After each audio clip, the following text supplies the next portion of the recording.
Welcome back to another Moist Critikals compilation to fall asleep to relax. Grab your premium slumber gear and prepare for a lady tier drowsiness. If this helps you drift off to dreamland, drop a like, subscribe, and comment goodnight below. Sweet dreams, you beautiful sleepy souls. Ladies and gentlemen, I know we're amid global panic with the coronavirus still at large, but what if I told you there's a new pandemic sweeping this world, and this one's got a TikTok?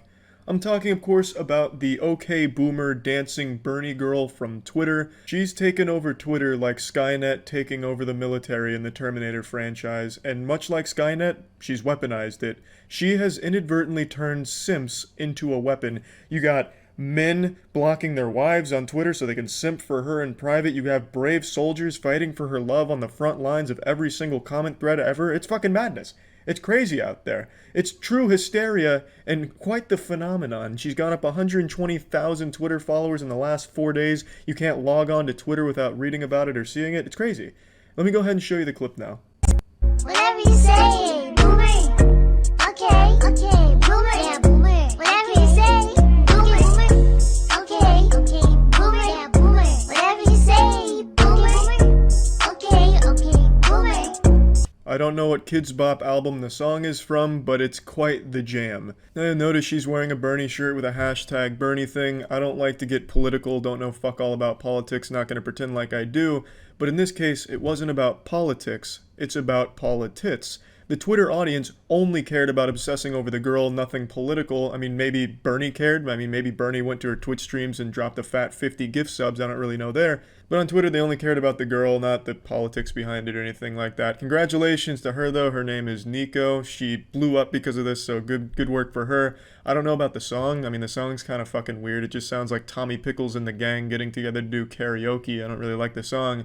But you can't argue with the results. This shit popped off. And like I said, this spawned an actual conflict, a real war that we'll most likely be reading about on Wikipedia in the next 2 or 3 years, where you had the simps that really thought that they could fall in love, that the girl would fall in love with them if they kept trying hard enough to defend her and fight her battles on Twitter, versus the people that didn't like the TikTok dance, people that just don't like TikToks. They went to battle. They fought on multiple Twitter threads across multiple days. It was bloody conflict, ruthless and vicious, until today. I recently got me and my boyfriend shirts, Bernie shirts. Did you catch that? I'll play it again. I recently got me and my boyfriend shirts. Me and my boyfriend, she said. The queen betrayed the simps. Nay, she outright brought them outside and publicly executed them. She announced she had a boyfriend, and this was when the peace treaty was signed, where both sides said, you know what, we don't have a chance. Let's just move the fuck on. So while this may have ended the majority of the weaponized simping, there were still some remnants of soldiers on Twitter that didn't know the war was over. Kind of like the Japanese holdout soldiers, where they still defended islands and shit for like 60 years after World War II was over because they didn't know. That's kind of what exists on Twitter right now.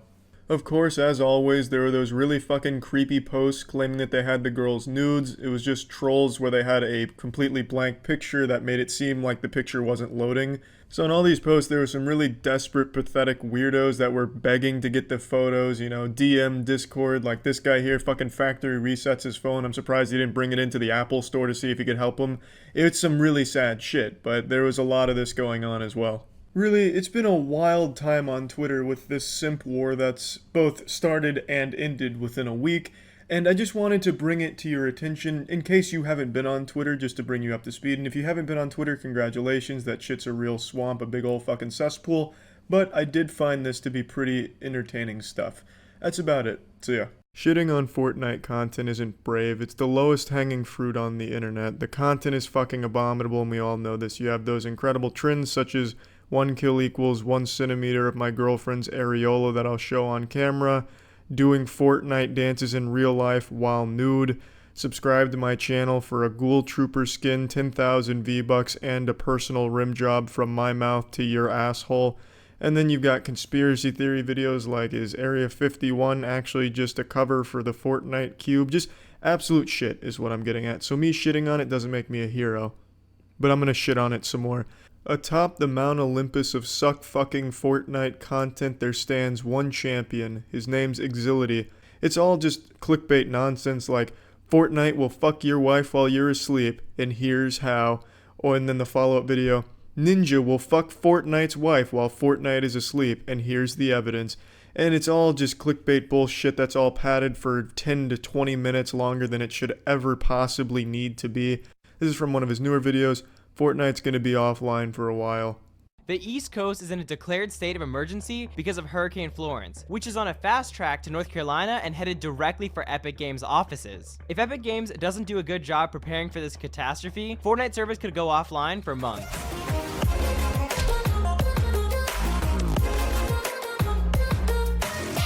He makes it sound like Hurricane Florence was targeting Epic Games, like God himself created Hurricane Florence to demolish Epic Games and steal all of our V-Bucks. It's amazing. He spends this entire video under the premise that Epic Games is going to be destroyed. It's going to be a pile of rubble and ash, and every employee is going to be fucking destroyed and sent straight to hell because of Hurricane Florence. He treats it like it's Voldemort. And then he has the audacity to pad this video over 10 minutes to talk about every single previous hurricane that's ever hit the United States. It's fucking horrible. It's the worst history lesson I've ever heard in my life. It's 3 a.m. and I've been watching Exility videos for the last hour. Probably gonna have a fucking dream of Exility clickbait. How Charlie woke up 6 inches taller, and then I'll wake up and I'm not 6 inches taller, I'm still 5'6". Anyway, I'm gonna finish this video in the morning.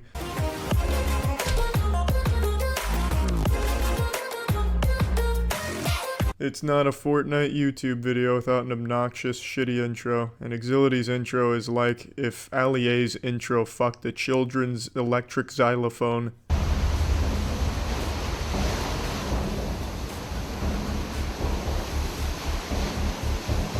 If flooding like this occurs in Carolinas, Epic Games and Fortnite are going to be out of commission for a while. On top of the flooding and the storm surge, there's also extremely high winds. Yeah, no shit, Chief Meteorologist Exility. If Hurricane Katrina flooding happened in North Carolina, I'm sure the office would get a little soggy. It's a statement you can make about anything. You could show a video of an intense thunderstorm and say, but what if this happened in North Carolina right over Epic Games headquarters? What if a lightning bolt struck Epic Games, caused the entire facility to explode, killing every single worker there? There would be no more Fortnite, and this could happen, here's why. It's just fucking fear-mongering to make children afraid and click on his video because they think their beloved Fortnite's about to go offline for a few minutes, which didn't even happen. I mean, Hurricane Florence didn't destroy the USA, it's not underwater now. USA and East Coast hasn't become Atlantis. It was just a blatant fear-mongering to capitalize off the hysteria from the latest hurricane, and it's a shitty research video here. It's like a children's book report that is just padded for word count. If someone submitted this to me and I was the teacher, I'd give this a D. I wouldn't give it an F because they clearly put a little work in here in terms of editing, but other than that, there's just no substance here. TSM Myth was one of the most viral Fortnite creators on YouTube and Twitch. However, over the last couple months, his YouTube views have dropped dramatically. His streams aren't performing as well, and he's unknowingly been killing his YouTube channel and career overall. It was actually this video right here that convinced me that Exility is just a big old pile of filthy dog shit, because this is just so clearly baiting a bunch of people into clicking on it because they read that and go, hey, wait, TSM Myth hasn't lost his career, he's still extremely popular, what is this guy talking about? What was that one simple mistake?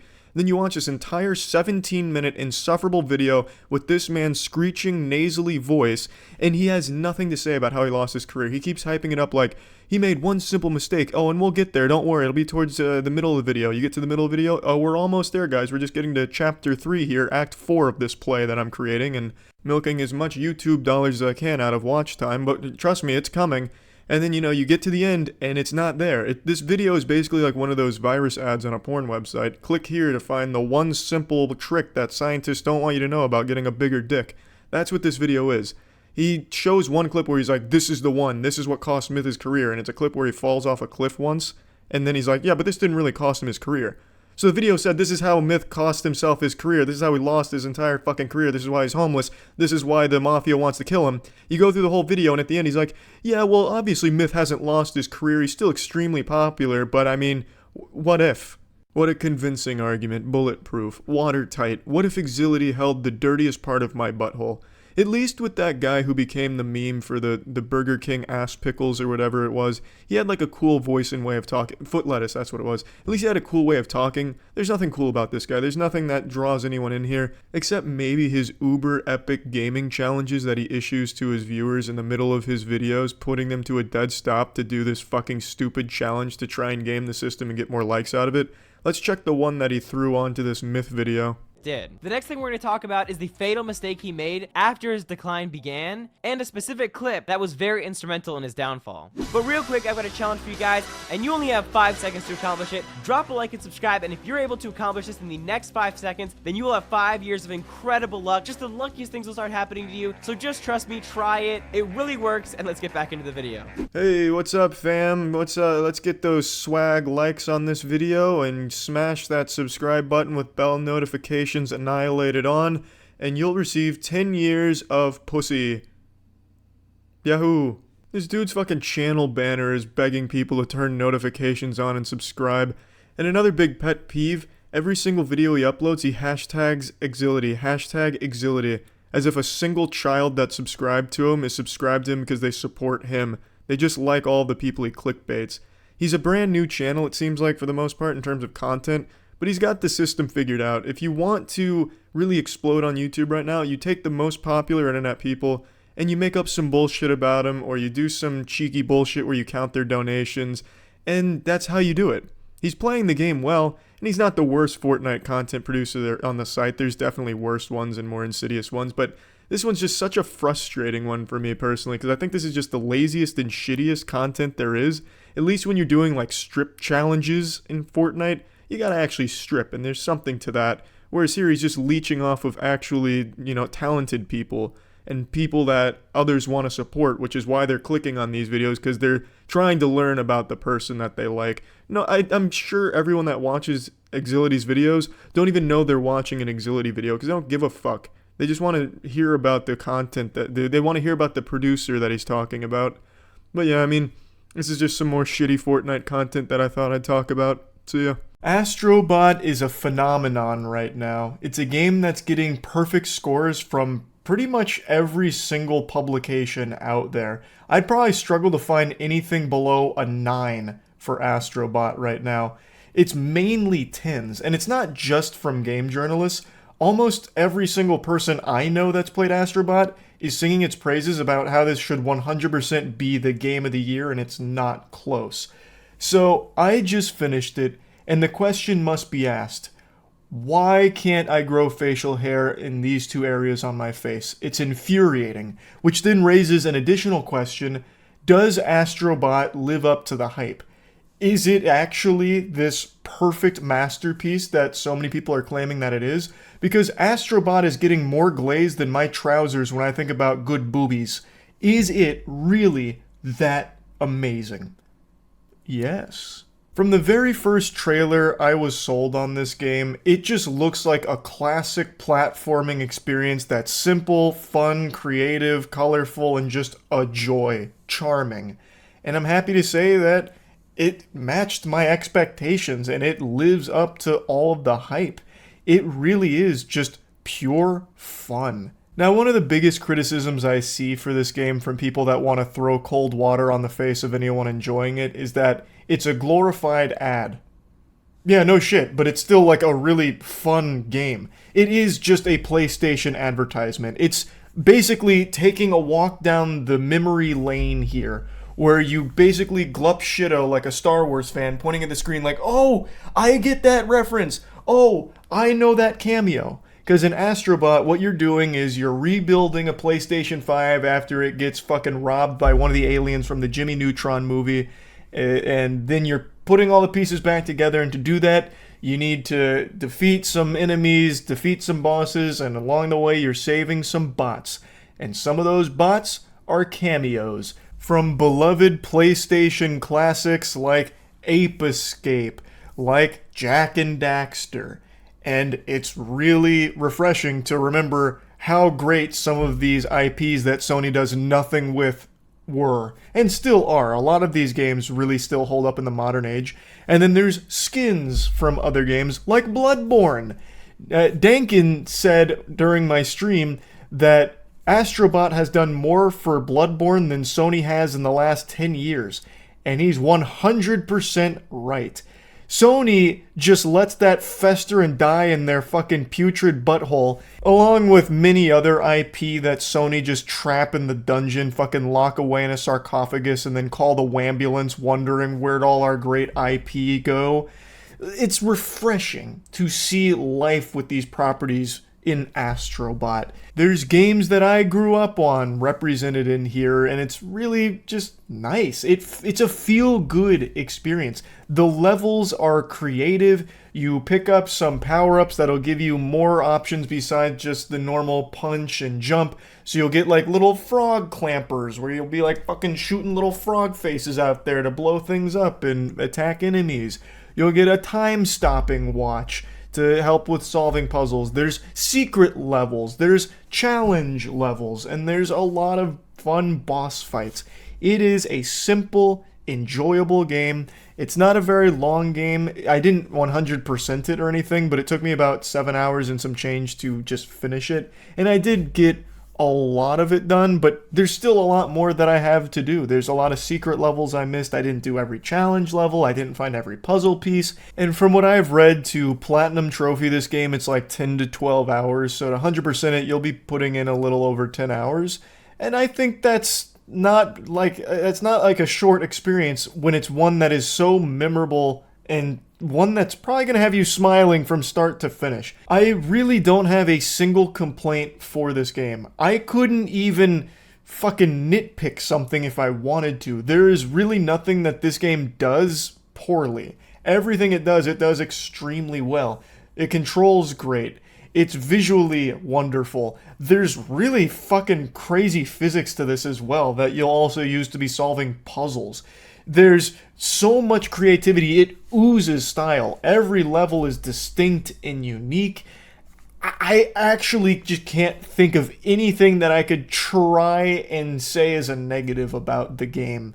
Like, the only one you might be able to say is that it's too short for some people's taste, but for me, I think it's perfect length. Now, while I do think this is going to be a very strong Game of the Year contender, I don't think it's like a guaranteed slam dunk landslide victory for Astrobot. It's been a really good year for games.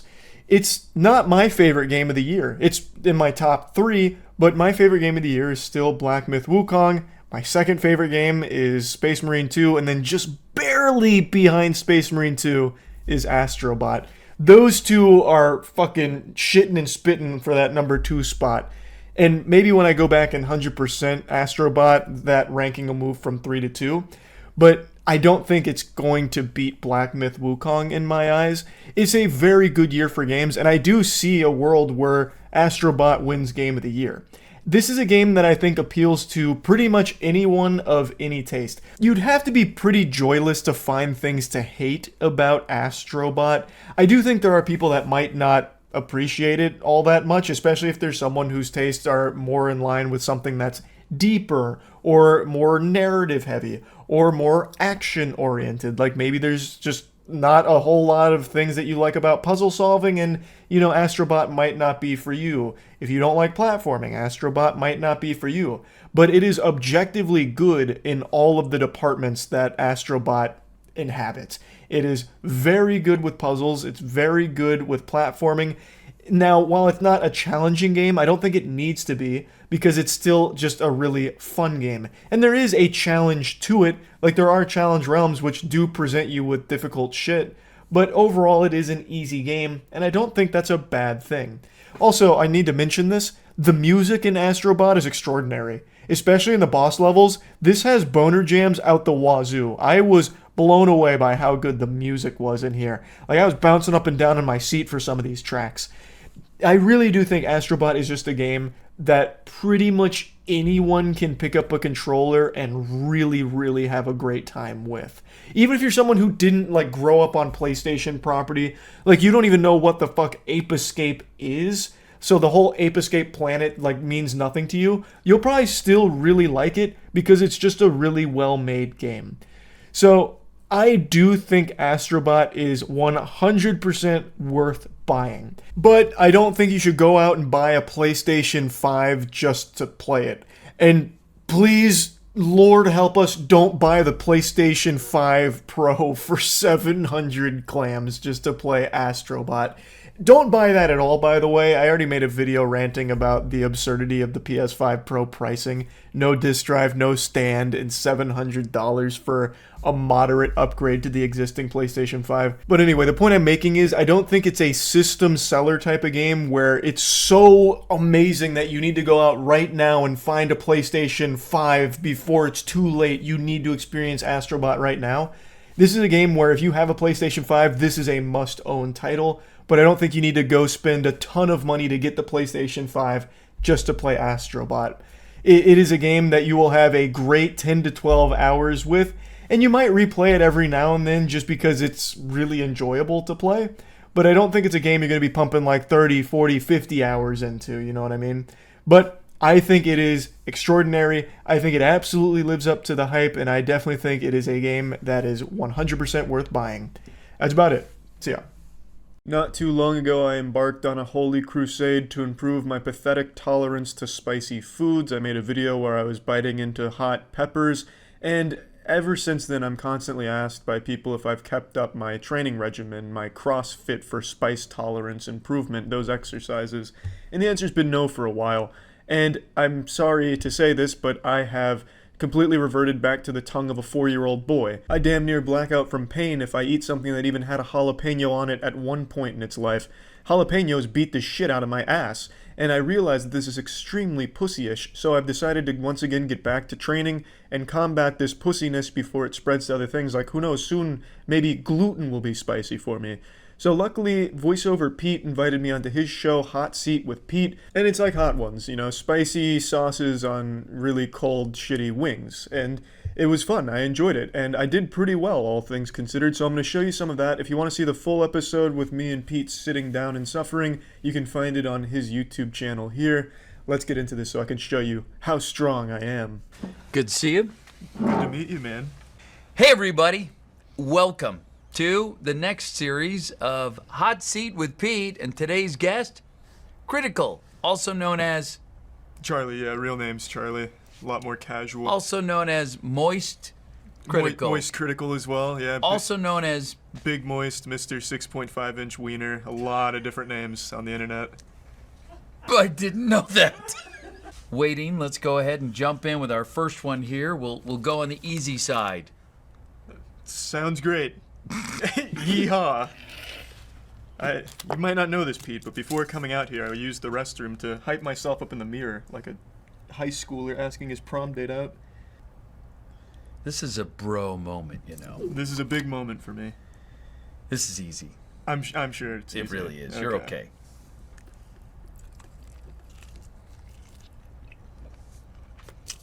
It's got a little zing. For me, it's pretty fucking hot. I'm not gonna lie to you, Pete. Jesus. Got a little zing there, but you're okay.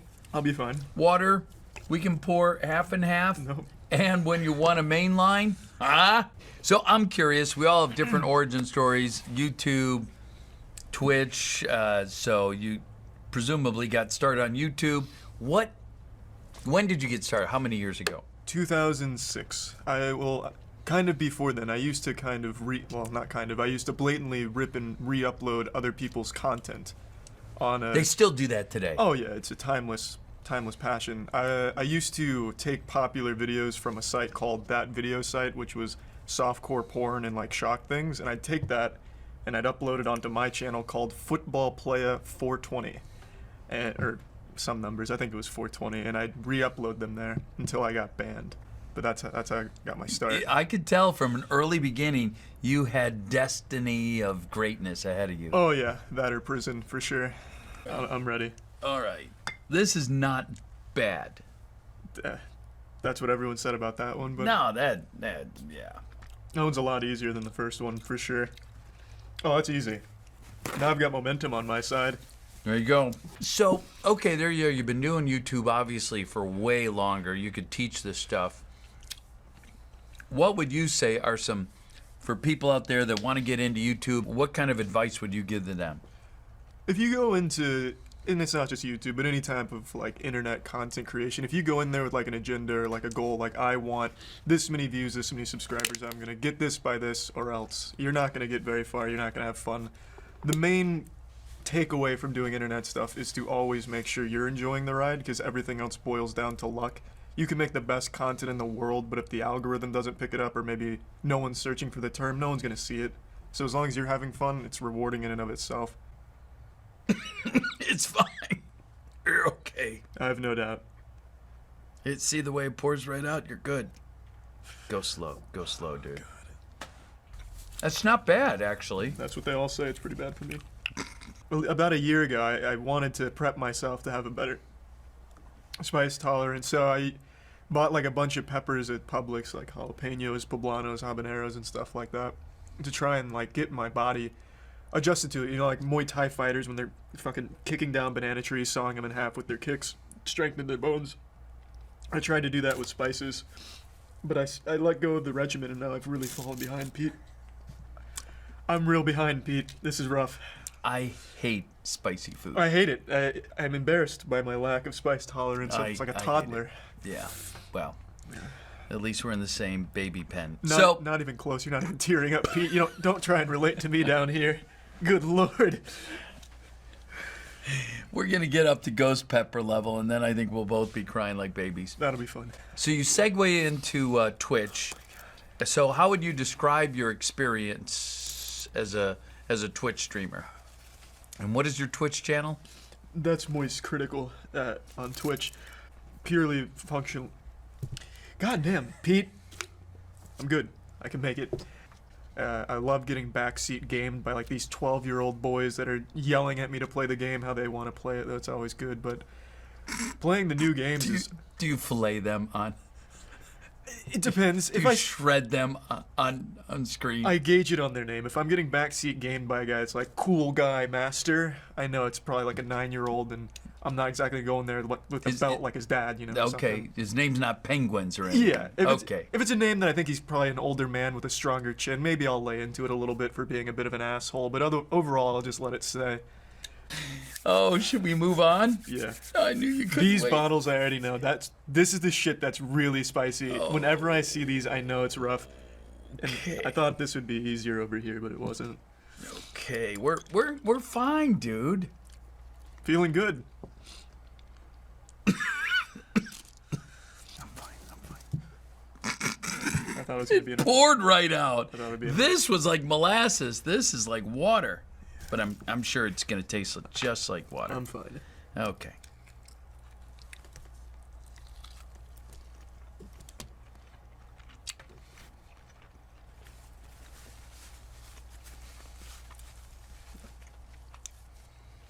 That's the easiest one yet. It really is.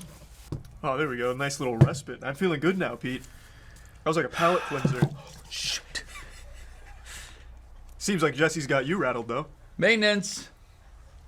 Like, yesterday I was hitting my friends with fleshlights, rubber vaginas, and that didn't even get demonetized. A what light? Fleshlight. They're rubber vaginas.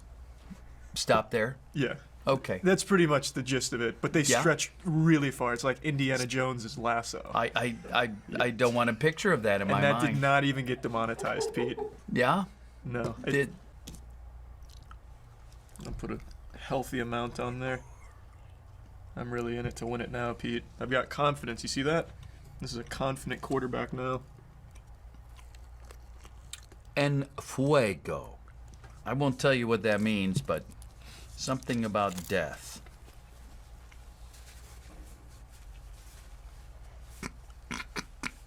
It's not bad, Pete. The chicken's worse than the sauce. Oh my God, Pete. Oh, I'll do the milk. Take the milk.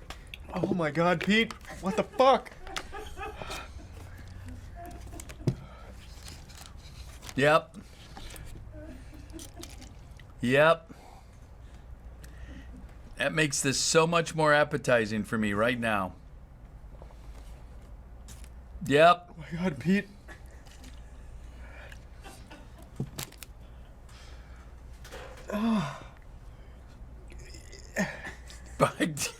I'm stalling as long as I can. Oh my God, Pete.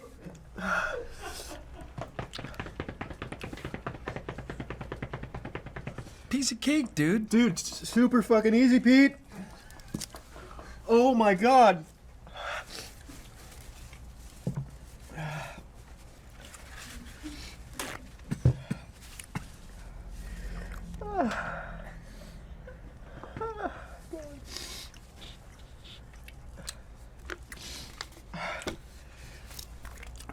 I find I don't need to use my my vocal cords anyway, so it's okay. Jesus, Pete! Oh, God, Pete! Pete, I want to fire a question at you while I'm still able to. I know this may be a sore spot, but I'm gonna mention Voldemort. He who wishes to not be named. Yes. You've been far too kind to Fiverr for what they did to you. Would you like to insult them? It's worth a try. Nah. And, Is that ice cream? Yeah. Oh, that's so sweet. Yeah. That is so sweet. Thank you. It is sweet. I thought this was the ice cream. It's a It's a plastic top. It's a piece of cardboard. Yeah.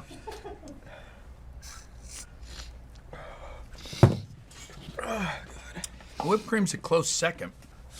I'm so glad we've had this bro moment. Oh yeah, we're bonding over this one. I'm sure. not gonna deny it.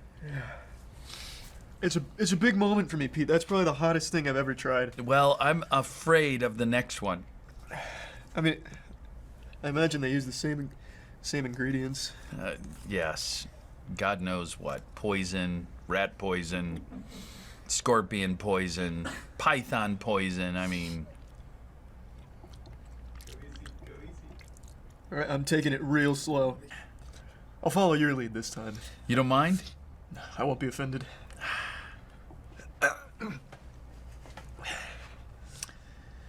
I don't care what Rice Gummy Bear says. You're a great guy in my book. That's Pete. You're a great guy. Okay.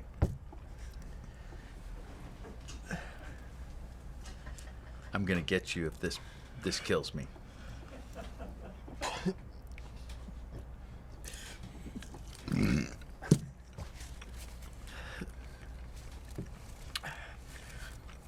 How's it feel on the old gullet?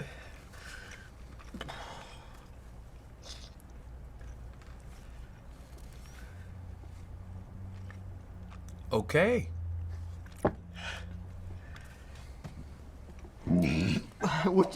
Which was worse? Oh, this one. That's good then. Yep.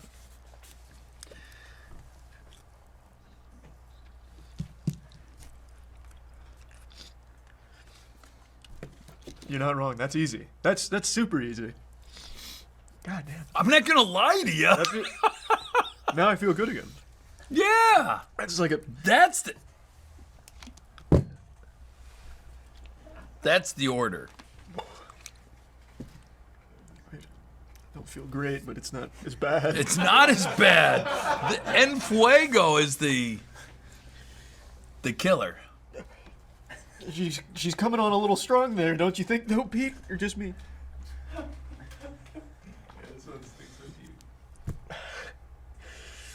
You're not feeling anything? Well, not like you. God damn. What about you? Any big 2020 plans? Any big. For me, Besides presidency, of course. yes, well, Oh my god. everybody seems to enjoy jumping in the race. Maybe I got a shot. I don't know. But no, this year I want to continue to grow the Twitch channel. It's been so much fun to get on there, to be with other. I'm sorry. I'm sorry, Pete. I'm a weak man in your dojo of masculinity. Oh my god. You really lied to me, though. You know that? I did not. Your troll Instagram you. message, Charlie. You're gonna look so good in comparison to me breaking down.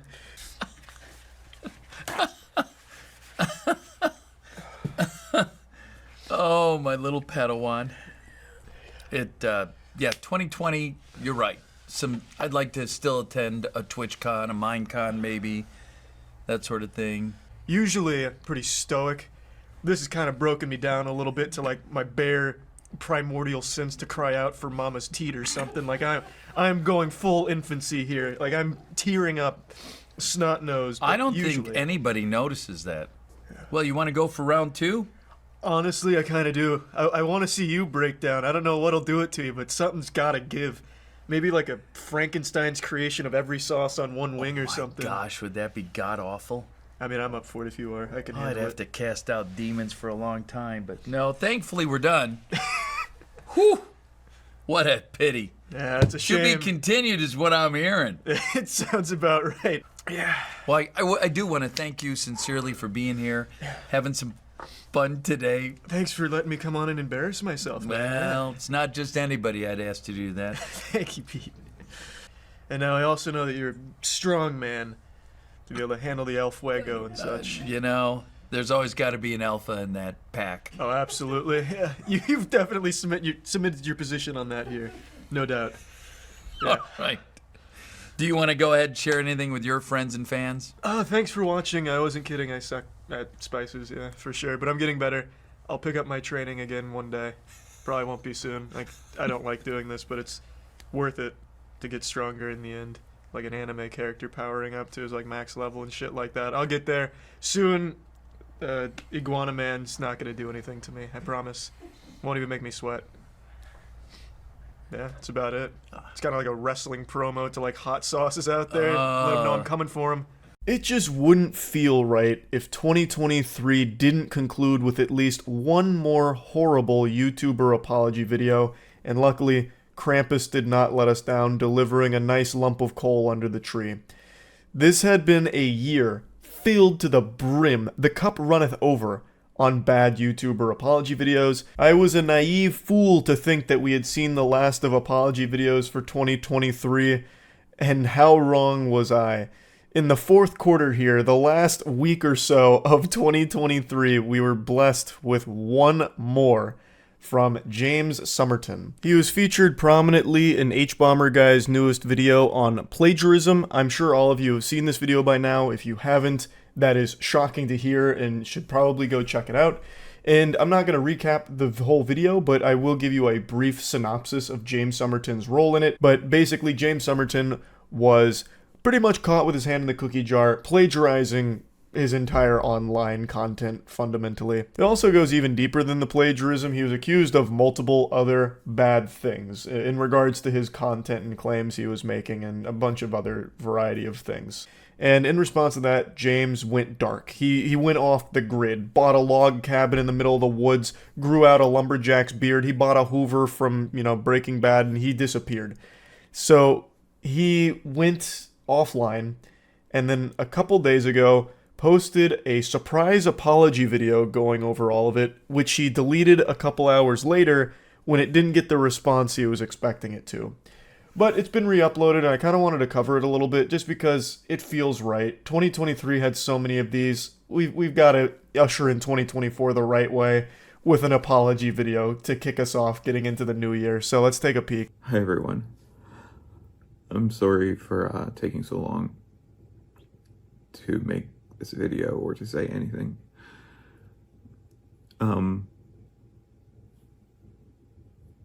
in the hospital. I've been in the hospital for a little over a week. Call me John Madden because I'm going to walk you through the play in this playbook here. It's called Emotional Manipulation. It's a timeless classic. There is no reason he should be starting this video with this story here. He uses this technique multiple times throughout the video and doesn't really even address the accusations head on. It's mainly a lot of deflection. But what I want to focus on is just how hard he leans on trying to garner sympathy through this. Now, it's always sad to see someone struggling and going through a hard time and contemplating extremely terrible things with their life. But it's not something that you need to be sharing online in this capacity. And it's also not something most people would be comfortable sharing online, especially in response to things like this, because it comes across as very insincere and disingenuous and kind of like using it as though it makes you immune to criticism because now you've gone through this, if that makes sense. And that's pretty much what his whole audience said too. Even the ones that were trying to rally behind him, hoping for a real explanation, this left a very bad taste in their mouth because it's completely unrelated to what should be being talked about, which is his plagiarism as well as the other things he's been accused of. He doesn't need to be sharing this information with us. This is a very private matter that he should have kept private. I tried to do something really stupid. really only here now because before I did it, I called my dad to talk to him one more time, and he figured out something was wrong and called paramedics or 911 or... Once again, there is no reason to be telling this extremely personal story to your audience when this is supposed to be a video addressing all of the accusations against your content. It's just the only reason this is here is so that way people can sympathize with him and feel sorry for what he's been going through. And make no mistake, from what he describes here, it's an extremely horrible experience that I wouldn't wish upon my worst enemy. But it has no place in this video. It just comes across as super fucking tone deaf here. Just talk about, if you want to make an apology video or explain your side of things, then do that. And don't go into the private side of what's been happening behind the scenes since the accusations came out. They got here, and I woke up in the hospital, and yeah,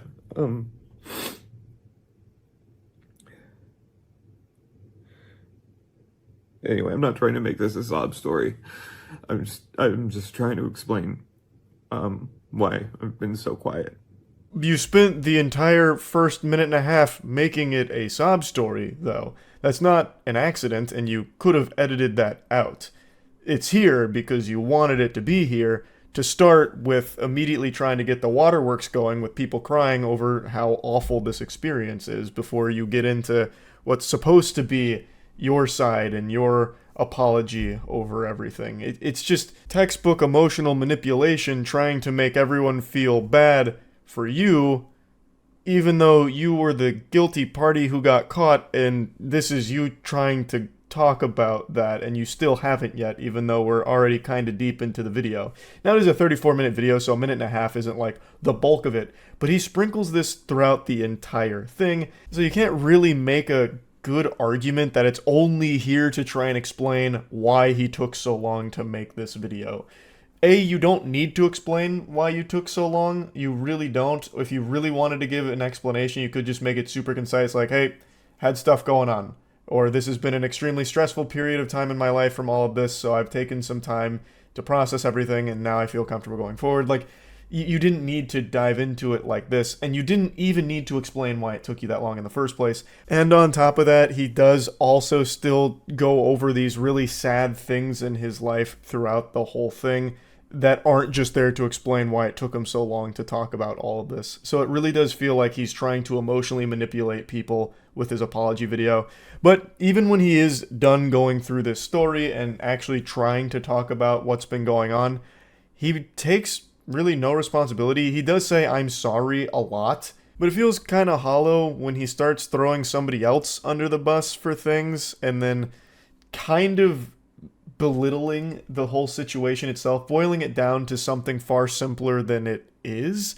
Like, there were a lot of accusations against him, none of which he really defends himself on in any meaningful way whatsoever. It really feels like the main purpose of the video is to make the audience feel bad.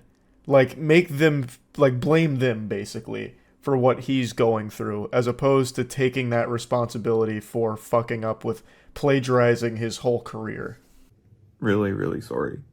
Really, really sorry. For the stuff in the videos, not crediting people, and I lost my best friend because of this. Nick and I had been best friends since... I don't think I really need to show you more of the video itself. You get the idea of exactly how this goes for the rest of the 30 minutes of it. It's just a really baffling decision to post this in the first place, and it's something he recognized pretty quickly when he saw the responses coming in, the Yelp reviews. So here's his community post addressing it. Earlier tonight I uploaded a video apologizing for what I've done, but it's become clear after hearing from several people that I am not in a healthy frame of mind to be posting anything online. I only returned home from the hospital yesterday, so I should have never filmed it. I've deleted the video, but I'm sure it has been downloaded and will be shared by others online. I promise to apologize properly and in detail when I'm more mentally stable. Until then, please know that I am sorry. He understands that this wasn't a good idea, but insists that he is sorry and will return at a later date to make a better apology video. And I have to say, that doesn't seem like a good idea. Like, I don't understand why he's even going to bother trying. There is really nothing that's going to improve for his online career through an apology. His audience isn't going to stick around through it. They were there for his content, and his content was stolen. It was all plagiarized. Like, there's no reason for them to stay, and it's not something he can just move on for and keep pumping out bangers, because no one's going to believe that it's original work or anything that he himself created. So there's nothing he can possibly gain from even making an apology. He should just do something else that's not being a YouTuber, or find a completely different niche on YouTube to try and make it big in. Like, there's just nothing he can really do for the James Somerton brand here. So I don't know why he's going to try and make another apology video later. It just seems kind of silly to even bother.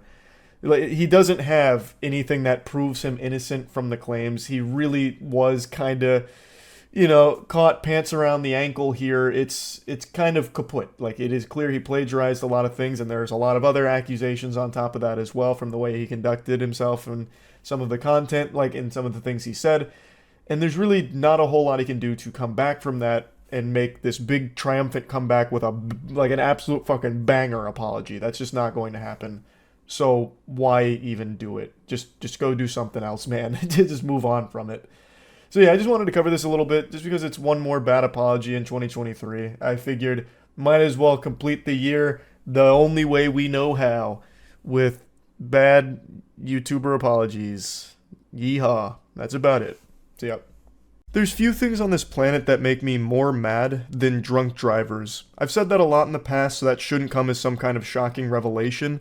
But what is shocking is the clip that I saw today from two degenerate kick streamers who proudly broadcast themselves drinking and driving while speeding on the interstate and acting like they're playing Need for Speed Underground 2. Literally putting every innocent person's life at risk on that road. Their content was commit a crime and see if you get to witness them die in the act and go straight to hell. And also most likely take others to the grave with them. It is so fucking incomprehensibly evil.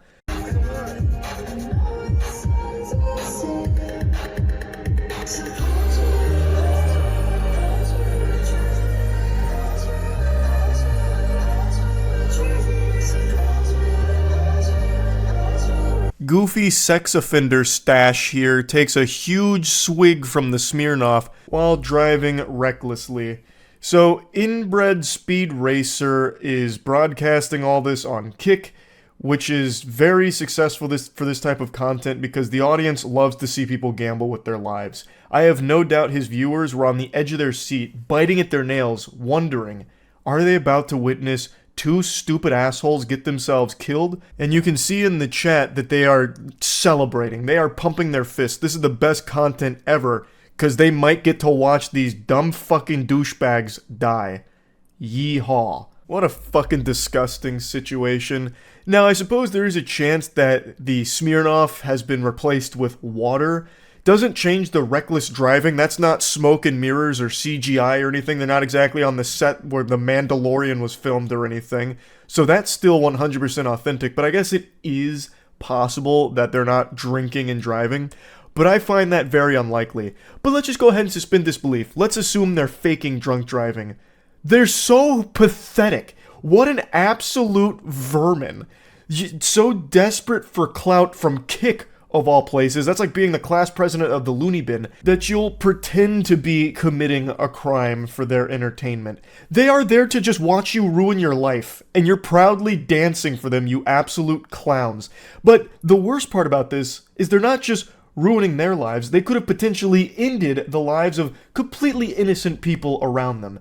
That is just evil, no matter how you spin this. 100% I think this is real. I don't think they replaced the Smirnoff with water. I am confident that these degenerates were actually drinking and driving while doing this.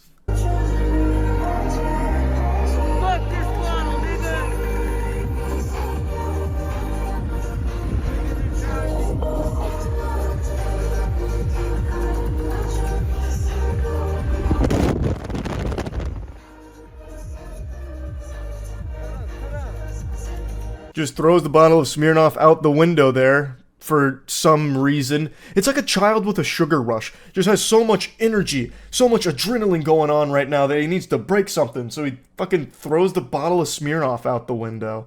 What losers? What absolute losers? They really think that this is hard. They think that this is cool somehow. The guy driving isn't doing anything impressive. He's driving on an interstate changing lanes. It's just dangerous. It's not impressive. Anyone can do that if they have a disregard for their lives and the safety of everyone around them as well. It's not like a very incredible maneuver that we're witnessing, a fucking master of his craft. You know, this isn't something you'd see in Fast and Furious and just be like, wide-eyed and blown away by the talent, and then his stupid fucking friend here feeding him alcohol while he himself is also drinking, and then throwing it out the window like it's a grenade. Like, this is the lamest shit ever, and they really are so proud of it.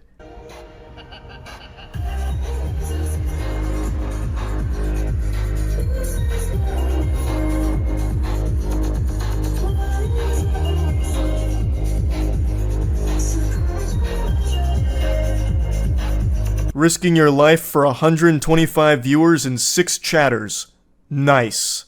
Imagine just throwing everything away, committing crimes for 125 viewers that are all there just to see if you're gonna die or not. What a miserable existence that must be. They need to be thrown in jail. 100%. Lock them the fuck up. I think the evidence here is irrefutable. We've got them documenting their own crimes in 4K, well, it's definitely not 4K, documenting their own crimes in crisp 480p kickstream here. It should be a slam dunk case for whoever wants to pursue that. For their safety and the safety of everyone around them, they need to be in jail. 100%. Because they'll probably keep doing this. I imagine this won't be their last drunk driving stream. This is probably just the beginning. They'll probably try and make this their whole brand right now because I have no doubt they view it as a very successful stream. I think the only thing we can pray for here is that when they inevitably do crash, they don't hurt anyone else around them. Or hopefully they get arrested before that happens. Who knows? But anyway, wanted to talk about this a little bit because it had me fuming. It had my blood boiling. I have absolutely no tolerance for drunk drivers whatsoever. There's no excuse for it, and the fact that you're so proud of it to be streaming the entire thing is crazy to me and just foul. It's fucked up. That's about it. See ya. There's been a ferocious debate that's raged on in the gaming community for a long time about trying to identify who is the stupidest individual in the entire industry. And I think most people have kind of agreed that it has to be John Riccitiello. He was the former Unity CEO who nearly led that company to the grave, nearly sinking a massive business through some of the worst business acumen I've seen since Mr. Krabs tried to charge for breathing. Also, speaking of charging for breathing, John Riccitiello really took some notes out of that playbook because he's also the former EA head who pitched the idea of potentially charging per reload. So this ghoul's name lives in infamy. He's like the gaming industry's Morbius. He just keeps coming up with flops and creatively failing. However, with the catastrophic blunder from Escape from Tarkov, a new name has entered the conversation for stupidest man in the video games industry, Nikita of Battlestate Games. So I covered this a couple days ago. Pretty much everyone has because it's been a huge deal, even outside of the Escape from Tarkov community. It's just an example of the worst parts of gaming with unbelievable, unchecked greed, misleading their community, fundamentally scamming their players, and a lot of shady shit that's also been going on at BSG here. And all of it over the last few days has served to kind of act like Chaozu on Nappa, just self-destructing this entire fucking company. So there's been 2 major updates that I just want to cover because it seems like Nikita has recognized the disaster that has unfolded here, and he is finally biting his pride, swallowing his ego, and trying to put out the fire that he has caused. So he's made some brief statements on it where he really wanted to stick to his guns and puff out his chest, fucking lat spreading here and refusing to move like a strong oak tree. No matter how much, controversy comes, hell or high water, he's not budging. That was like the hardball he tried to play initially. Then he was singing a little bit of a different tune when he dropped this update yesterday. He said, "Hello again. Let me clarify the situation in a little more detail regarding owners of the EOD version and access to the cooperative mode, and also other issues. First of all, PvE game mode, this is not DLC. DLC, in my understanding, is the major additions to the game, including variations, functionality, and content that are released after the official release of the game as a themed DLC pack. Scav Life DLC, for example, which will add a lot of new mechanics and content for Scav gameplay and leveling. This is horseradish. This is like trying to argue that a poop is not a shit. It makes no sense whatsoever. You're just getting into these outrageous, like, mental gymnastics to try and explain why it's not DLC, even though by every possible definition, it is. And the reason this is so important, in case you're not caught up with the lore, is owners of the EOD edition were promised all future DLC for free. They paid a lot of money for EOD, and were promised future DLC will be free. However, with the Unheard edition, it was not going to be free. They were still charging $250, thus the EOD owners would still have to pay the extra money to upgrade to that, which goes against what was advertised for the EOD edition, which you can't do. That's misleading advertisement. You're fucking lying. You're fundamentally scamming with that. So he's trying very hard to come out of this squeaky clean with an explanation that no, it's not DLC. The Unheard edition, this is super different, not DLC. Thus, we don't have to play by our own rules that we set here. It's dumb. It's fucking stupid. Nikita does some more whippets here and continues saying, secondly, the specific functionality of the PvE mode is necessarily located entirely on a separate network infrastructure because, essentially, you play on our servers only in closed mode. At this stage, it's not possible to launch all players who are EOD holders. We don't have the required resources. He goes on to basically say they recognized everyone was super unhappy with this shit and they were tired of getting spit on for it, so they're going to be giving the PvE mode to all EOD version owners for free at the release of the game, when the server infrastructure will be improved to required capacity, also offering a 50% discount when upgrading to the Unheard version from EOD. Then they're also giving a Left Behind edition key to everyone who's already upgraded to the Unheard edition at the old price. And then goes on to say, more so that any player of any version of EFT can have the opportunity to test the PvE mode. We want to add the ability to purchase a separate early access to this mode. For EOD owners, there will be a 70% discount on the purchase of early access to PvE. It would be interesting to hear your thoughts on this idea. Next, regarding special items for the Unheard version, we plan to make restrictive or balancing changes for these items. This is it for now. Please share your thoughts. Thank you. Hey, Nikita, I'm sharing my thoughts. This isn't good enough. Where's, like, the, hey, I'm sorry for being a greedy asshole? Where's that in this whole statement? Where's the, hey, guys, look, I'm kind of a stupid idiot, you know? I've been huffing that moron juice for a little too long, and I saw too many dollar bills on the table, so I made a dumb decision. Where's, like, the level of accountability for this? It's a terrible, terrible, terrible, terrible decision that you see had a horrible effect on your game, and it made you panic. He's been desperately trying to lessen the blowback here while also not apologizing for anything, like not admitting that it was a mistake, but he's still not doing nearly enough at all. Like, I'm sharing my thoughts here, Nikita. I think you're a goober. I think you're a stupid goober. There's still pay-to-win, huge game-changing features being offered here. It is still pay-to-win. Like, he states that they're going to do some more balancing around it. It's vague, but, like, how about you just remove them? Just get rid of them. Like, people are fine with cosmetics. Like, take a temperature of your community. It seems like 99% would prefer if they were just cosmetics that you get here as opposed to pay-to-win items. Also, I don't even know why I'm, like, harping on this one because he did make another update, but I'm just still so shocked at this one that he thought this would be enough. It's not. And most sensible people called him out on it, saying that, nah, this just isn't going to fucking cut it. This isn't going to save Tarkov from what you've done here. So he came back 9 hours ago with this. Greetings. I love the way he starts this, just making it sound like he's super enthusiastic. Like, he's got that holly jolly spirit running through his veins right now. He can't wait. He's got a big old smile on his face, even though I know that's not the case. That greetings can't hide the tears behind the keyboard that he's typing from. Let me continue my feedback on the current situation. First of all, I would like to say that I am very sorry that fans in the game community in general are experiencing these feelings. Unfortunately, I somehow did not foresee the fact of such a reaction, and now I have drawn conclusions for my future decisions. Unironically dropping a, I'm sorry you feel that way. That's impressive.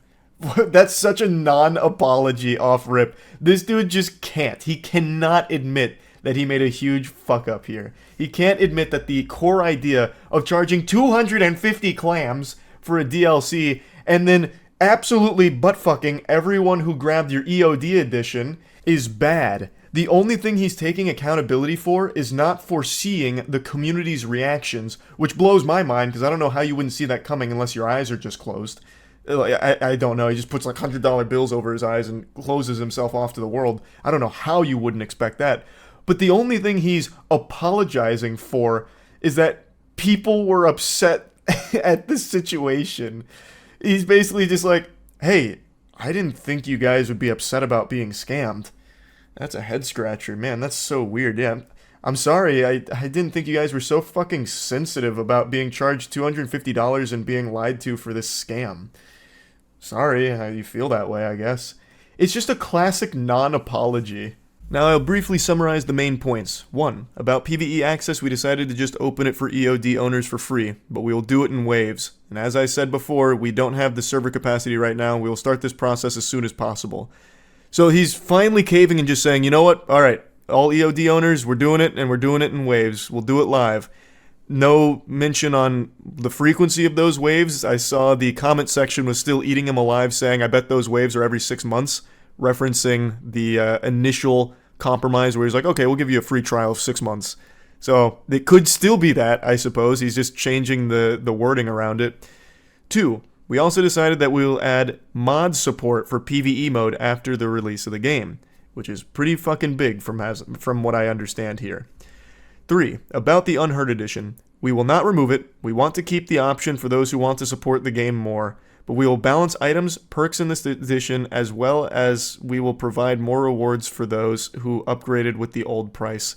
If that's more pay-to-win items, I'm actually going to squeal. We're going to provide more rewards for those who upgraded. Here's some more pay-to-win. That would actually have me squealing. But he's just referencing that the community knows this is all pay-to-win, so they're going to be balancing it. The best way of balancing that, Nikita, is to take that shit out. People don't want that in their games. No one wants to pay for an advantage or play a game where people can pay for an advantage over those who don't. It sucks. It's terrible for the health of your game. So just fucking remove it and replace those bonuses with cool cosmetics or something like that. Something that doesn't drastically change the game or even really change it in any way would be optimal. Just purely cosmetic shit would be preferable. 4. New EOD perks will be balanced too. We will remove prioritized matching option to keep everyone in the same spot, and we will add more unique stuff to highlight the EOD version in general. We will provide the final list of the new EOD perks ASAP. This one's huge because they're getting rid of one of the most alarming features they were touting, which was prioritized matchmaking through paying 250 fucking doubloons. So they're like, okay, we'll just get rid of that.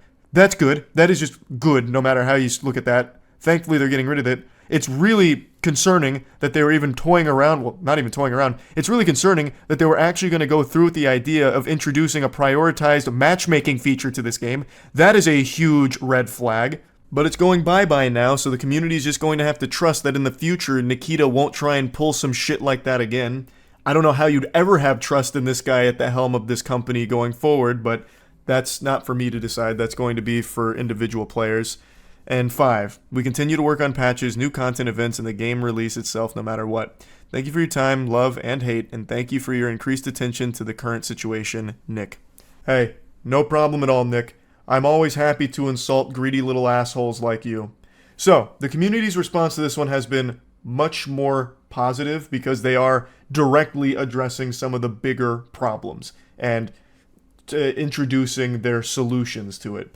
Now, they are not budging on the $250 price, which I am still upset about, even as someone who was never going to buy it. I hate the precedent that sets. If a lot of people buy $250 DLC, obviously other games are going to be taking note of that and seeing how far they can push these prices and also how closely they can tap dance on this line. Because Nikita right now is unironically a pioneer. He is stepping on every possible landmine of greed, so that way every other video game company can take notes of what communities will and will not accept.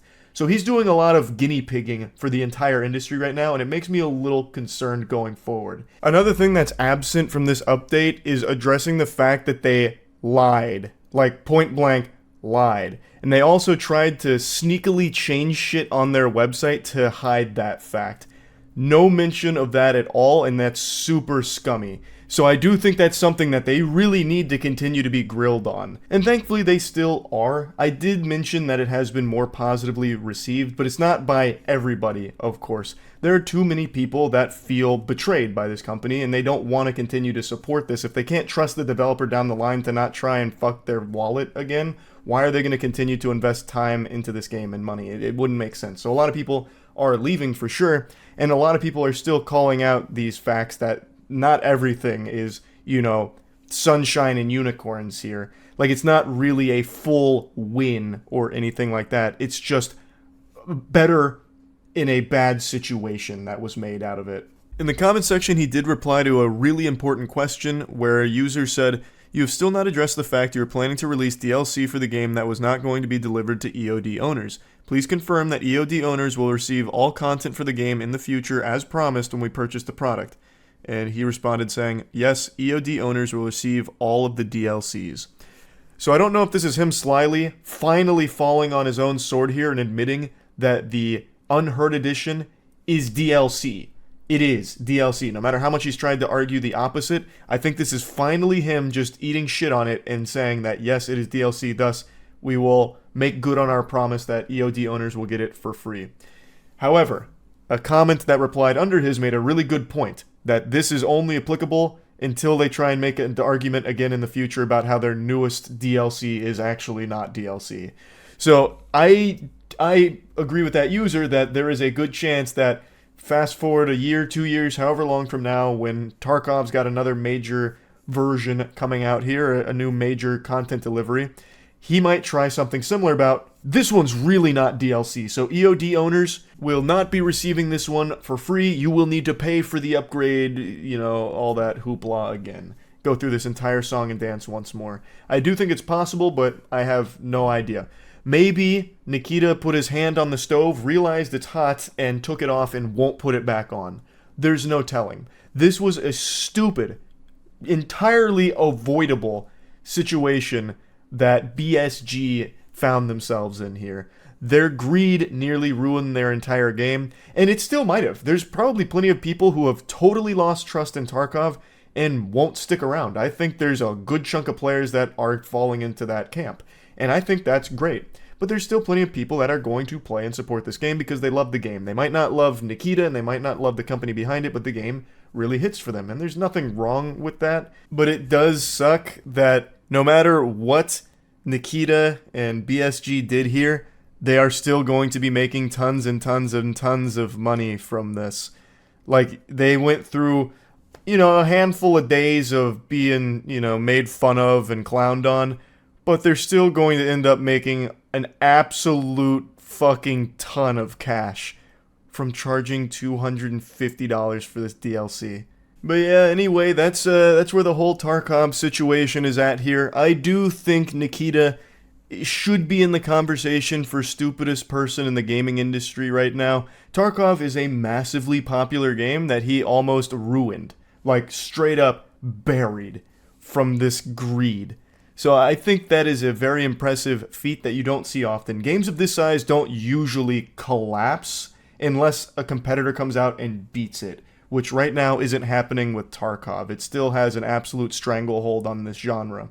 So it is pretty impressive just how bad of a decision this was, and how reluctant Nikita was to change it, or do anything at all to make the situation any better for themselves.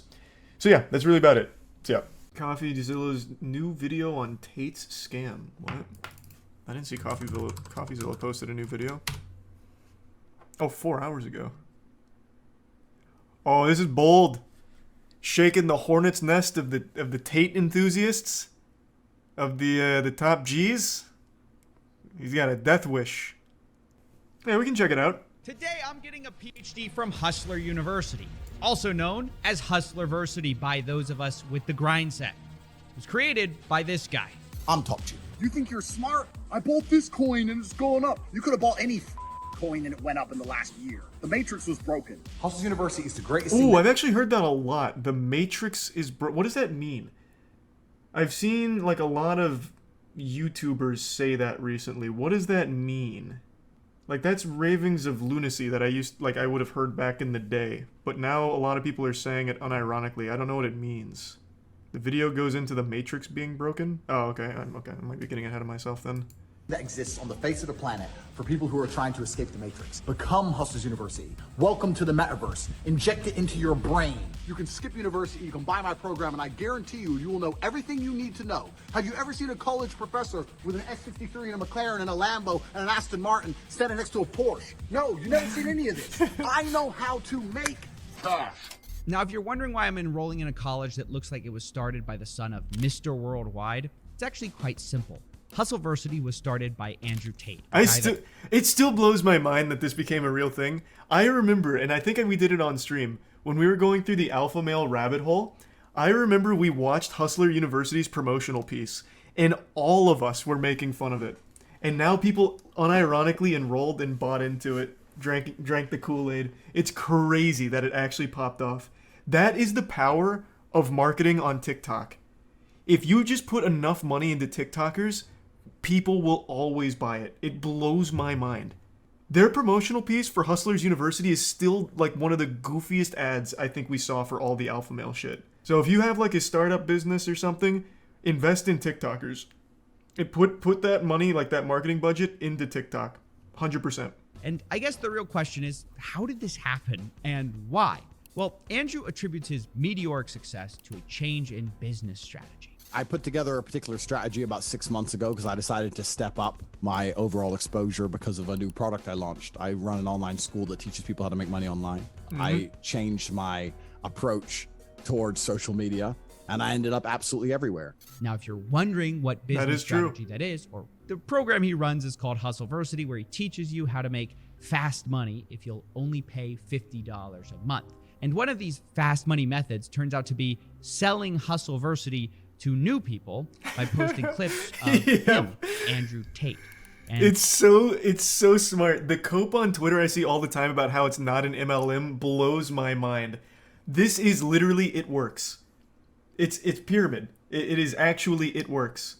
But you can't say that when talking about Andrew Tate for some reason. They really take great offense to it. There's no shame in it. You know how many people, buy into it works? And the essential oils and what are they called, the fat tapes or something, where you're supposed to like wrap tape around your body or something. I forgot what the other big pyramid was. Herbalife, another one. I don't know why they won't just be like, yeah, I bought into an MLM. Like, just own it. Like, I mean, just fucking own it. You're basically promoting him now, I guess. And that's the problem with Andrew Tate. No matter what you say or what you do, people are going to believe it and get into it every single time. But this is just too interesting not to. I haven't actually seen someone dive deep into Hustlers University past just making fun of it. CoffeeZilla dissects things that he talks about really well. So I'm super curious to see everything that he learned. So yeah, on this one, I'm just going to accept that there's going to be a few people in chat that for some reason buy into Hustlers University. It is what it is, man. I really want to see the analysis from CoffeeZilla on this. Andrew Tate is the one true savior that will save you from poverty. He's basically Morpheus from the Matrix, and that's not even me calling him that. He calls himself that. I get called Morpheus a lot. We are living inside of the Matrix, and I am Morpheus. He says he wants to wake you from your mental prisons, all by selling you a program that sounds like what high school dropouts used to put as their education status on Facebook. Attended the School of Hard Knocks and graduated Hustleversity with a PhD. Wait, you're a doctor? No, that's the pimping hose degree, which is something, by the way, I didn't make up. It's a course that Andrew Tate himself sells. But I don't think you want to take advice from someone who's in the middle of a human investigation. And that's not even to mention accusations of beating women. Or him allegedly those accusations could happen to anyone. Was, quote, Andrew does have one undeniable skill that seems to be responsible for most or all of his success so far. He's just really entertaining. I hate everyone equally. I've said that since the get-go. He is the most entertaining clown you can find in the alpha male space. And that's why it's probably worked so well. Between TikTok promotion, the MLM stuff, and just him being so enjoyable to laugh at, it's popped them off. Wild. Do you think the guys paying for this think it's a joke? I think there's a good balance of people who pay for it, like ironically, like haha, I'm part of Hustlers University, and people who actually believe it. And I think the believers probably outweigh the former, which is sad, but it is what it is. It's the same for every other alpha male we ever looked at. You remember the guy who's a self-admitted cuck? Oh, fuck. It's only been a couple months. It's the big guy. He sells the course on, like, so your wife doesn't want to fuck you? That's okay. No, I'm talking about alpha males, bro. Is it Jack Murphy? It might be Jack Murphy. Oh, yeah, Jack Murphy, right? This he's literally a cuck. But he's also an alpha male. So he's teaching you how to be an alpha male while also being a cuck. It's this guy, right? A lot of these guys kind of all look the same, like bald and a beard. Is it this guy? Don't come at me and call me sexist or racist or any of these things. I hate everyone. I don't care if you're black, white, straight, gay, man, and woman. I hate you anyway. Do know how to administer CPR. However, I will not administer CPR unless you're a hot female. If you're some fat dude and you just had a heart attack and I don't really know you. Is that a lady billing you and you back and rearrange your bones? Why is it being massaging for 4 hours straight, bro? I have a lot of muscle. It's painful to carry it around. It's a 2-hour massage. People are starting to realize that the only real currency is attention. Clout. Like, the worst thing that's going to happen to you is not that you go to jail. The worst thing that's going to happen to you is you become irrelevant. Yep. And this is what separates Andrew Tate from a lot of the fake gurus I've covered in the past. Jones and Tate operate sort of on this playbook where entertainment is king. They say a bunch of outlandish statements that builds attention, and then once they're the crazy guy, all they have to do is say a few basic things that everyone agrees with, and then their audience suddenly thinks they're a genius. I mean, everyone... That works for everything, by the way, not just people. This is the same thing with QAnon. Like, QAnon has the wildest shit, like believing JFK Jr. got revived and is still any day now gonna cruise around some random corner in fucking Washington and announce his presidency. The reason they have so many people is, well, I guess the big reason is everyone wants to believe something that makes them feel special. But another thing is they also then put in some things that are true. Like, there's a lot of pedophiles in Hollywood. It's like, oh, well, it turns out there are a lot of pedophiles in Hollywood. I guess QAnon's right about everything else. It just becomes like a gateway. So you sprinkle in like little truths for the lunacy, and then you get people to buy into it. So it's not, it works for more than just like individuals. Everyone knows who Q is, right? Fuck man, I've heard so many different reports on who Q is. I couldn't tell you. Is it one of like the Clintons or something? I don't remember. There's so many theories on who Q is. It could be fucking anyone. I think that's what makes society function. I think that's what makes the world function. I think that men and women falling in love and having children and having families are very, very beautiful things. Well, who doesn't agree with that? And he'll talk to like men's issues. He'll talk about how lonely men are. Yeah, sad Most men are absolutely and utterly invisible. But, I was just about to fucking say that. I paused too late. Yeah, the whole most men not being invisible, you're not invisible, men feel invisible, this and that. That's everywhere. That's a really big platform for alpha males right now. I see that shit all the time. I think, fuck, what channel was it? Is it Sneeko? Sneeko's been big on, like, all men feel invisible now. Like, that shit is all over the place. So, like, all of them kind of regurgitate the same points because it's really effective. This is the truth about masculinity, right? It's very easy for women to sit here and complain about the top 2% of men because I dealt with this guy, he's arrogant, blah, blah, blah, blah. Most men don't even fucking exist. They send 10,000 DMs and never even get read, let alone replied to. And so this makes it so that the many people who are trying to say, Andrew's just crazy, they don't see the full con that he's running because the crazy is only half of the game. Because eventually people hear the other half, the basic stuff that's obvious, and go, well, he's that's not just tough totally love. Crazy. Yeah. And people just eventually kind of go down the Tate rabbit hole where they think, you know, maybe I can leave the Matrix and get girls, jets, and Bugattis. Maybe I just need to become financially free. How do I do it? Who's looking out? Hustler University. That's where Hustleversity enters the picture. So we can see why Hustleversity is on the one hand so popular, despite being so bad. Because otherwise, this whole video is anticlimactic and confusing. Because when I first joined Hustleversity, I thought it's got to be different, right? To have this many people paying every month. Yeah, it's marketing. He did a good job of it. They have to have things that you just can't learn for free, right? Wrong. Once again, I'm disappointed. He assigns a so-called professor to each skill, and all of this takes place inside of Discord servers. And in these chat rooms where your instructors have a fraction of the charisma. You're paying $50 a month for a fucking Discord. No. I had no idea. I thought it was gonna be like actual courses, like a master class or something. Even Ninja put more effort into his fucking tutorials.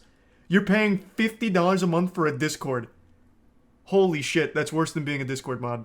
That's literally being you are paying to be an actual like shit stain on a piece of toilet paper. Oh my god. That's a lot worse than I thought. $50 a month for a Discord channel. That is pay piggy stuff. That is like actual pay piggy stuff. At the very least, you should at least hold Tate to a higher standard. Like, hey man, instead of just a Discord server, why can't we have like, you know, a more professional curriculum like everywhere else? Tate. Well, there's a difference between being desperate and being manipulated. Well, oh no, there's absolutely not. He's manipulating desperate guys. There's different tiers of desperation. There's self-aware desperate people and people who get brainwashed because they're desperate, I would say. Like, you have to be on a different, like, wavelength to fall for a $50 Discord. Well, $50 a month Discord. Like, not every desperate guy is gonna be, you know, scratching at the neck to be part of the Hustler University Discord. I mean, think about it. You've been told you're going to escape the Matrix. You're going to take the red pill. And then you go to What Discord. you end up doing in this course is sort of learning how to run an Amazon side hustle for Jeff Bezos. Like, no offense, you're not breaking the Matrix. You work for the richest guy in the world. Like, imagine Morpheus gives Neo the red pill and says, hey, have you ever day traded before? It doesn't stop there either. Like they have this cash quadrant of time and cash where you're either time poor or cash poor, time rich, cash poor, cash rich, time poor. You get the idea. And what they define cash rich as is very telling. They define it as having $5,000, which by that definition, guys, what? I'm proud to say I'm cash rich. Now, guys. Wait, like in total? That is so different from the pitch. I imagine most dudes who buy into this have to have $5,000 total. It's $50 a month. That is such an expensive item. This makes no sense. The lifestyle we've been sold on here is exotic Bugattis, not extra Starbucks biscottis. I mean, am I crazy here? Like, I feel like most people who joined this Discord That's what I want just said. olive Lamborghinis, and they're sort of getting Olive Garden fettuccine. Hustle University is the greatest thing that exists. That's a good point. I didn't think of that. It's low because he wants people to feel like alphas. That's a really good point. I suppose that's probably like the play. Maybe you get someone who's a little skeptical, like, I'll do $50 one month and I'll probably cancel, but they join and they're like, oh, I have $5,000. Okay, so I'm cash rich. And I'm surrounded by a supportive community. Okay, well now I feel like I'm part of the crew, part of the ship. So then they stay. Maybe that could be the play, I guess. So then they're not even there for the information, they're there more for the community and the feeling. Which is even sadder, to be honest. Yeah, because you can get that same feeling for free. Like, there's always going to be a community of people just like you. Like, you're not special. Whatever your interests are, you're going to find a million people with those interests, and you guys can be friends. Like, and it's free. You just have to find them. You don't have to pay $50 a month for friends. At that point, join a frat. Unless you consider being cash rich, having $5,000 total in your bank account, then this course doesn't seem to be getting people rich. It just teaches lost guys extremely basic skills that are free to learn, but charges them $50 a month for it so they can feel like they're escaping the Matrix by working for Jeff Bezos. You barely see Tate at all. He claims to be teaching the secrets to modern wealth creation, but the reality is, from what I saw, he was too busy marketing to actually be present in the Discord. Yeah, I mean, Instead, obviously. You just had all these random people teaching you, like, e-commerce or freelancing or copywriting and investing. And that's why I decided to finally cancel my plans to become cash rich. And that's when I found out about the last trick Tate uses to get you to stay. Anyone who messes this up, annoys a professor, doesn't renew their subscription, their card cancels, anything stupid, then you're going to regret it for a very long time because there's simply nowhere else to go. That's right. They tell you there's nowhere else to go besides Hustlers University. This is the only place What a shame. where you're going to learn not to be broke. I had unsubscribed to get my mother a birthday present, but I resubscribed the next month. I don't believe that. I don't believe you. And I also think if you were a member of Hustlers University for a month and you didn't make enough money to buy your mother a birthday present, you f***ed up. So you're probably going to end up kicked out. Like, their two responses are, that's not true, and even if it is, it's your fault anyway. Who is this guy? I've seen him in a few clips now. All he usually does is put Tate's meat in his mouth. Who is he? Is he like one of the gurus? He teaches you on like cock sucking technique or something for like behind the dumpster transactions? Who is he? It's his brother? Oh, that makes a lot of sense. That makes so much more sense now. Okay, that makes so much sense. This guy only parrots what Tate says, well, like Andrew says, or reinforces it, or says outlandishly stupid shit. And you have to understand that for the people actually in the course, they're like deathly afraid of missing a payment because they've been told that if they do, guess where they're going? That's right, straight back in the Matrix. In jail, they call it. We don't kick you out. We put you in the jail, and you sit there in your cell, and you have no access to the money-making information, and we just flood you with all the endless wins. Every time someone wins, we show them. I mean, Andrew Tate hasn't reinvented anything. $400 a month? Doing it more but the result is the same as ever, where the real person getting rich, truly rich, is Andrew Tate. You're broke! You're f***ing poor! Nice. That was pretty insightful. I can't believe it's $50 a month for a Discord server. I don't know why anyone's surprised. I don't know why CoffeeZilla's surprised Andrew Tate was never there. He openly hates the people that buy his program. He literally insults you. It's like a humiliation kink. He openly insults you. It's not tough love. He just actually doesn't like you. You are his pay pig. It's a far cry from tough love. He'll sprinkle in like a couple truths here, like men feel invisible. It's not good to feel invisible. You need to feel better. You can feel better by taking care of yourself first and foremost. It's like, it's kind of true. And it's like $50 a month. And I'll show you how to do some drop shipping, I guess. Oh yeah, I know, the 110,000 students, it's big. No, it's fucking big. Andrew Tate makes $66 million a year from this shit if everyone pays $50 a month. Yeah, no, it's a super successful hustle. He did what all the other alpha males did, but did it smarter by being like a punching bag. Like, obviously he's in on the joke. He knows he says the most outlandish shit, like CoffeeZilla mentions, and then sprinkles in enough truth where people hear about him for being insane, then they'll hear some truth and be like, maybe I'm gonna check that out. And then they buy into $50 a month. Huge profit. And since you're only paying $50 for a Discord server, it's pure profit. He has no overhead. Maybe he has to pay a couple of the gurus that he got from Fiverr, but that's so negligible. It is straight profit. And there's the MLM component where you get rewarded for recruiting people to Hustlers University. This is an absolute money printing farm on the back of some real desperate sad dudes. And they are brainwashing themselves on Twitter with the most cope I've ever seen. It's fucking genius. It's super smart. He did it exactly how you would, or how you should, if you're trying to make a ton of money with no morals. I'll give you some free advice. Don't get your, like, life experience online. Don't get your social skills through tutorials on YouTube. Don't make your identity something online, like your whole personality. The internet's a great resource for information, but you should never base your personality on what people tell you to do. That's the mistake I made in college. When I went in college in my freshman year, I got all of my, like, social advice from Reddit. And you know what happened in my freshman year of college? I dressed, well, my dress wasn't, like, the biggest problem, but it was pretty bad. I dressed like a fucking anime character, and I acted like a mysterious anime character. I didn't talk to anyone because I was convinced that being mysterious and not being, like, super open was a cool thing. But instead I scared everyone away from me. I was completely lonely and fucking miserable. There are just things you can't be taught by people online or communities online. I don't even remember what came over me, but going into my sophomore year, I recognized how miserable I was, and I was like, something's got to change. I mean, something's got to give here. So, going into my sophomore year of college, I signed up to room with random people. I was like, I need to be on campus. I need to be around social people. I need to experience life from outside of the computer and what they tell me. So I got random roommates, and they turned out to be the popular kids around campus for the most part. So they took me under their wing. I was their clay, and they were the sculptor. I learned all of my social skills through them like a sponge. Today I saw a video that perfectly demonstrates just how fixated people have become with social media, and just how ingrained in our DNA it is to post every second of every day online for validation from complete strangers. It's reaching a point where it's becoming like an obsession for a lot of people to post everything all the time. And I swear to God, drinking an entire gallon of mercury is less poisonous than spending an hour on Twitter.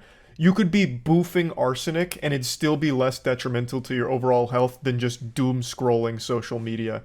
It's getting out of hand, and the video that I'm about to show is a babysitter who gets in an argument with the father of the child that she's babysitting because the dad is upset that she posted a photo of that child on Instagram without telling him. And when he's confronting her about it, like, hey, can you take it down? I really don't like that you did that.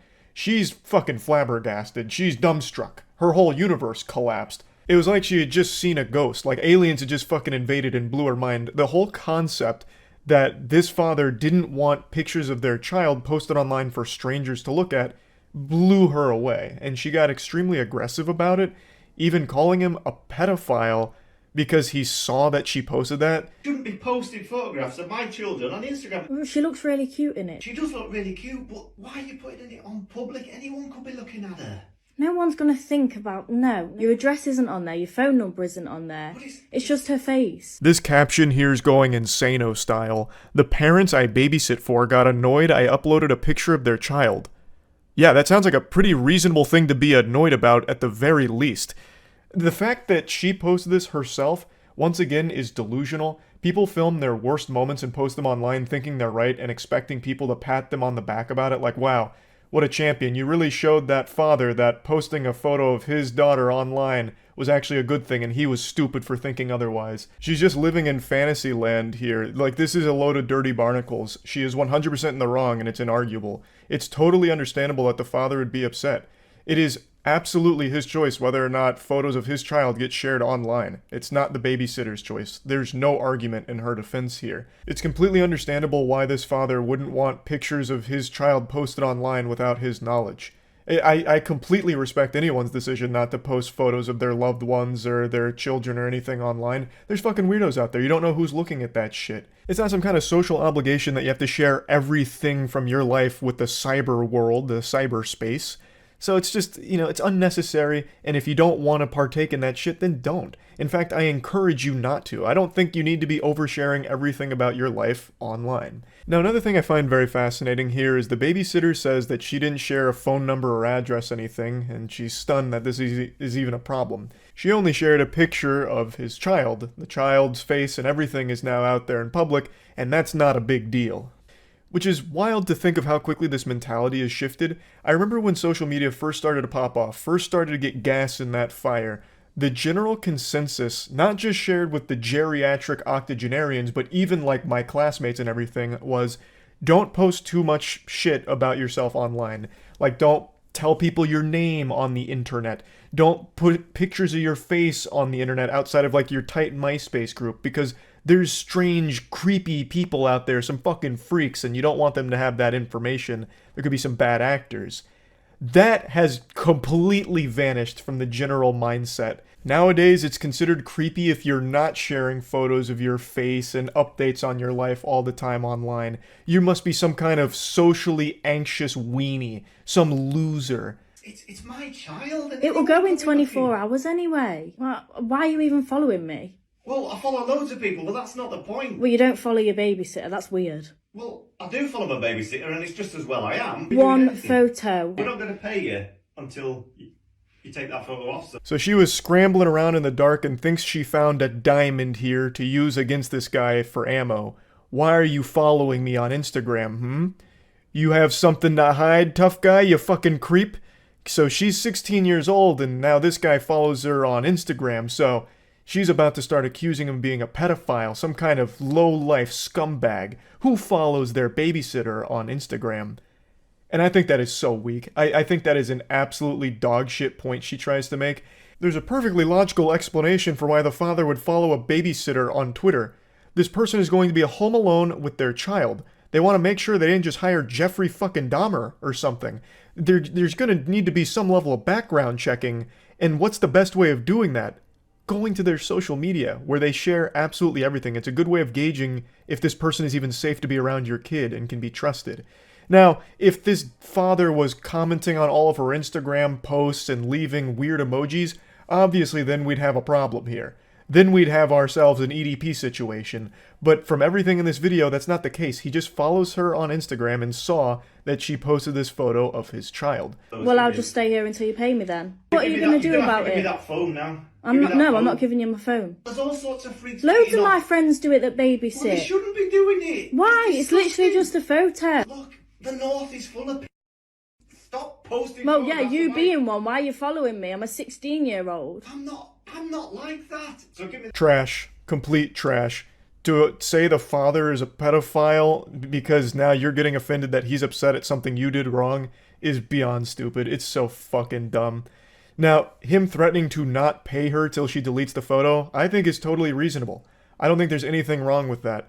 You have done something very much against what you are hired to do, and you won't be compensated until you just do the bare minimum of deleting the photo. It's a super simple request. You shouldn't have taken the photo or posted the photo without talking to the father first, so the least you can do is take it down and then receive your payment for this and wash your hands of the situation.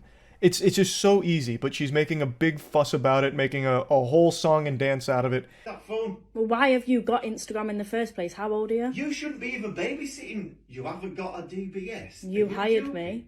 Didn't realize there was an age limit on Instagram. Well, like, she's just so lost in this sauce now. Oh, you're so weird. You have an Instagram. How old are you? Goofball, huh? You ancient fossil, stupid goober. You have an Instagram? You're going to jail. Hope you like going to the slammer, you fucking pedophile. Wait until I call up the police and tell them that a 45-year-old man has an Instagram, huh? Yeah, they might just come over here and execute you on the spot via firing squad for your pedophile crimes against humanity. Signing up for Instagram when you're 40-something years old. Despicable. Are you joking? I'm 16 years old. I'm That's still just in school. shocking. So you could be doing anything. Well, you know me. I'm not like that. I'm shocked. We're gonna have to tell everyone that you're a bad babysitter. I can't believe I'm hearing Well, I'll this. tell everyone that you follow me on Instagram, a 16-year-old girl. How's that going to work out for you? Threatening to just call this guy a pedophile to society because he's refusing to pay you for something you did wrong. He's just very simply asking you to remove the photo. He's not even being, like, over-the-top aggressive or mean about the situation. Like, his only threat so far is, we're gonna have to call you a bad babysitter. Like, that's something you say to your dog when you're disciplining them after they pee on the floor, like, bad dog, please don't do that again. I don't like cleaning up pee, please. You know, just don't do it again. It's easy.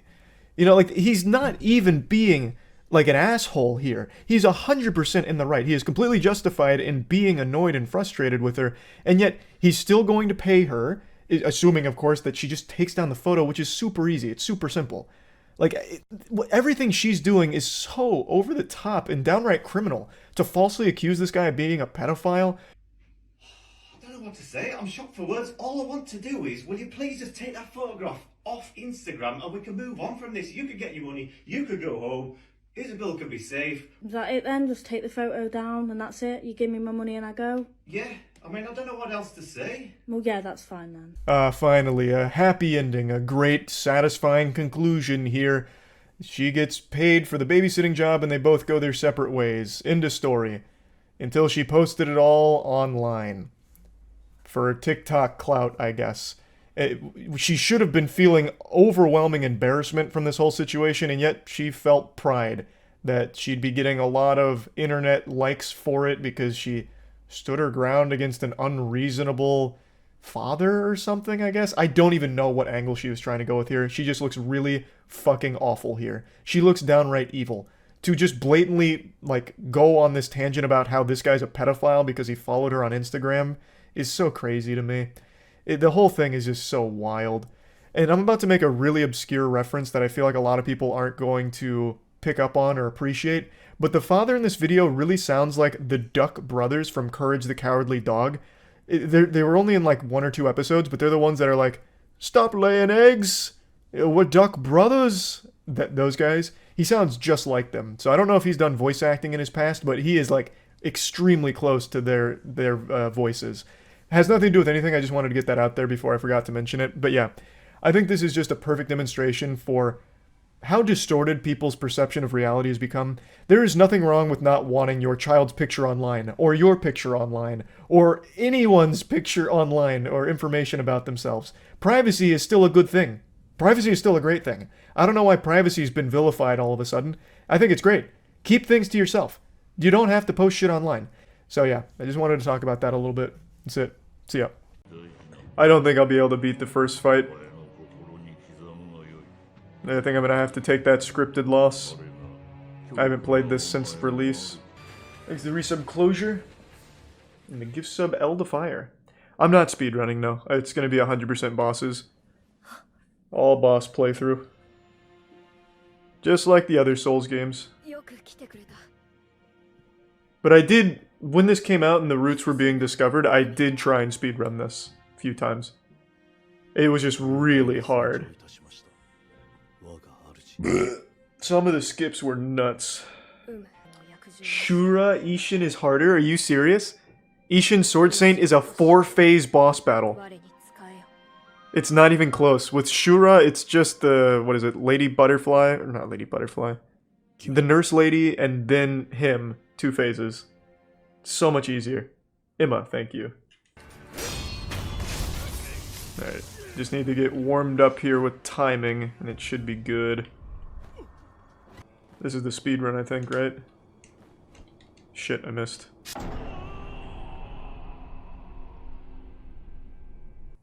I'll try and beat him. I don't think I will, though. We'll see.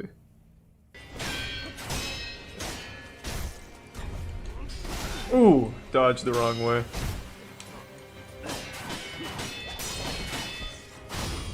God damn it. Oh, I thought it was the big one. Damn, I fucked up.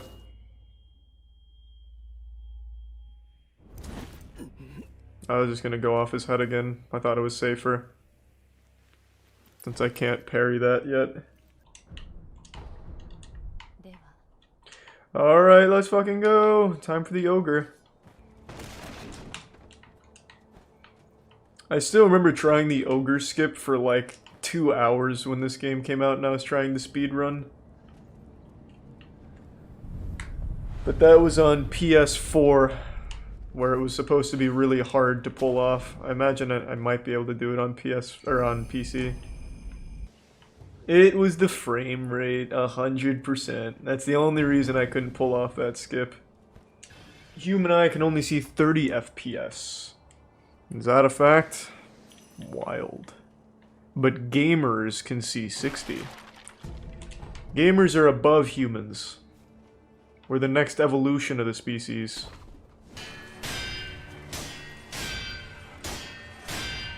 Jesus Christ! Thanks to resub Feet Sarah.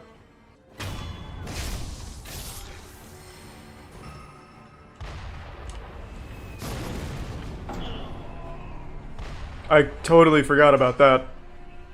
Fucking mortar crew.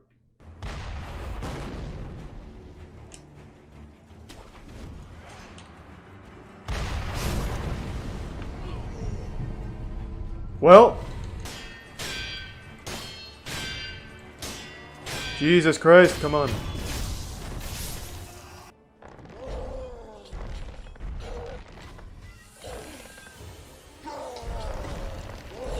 What side is it that I can get the... Okay, it must have been the other side. Oh boy.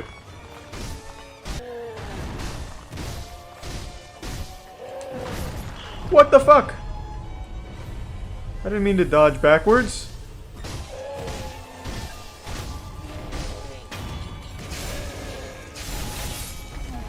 Health is an important watch posture.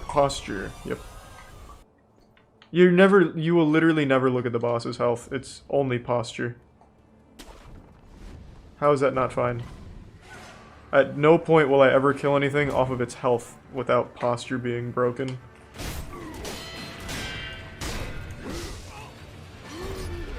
Nope! Oh, I didn't want to dodge right! God damn it. I do still remember the skip here. Let's see if I can get it first try. Shit. Okay, there that goes.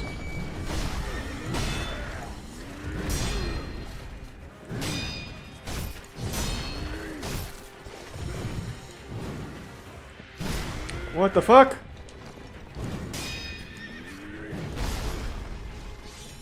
Wow, this guy blasted me this time. Exit Prime Sumab in Tier 1 Rizzo.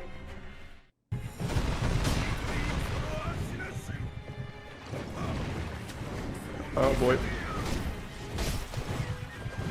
Come on! You son of a bitch! What the fuck?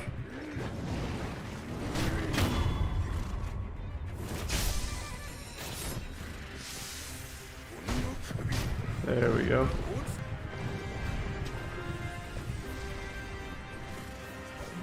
Oh, alright, very good.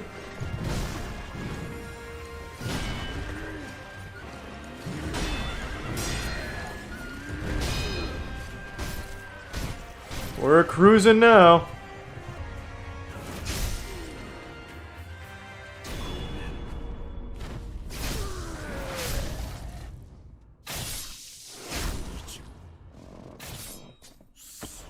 Dark Souls 2 is definitely one of the weakest, but it's still fun. I refunded this game after an hour, I just kept dying. Oh man, you just gave away your fucking gamer card. When a gamer dies, that's when he becomes stronger, like a Saiyan.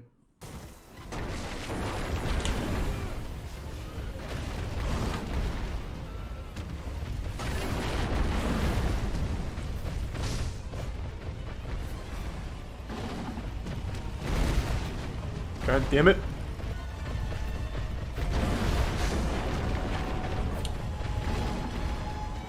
I don't have any ninja tools. I haven't gone back for any.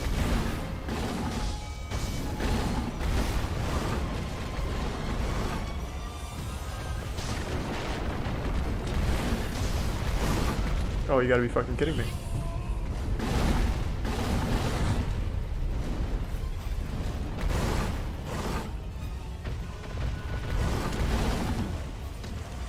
Can you... I actually don't remember. Can you even parry his shit? I mean, it's a fucking bowl, I can't imagine you can.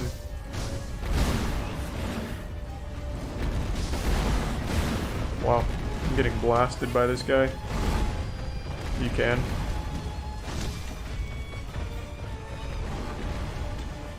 Let's try. Well, that didn't work. That didn't work twice. Thanks, Resub Spectre.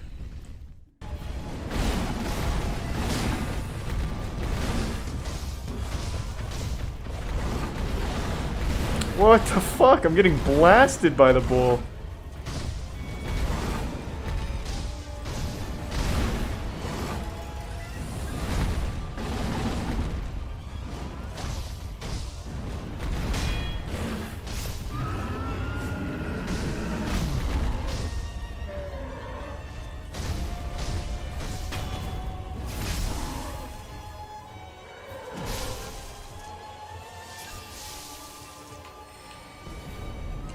Fucking rough.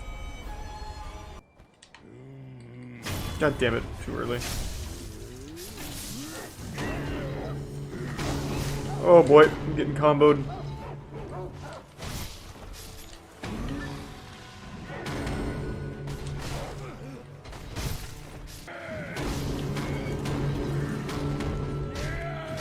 What the fuck? What the fuck? Alright, very good combo. Oh boy. Oh my fucking god. Well. That bell guy is nutty. He popped off. Yeah, fuck it.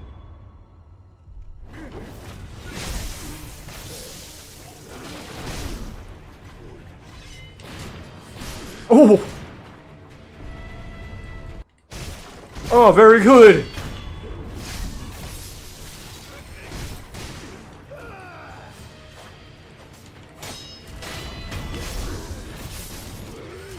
Oh my god.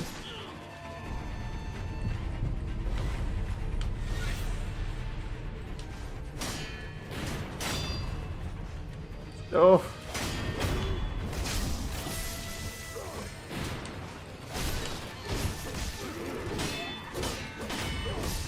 What the fuck? That's the first time I've died twice to the same guy. Alright. Oh my god, that guy just fucking got me with that shuriken.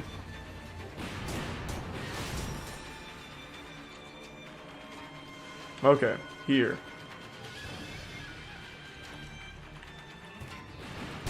Oh god, Jesus Christ! Come on!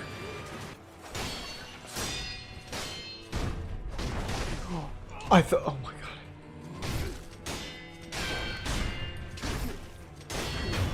Well, I'm just gonna immediately rest. I don't think there's any point in continuing that one there. That was embarrassing. He got me with a big slap.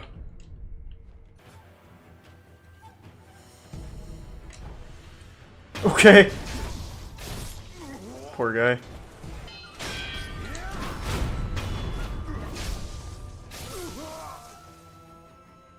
Yeah, there we go. Looking good. Pretty clean.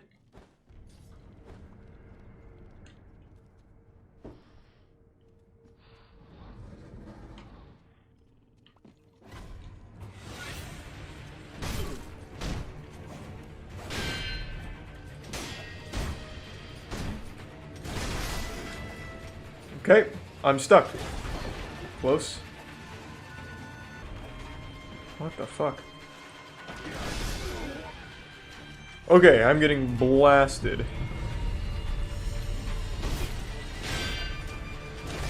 What? Okay.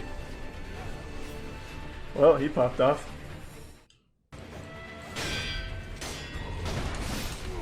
I see. I thought that was something I could... Oh my!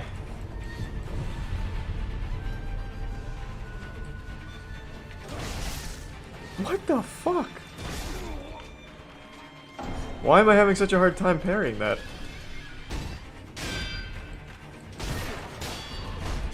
Ugh. I can't move. Oh my god! What the fuck?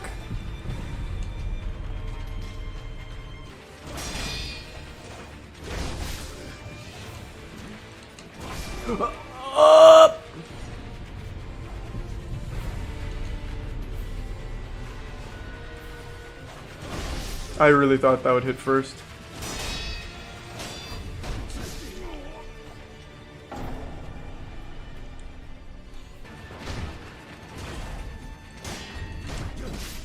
I need to jump that. I just can't dodge it. I have to jump that attack.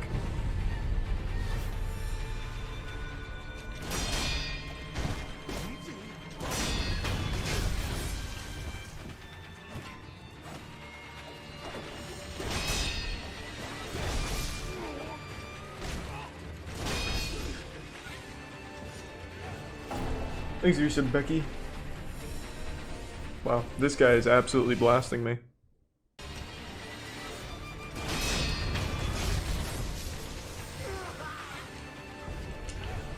That's a real dumb boss fight. No room to attack, I guess. Alright. This is Nikocado. I remember the speedrun strat, bringing him to the door, using the sugar and just attacking the door, and it hits him on everything.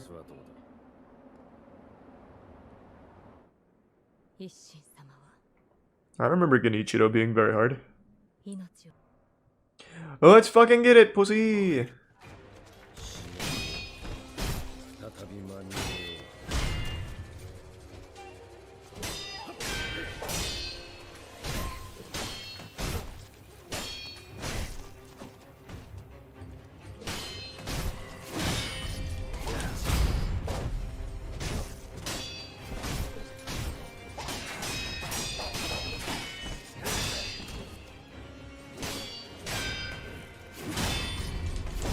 Oh, fuck my posture. I wasn't paying attention.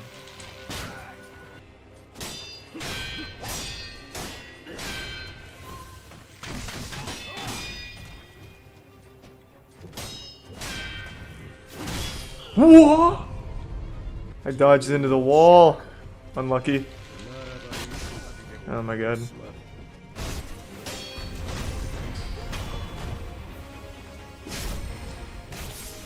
Let's go. Let's fucking get it. What? I didn't Makiri counter it?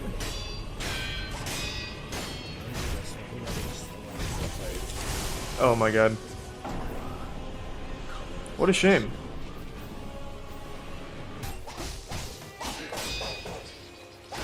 Okay, I'm getting a little too rambunctious here. Okay.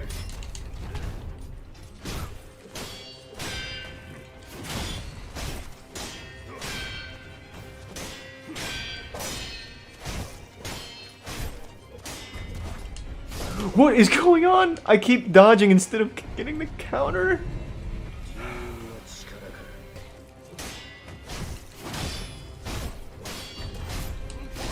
Why does this keep happening?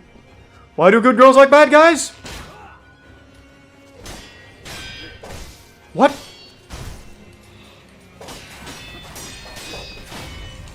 Yeah, I saw that coming. I panicked.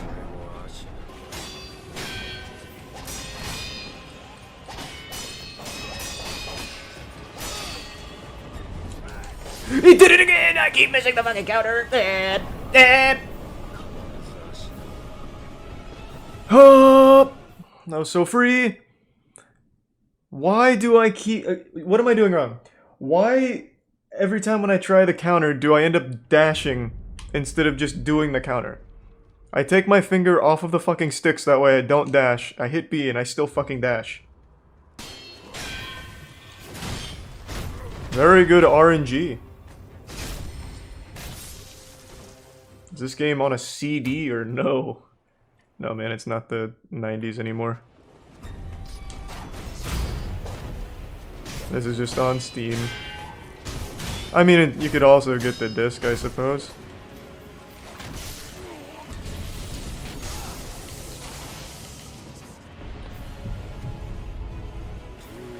What did I do wrong there about redirecting the lightning?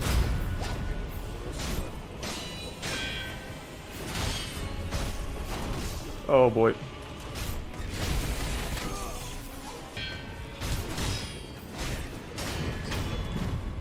Whatever.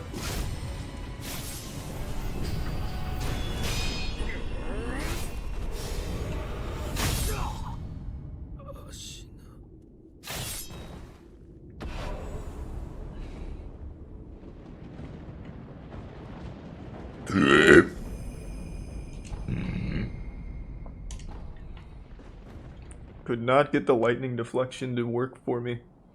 So I jump up LB and RB to throw it back, right?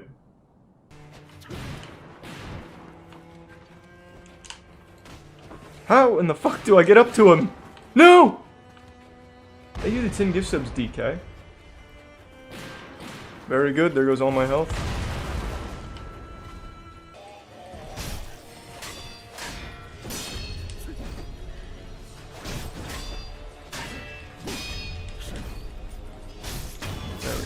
Thank you to 5 gift subs, Green Seth. Thank you for the generosity. Well, that's a lot of monk kills there. I don't think they give much XP, so it probably wasn't even really worth anything. But we did it. Oh my god! That guy hit so fucking hard.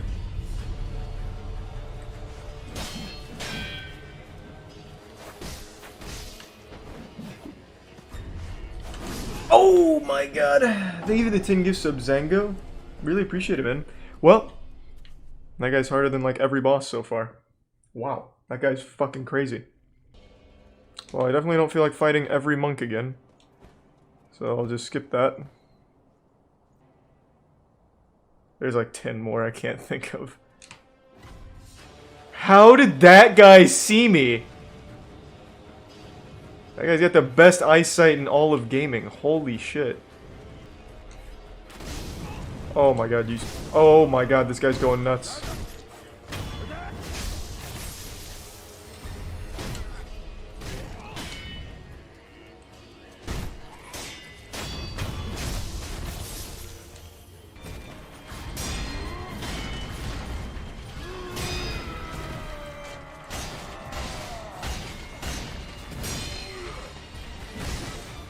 Oh my god.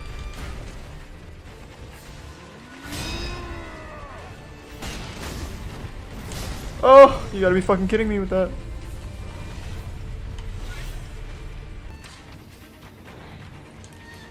God damn it, I couldn't stop in time.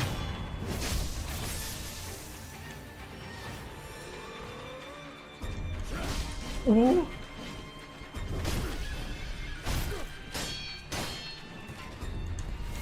What is going on? I can't fucking counter that. Oh my god, he's blasting me.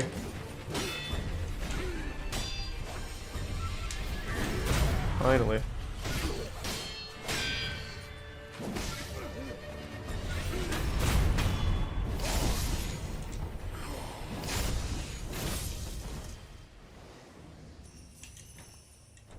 Missed every counter except for those last two. Thanks for Prime, Steve. Oh, I remember this part very... Oh, wow. I remember this... Oh my god. What the fuck? Okay. The archers are comboing me.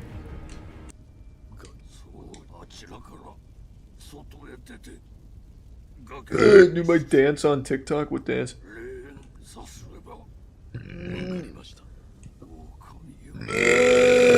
Oh, that's what I needed right there.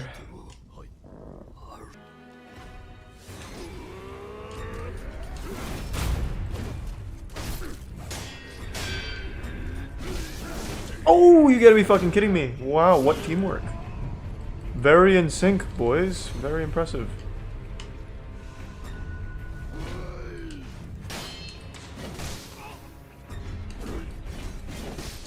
Okay, this is fucking tough. 2 spears.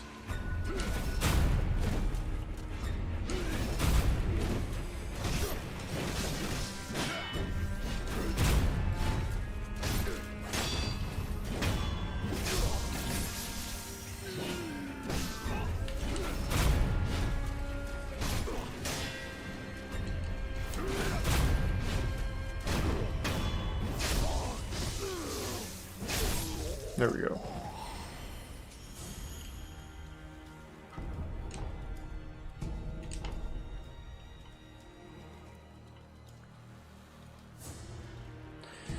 Had to work for it, but we got there, baby. Too easy. I'm coming in hot.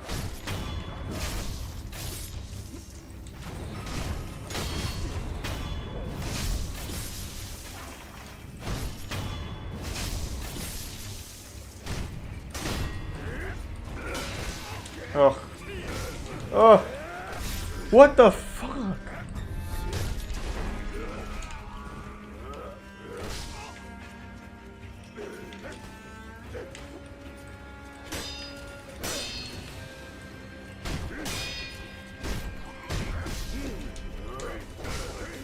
I really don't... I have to, I think. Holy shit! They're working so well together! I think this guy's on to something.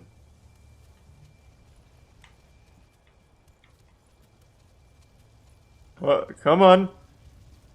Come on. He looks so scared. Jesus Christ. Come on. Okay. Very sad.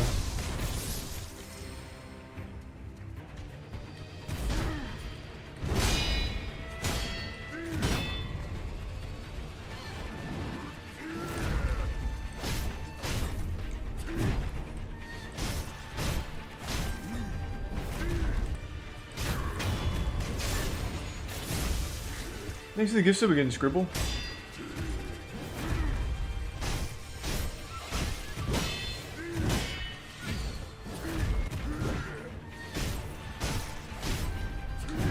Oh, not like this. What?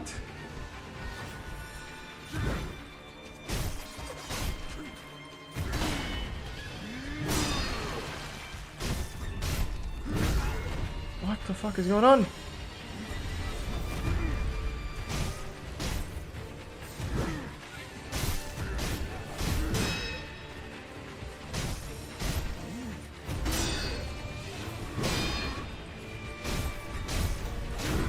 I really committed for it and it paid off.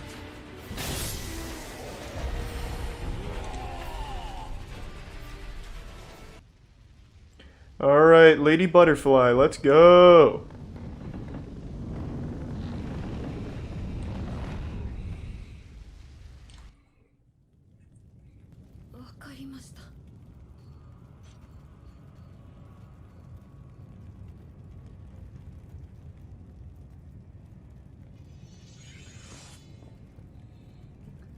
Let's fuck her up.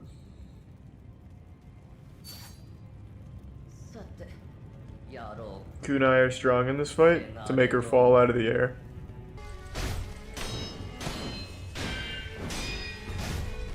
Ah, I meant to jump. Fuck.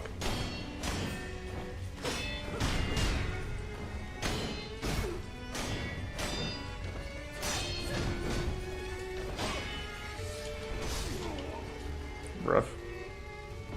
Hold on, hold on, hold on.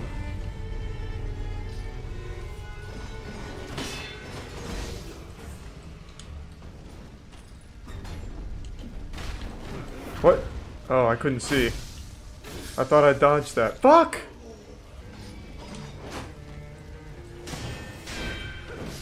Whoa! Oh my god, my timing's so off! I'm tilted!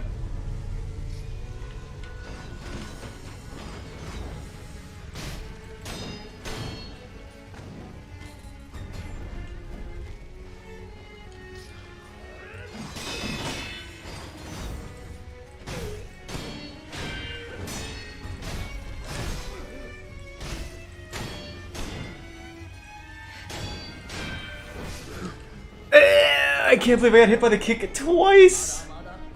Lady Butterfly is going wild.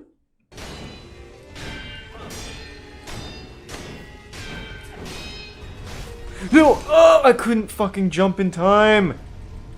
God damn it, I'm having such a hard time jumping that.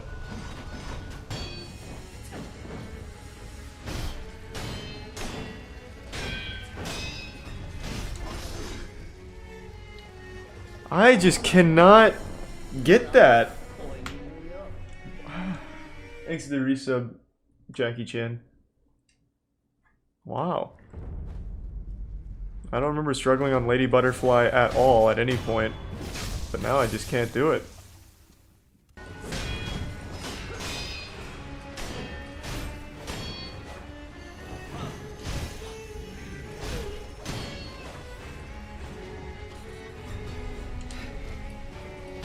Come on, pussy!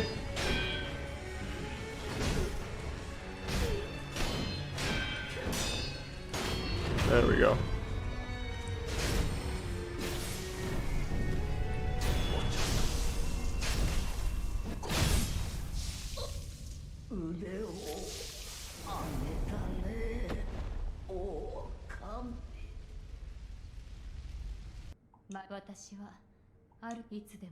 Alright, let's upgrade this fucking gourd now, huh?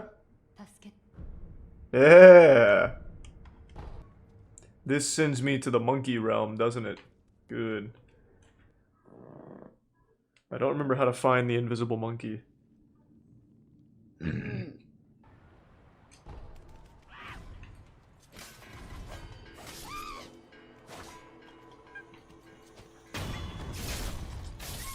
That'll teach ya.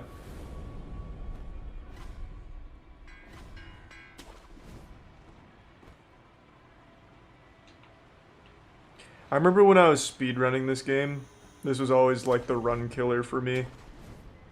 I could never get the rotation right for the monkeys.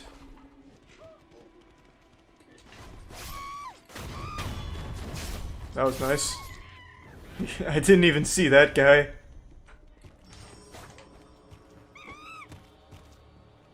Is it possible to die on this boss? Yeah, you just have to really fuck up. Oh, shit! What? What just happened? Did he die from that?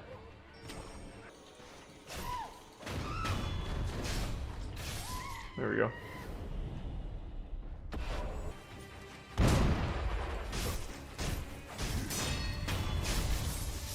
Here's the prime Kenneth.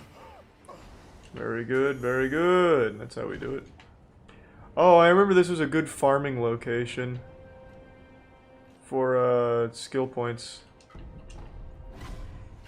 Because there's an idol right here and this guy gives 280.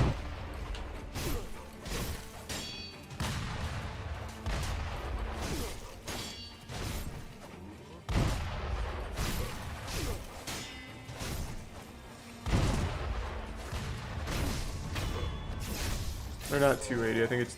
Oh, 290. Oh, baby. Thanks, you said big boy. What the fuck?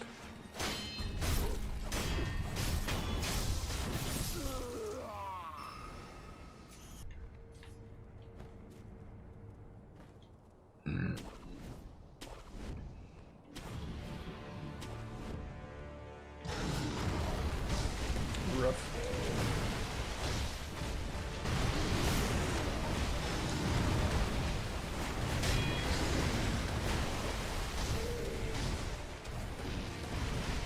Oh shit, I forgot about the poison.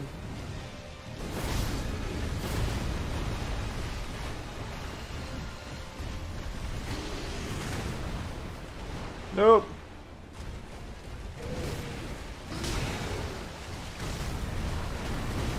Oh shit.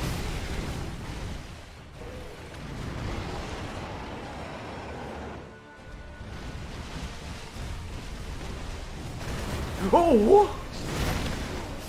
Oh my god, he's popping off right now.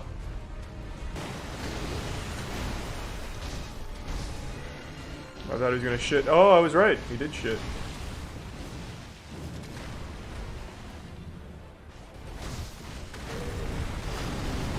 I keep dodging left instead of right.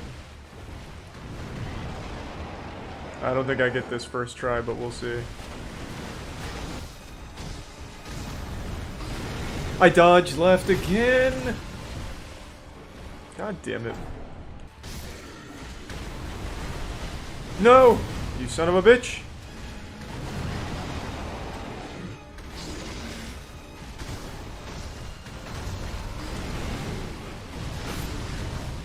Must have had bad timing on the parry. I can't move. There we go. Oh! Close.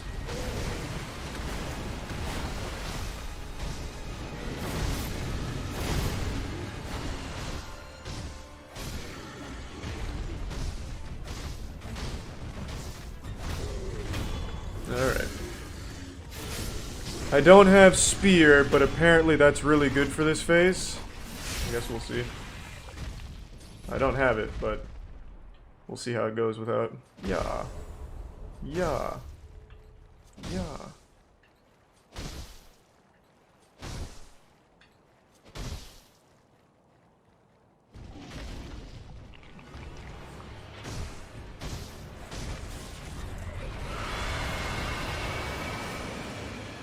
Okay, I didn't remember that. Come on.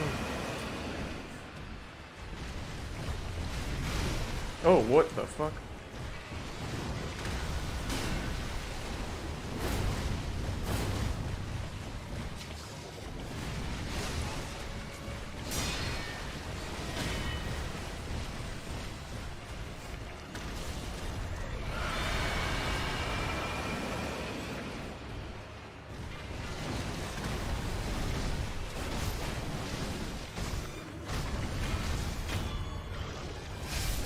Alright. Phase 2 is significantly easier.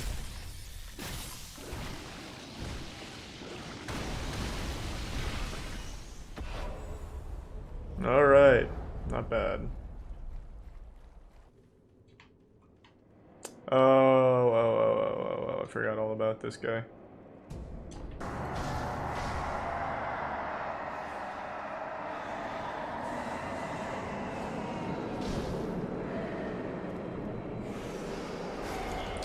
God damn it. Confetti or umbrella? I think I have some confetti. Son of a bitch. I don't have an umbrella, but I do have confetti, I'm pretty sure. I'll just do it on the next attempt here. Fuck. Thanks to tier 1 Banthony. Yeah, I forgot all about this guy. And thanks to the resub Apollo Zito.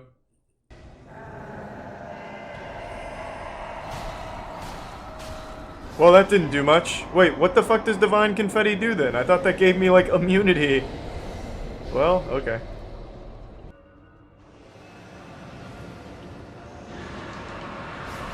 Oh! Holy fuck. Jesus Christ.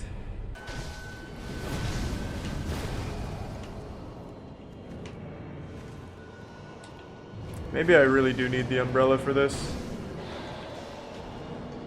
Because I don't really want to use another confetti. But whatever.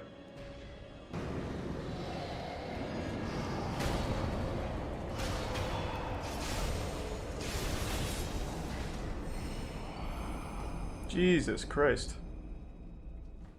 2 confettis. What a waste. Is this the way to, fuck. What's his name? It's one of the snake guys. I forgot his name. Yes, yes it is. I remember there's a way of getting here over that way, which is like a shortcut speedrunners use. Or at least used to. Here I come. There's 2 this time, right?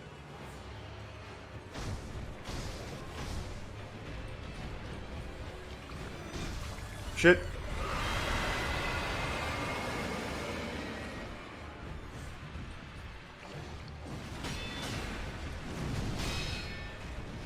Oh shit, I didn't see the last one there. What? Oh, I was running into a rock. Rough. Fucking rough, it's okay. Oh! I didn't get my sword up in time. Oh boy, oh boy.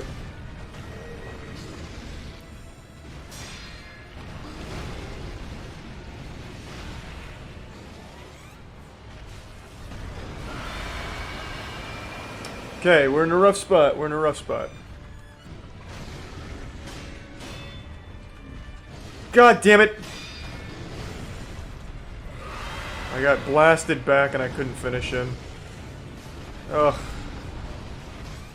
Come on, baby. Please, let's fucking go.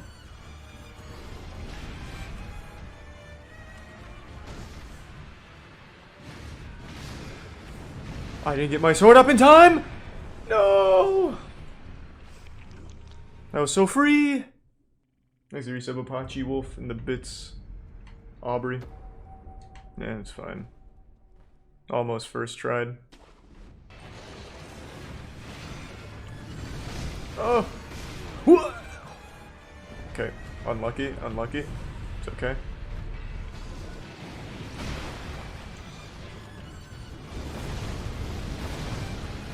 No! God damn it. I'm committing way too hard for this now. God damn.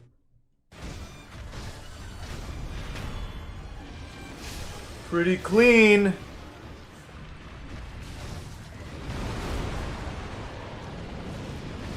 Okay, very unlucky.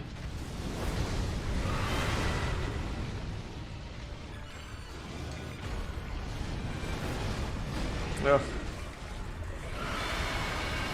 Oh, I couldn't get out in time. Why?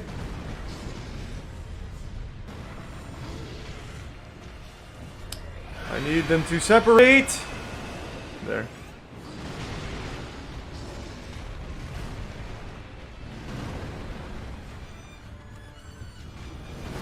Oh god, why?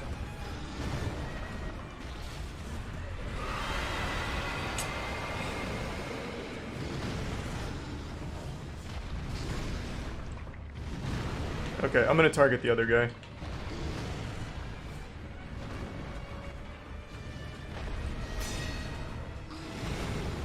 Never mind.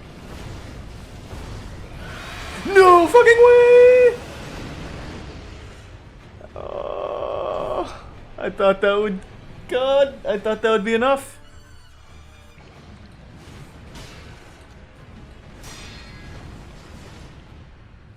I just need one more mortal draw on that guy.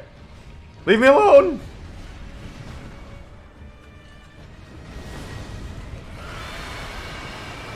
Fuck.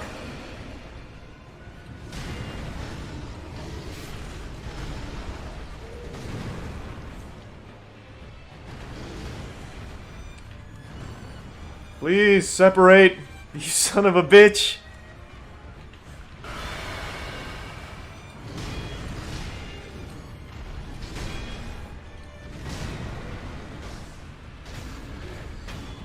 Wait just a minute. The Wonder Boy.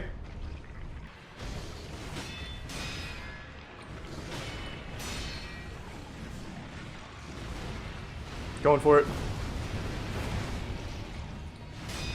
There we go. Squeaked it out. 3 tries. Or, that was my 4th try. I'll take it.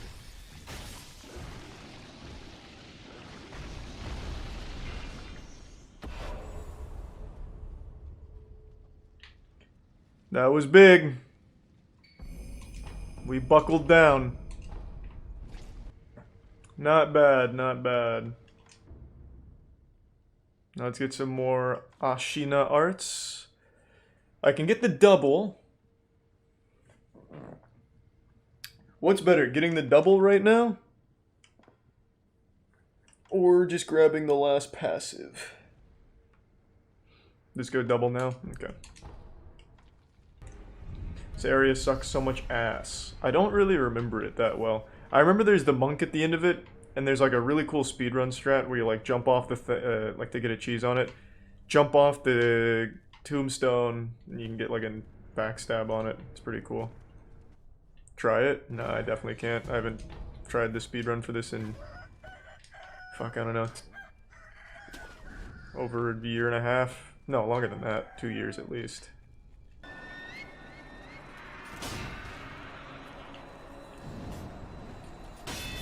Whoa, I forgot about the terror. Son of a bitch. Thanks, Resub Brince. Yeah, I see I can't do much to these guys without confetti.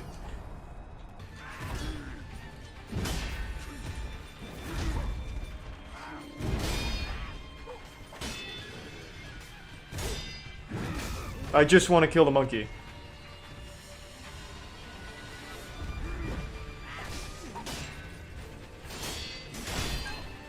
Oh my god, just let me kill the monkey. Holy fuck. Holy shit, stop being such an asshole.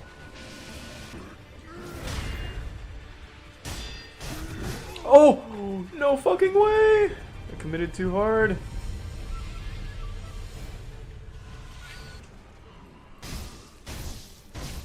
Oh boy. Oh boy. Oh god, I can't. Oh boy, oh boy. Holy shit. Oh god.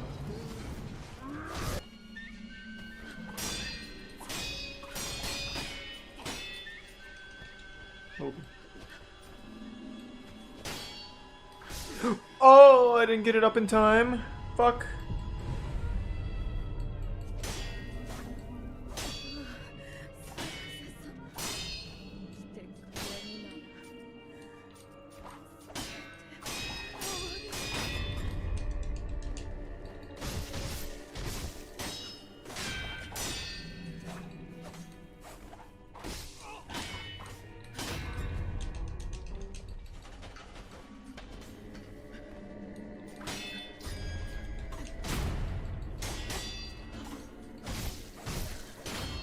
Close call. Fuck, that was tough. Jesus. We're cruising. Easiest in the series, in my opinion. Yeah, I feel the same way.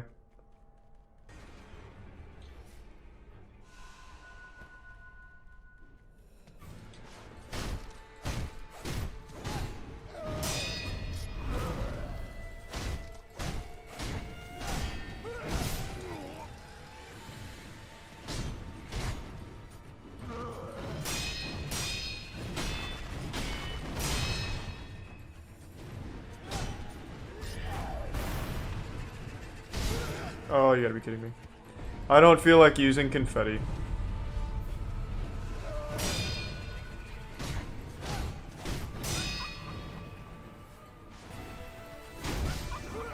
I don't know what I was thinking with that.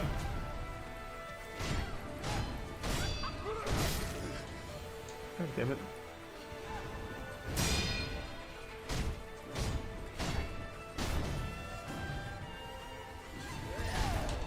No! Up! Too early.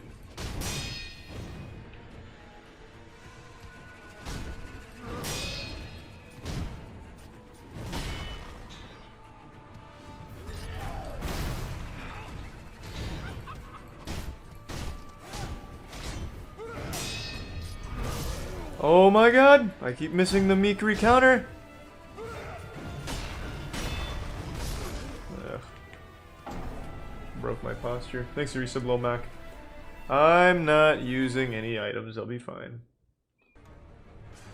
Yes, I know about snap seeds. Like I said, there's a really cool speedrun strat where you use the snap seeds, get them in a specific spot, and jump off the gravestone in the back, and you can just kill them instantly. I practiced it a little bit back when the run was fresh. Ugh.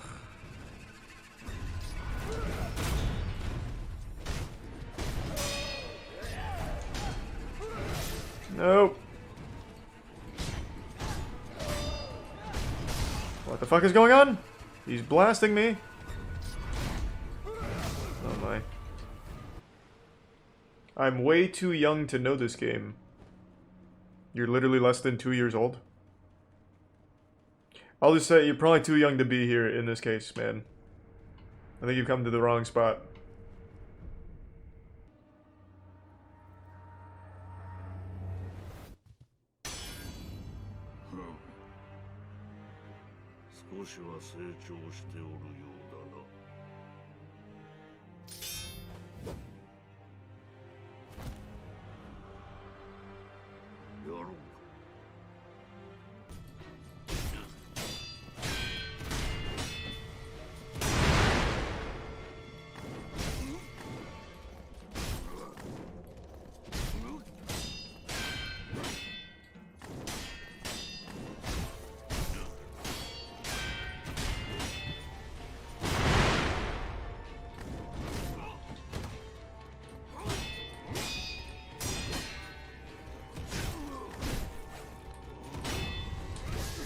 Unlucky. Fucking posture broke at the worst part.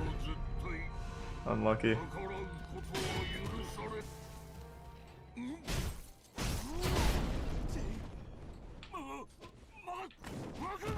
Nope. I can't see. Forgot about that.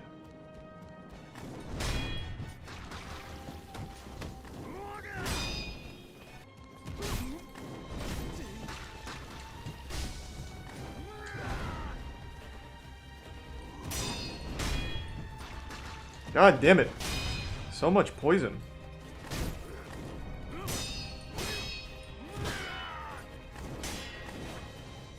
I'm playing it real slow just to be safe.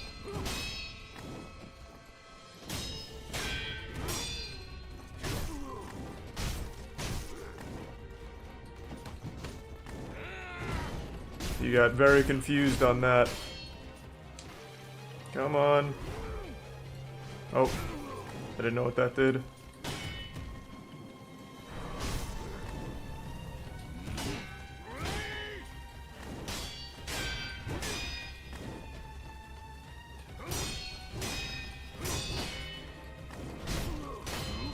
First try!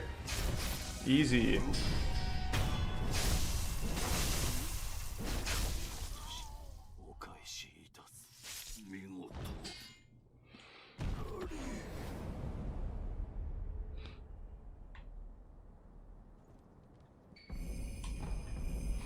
I really think Owl Father's overhyped.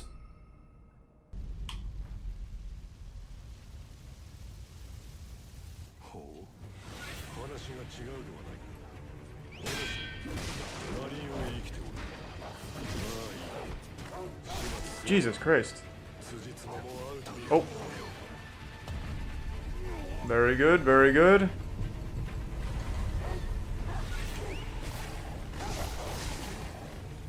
Misclick.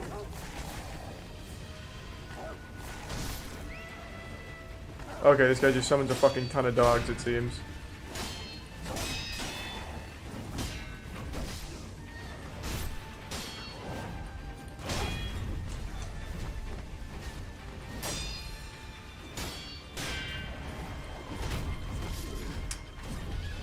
Okay, that guy fucked me up.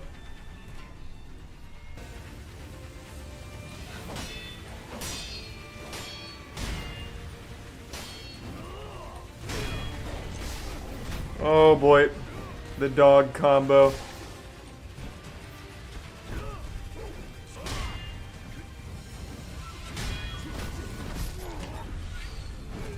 God, this guy's going wild on me.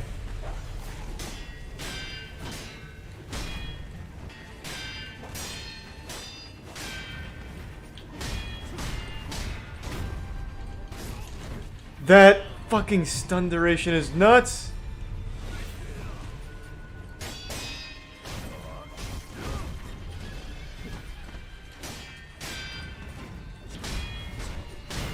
There we go. Christ.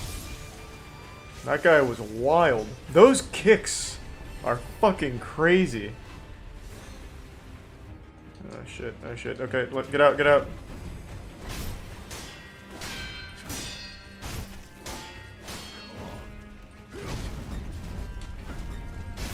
Oh boy, oh god, Jesus. This is an unwinnable encounter I've got myself in here. Oh shit.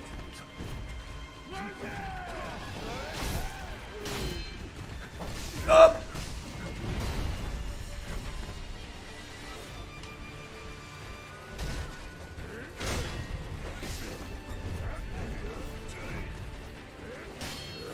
Oh my god.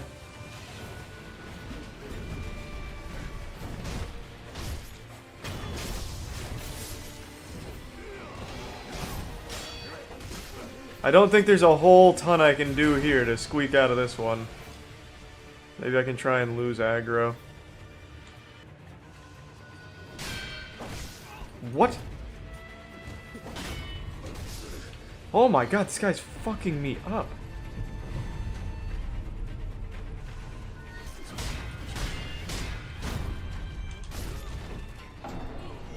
That kick is crazy. Thanks to the resub, Abby.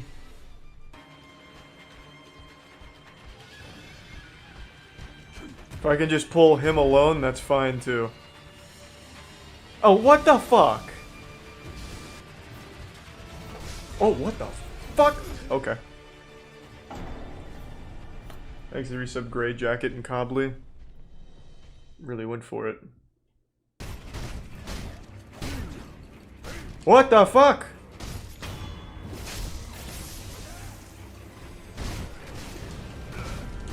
Oh my god. Oh my god. Very good.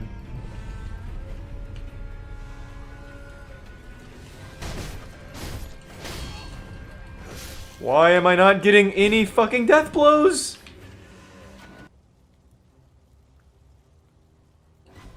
What?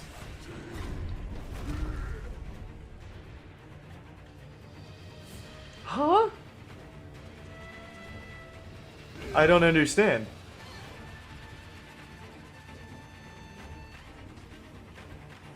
The fucking red circle was still up when I attacked.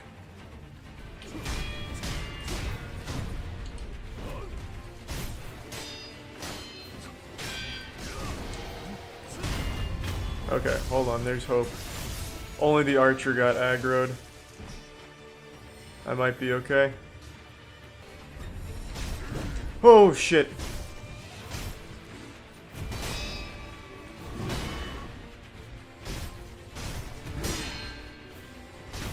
Close call. Fuck me. I had to sweat for that. Oh, alright. We got it though. Alright, let's fucking go! There's quite a few people that say this is the hardest boss in the game. Why can't I talk to him?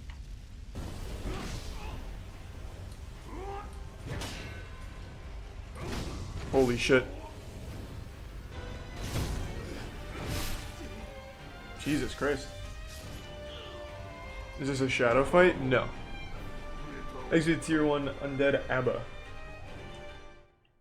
Appreciate it, pizza, and thank you, man.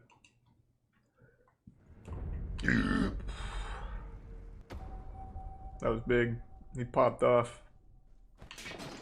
So why couldn't I talk to him? Was that a glitch, or are you just supposed to go in there swinging?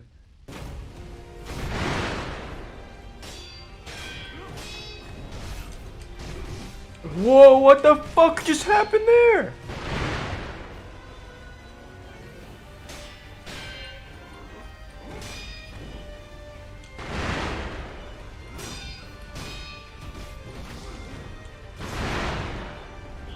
Holy fuck, sometimes I just can't move.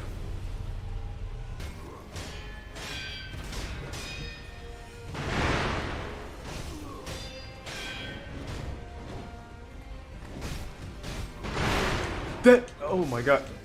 I didn't think that would hit me. Wow. Jesus, that hitbox is nutty.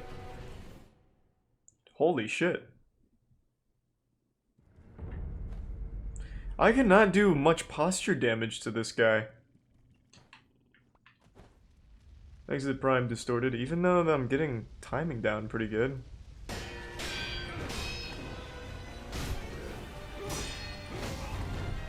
I can't move! Oh my god!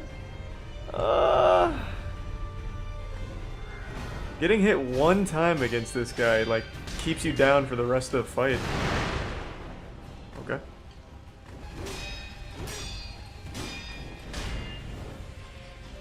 Perfect blocks, or parries rather. Still not much posture. Oh my god.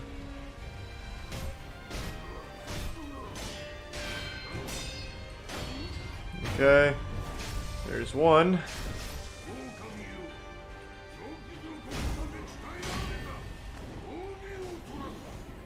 Okay. What the fuck? What in the fuck just happened?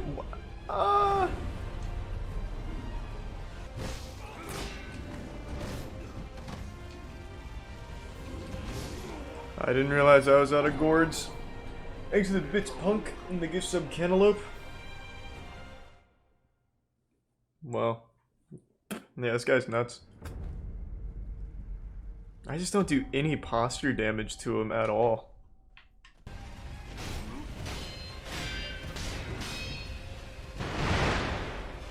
Stuck. Very good. Very good. All that momentum right down the shitter. I couldn't get around the pole.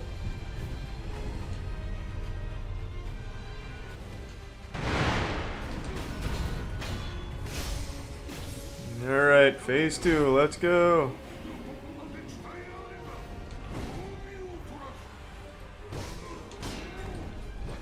Okay, very good. Nice and quick. Jesus Christ.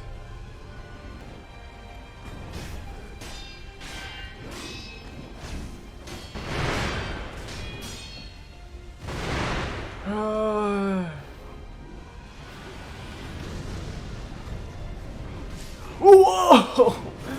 Oh, what? Thanks for the gift sub, Pierre. What? I still don't know what to do about the giant firebird when he throws it.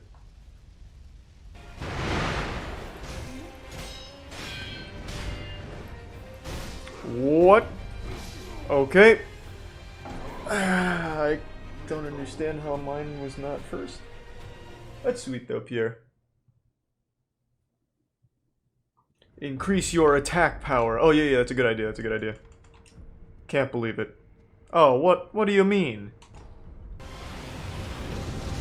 How do you... What is happening? How do you dodge the fire owl? I tried running forward underneath it and it still hit. Thanks for resub, Shazzy and DK. Or DJ and Wayne. Jump over it. I tried that last time, though. Okay, before I lose all my fucking skill points, I might as well just spin these. Or actually, no, you can't go below, right? So it just puts me back at 6. You can't actually fall under it, can you? No, I'll get it like this. It's not like damage is the problem, man. I just get 2 shot.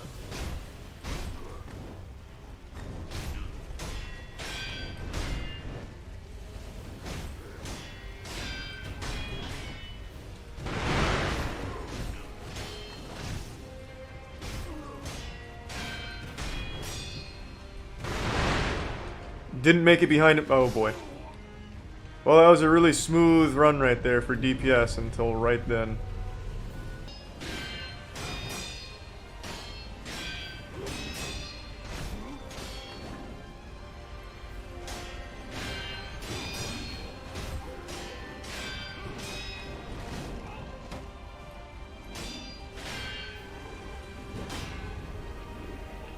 Okay, I'll take that.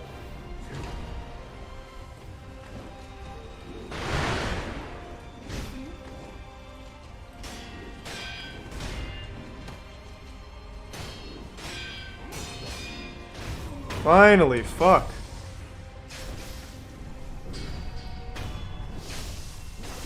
Jesus Christ.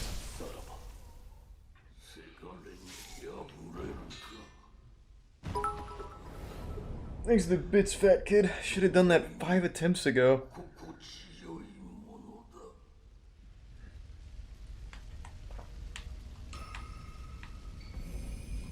Alright, let's fucking get it.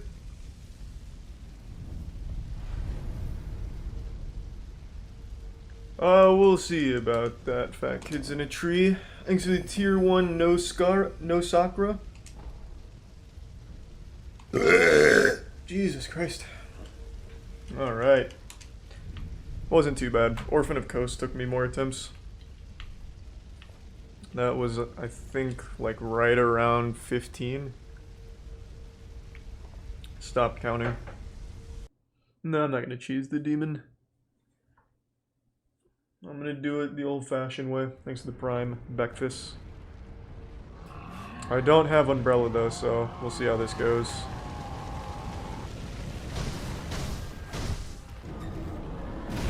Oh, you gotta be fucking kidding me!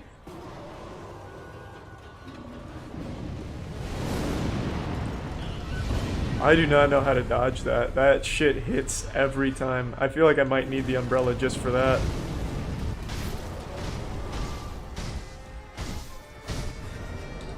No, fuck! I fucking knew it. I knew he was gonna have some AoE shit. Okay, that's new. Nope! It's not looking good. I really might just want to get the Umbrella so that way I can do this easier. I'm shocked that still hit. Can't parry that shit. I tried earlier. No! I committed too hard. I thought I'd finish him there. Thanks for some cauliflower.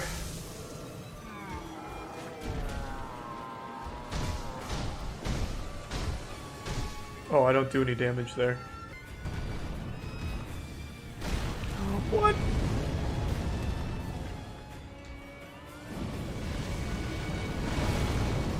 I'm coming, pussy. Let's go. That hit! Okay, wasting a lot of good gourds here.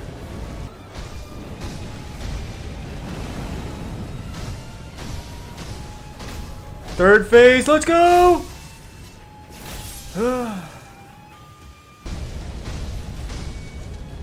Oh, I got stuck!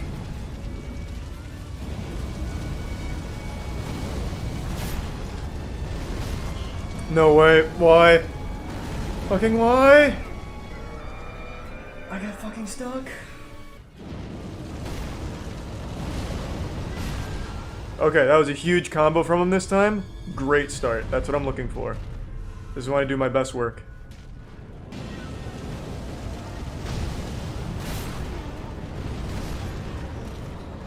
Wow. His combo game in that one was nutty. Here I come.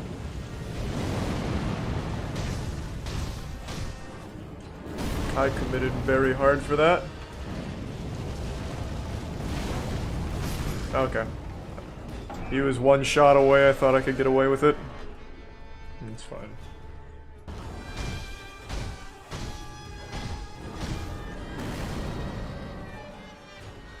Here I come. That attack is fucking oh my god. It is undodgeable. I don't know how to... Where are you supposed to go? I'm on my way. I don't know how to dodge that, but there it goes. I don't... That fireball, if he uses it, is a guaranteed kill on me. I've tried dodging every direction and I can't get away. I've tried jumping away and I still get hit. I don't know. That one's fucked.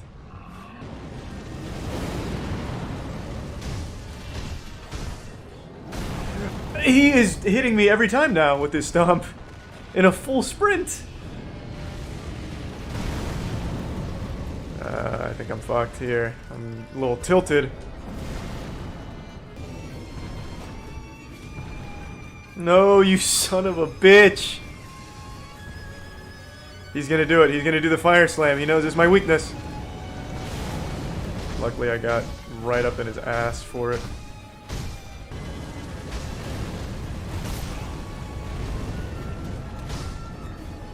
No! Oh my god, I was one hit away from... Oh, I thought I could get it.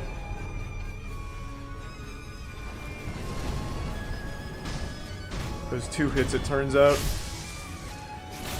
I'm debating if I use any items.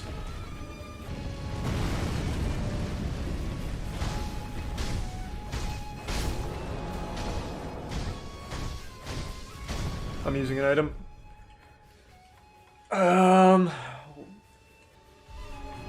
Oh, actually, I have a restore.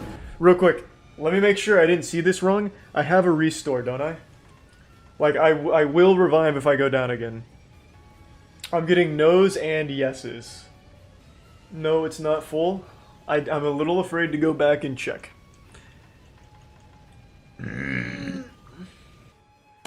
I can't decide if I use my shit. Do I just use the Juzo?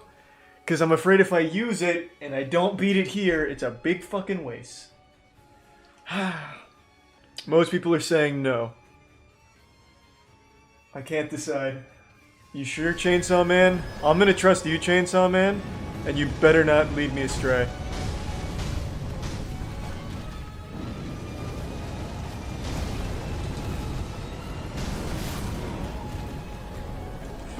Oh my god, I got locked.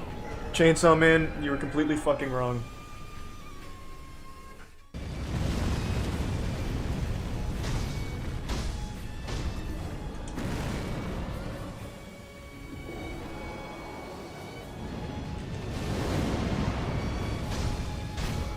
Didn't need the Jizo, but I would have rather had it than not.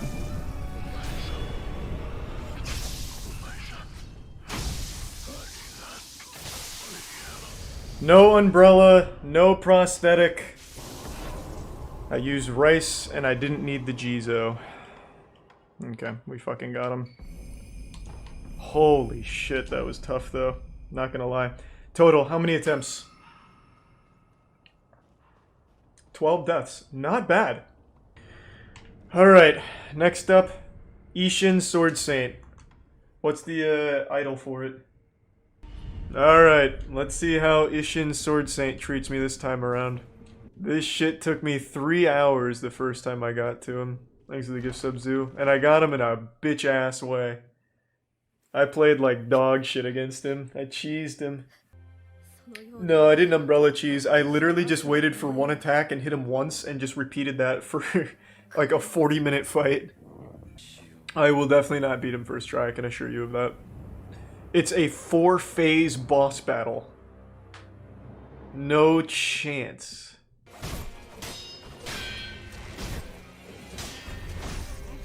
Oh my god, too early. It's alright.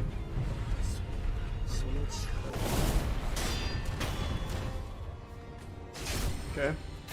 Pretty clean.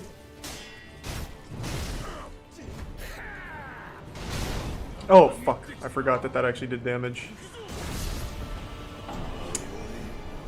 I tried to jump it. Not bad, though. First try on the third phase. That's not bad. That is not bad at all. Holy shit, he's popping off.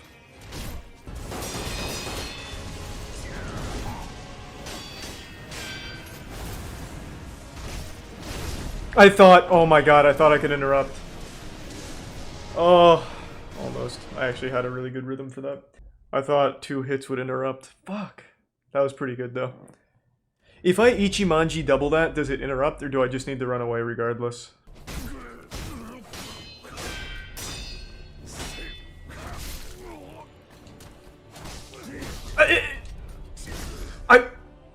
Oh, yeah, that was good. Okay.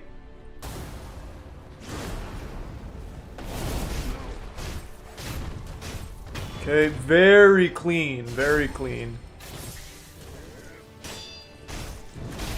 Okay, just don't get hit by this.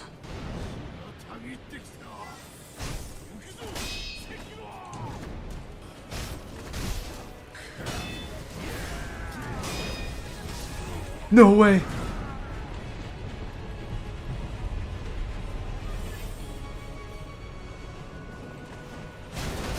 I can't believe how unlucky that is! I can't see! Oh my god, that was such a clean run.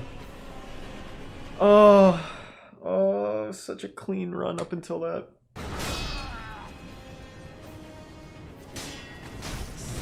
What?!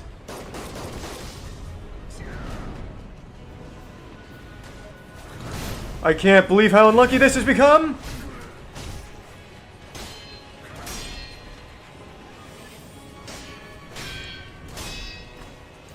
Oh my god, I thought he was still in range. Thanks to Resub Baked Potato and the gift sub Steve Swift. I hate that. I hate that.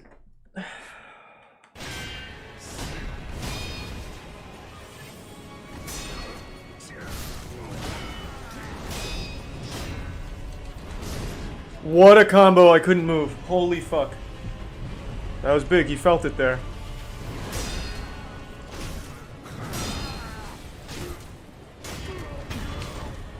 Phase 4. Thanks to Resub Jfro.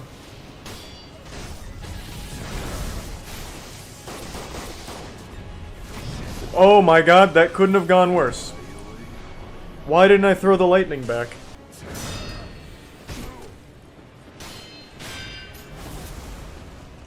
Nope! How did I jump to the side instead of jumping on him? How? My tight little fucking ass can't... Okay. Well, this run's dead. It was pretty clean, though. Oh my god, he's really going in.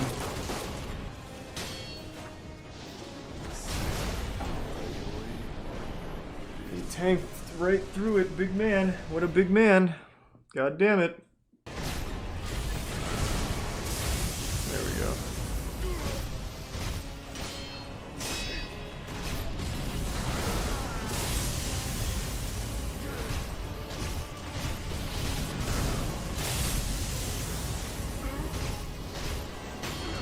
Fuck, finally. I got really lucky with the RNG, he just kept spamming it. How many tries? God damn. 13? That's not bad.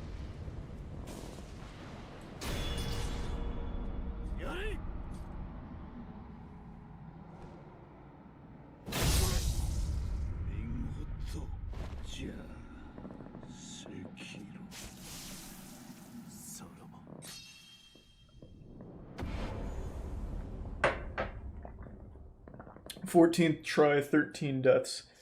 That's not bad. Yeah, Orphan of Kos, much harder. So, across every single Souls game, after doing every boss now, Orphan of Kos took me the most tries with 27. Second place was Nameless King at 17. And then there's like a couple, like Dancer, Demon of Hatred in this that took me between 10 and 20. Or 10 and 15. There we go.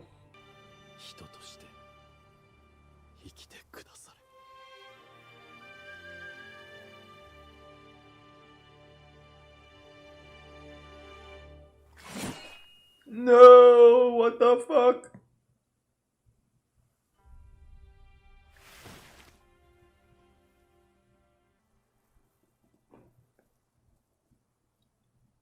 Have fun being human, loser.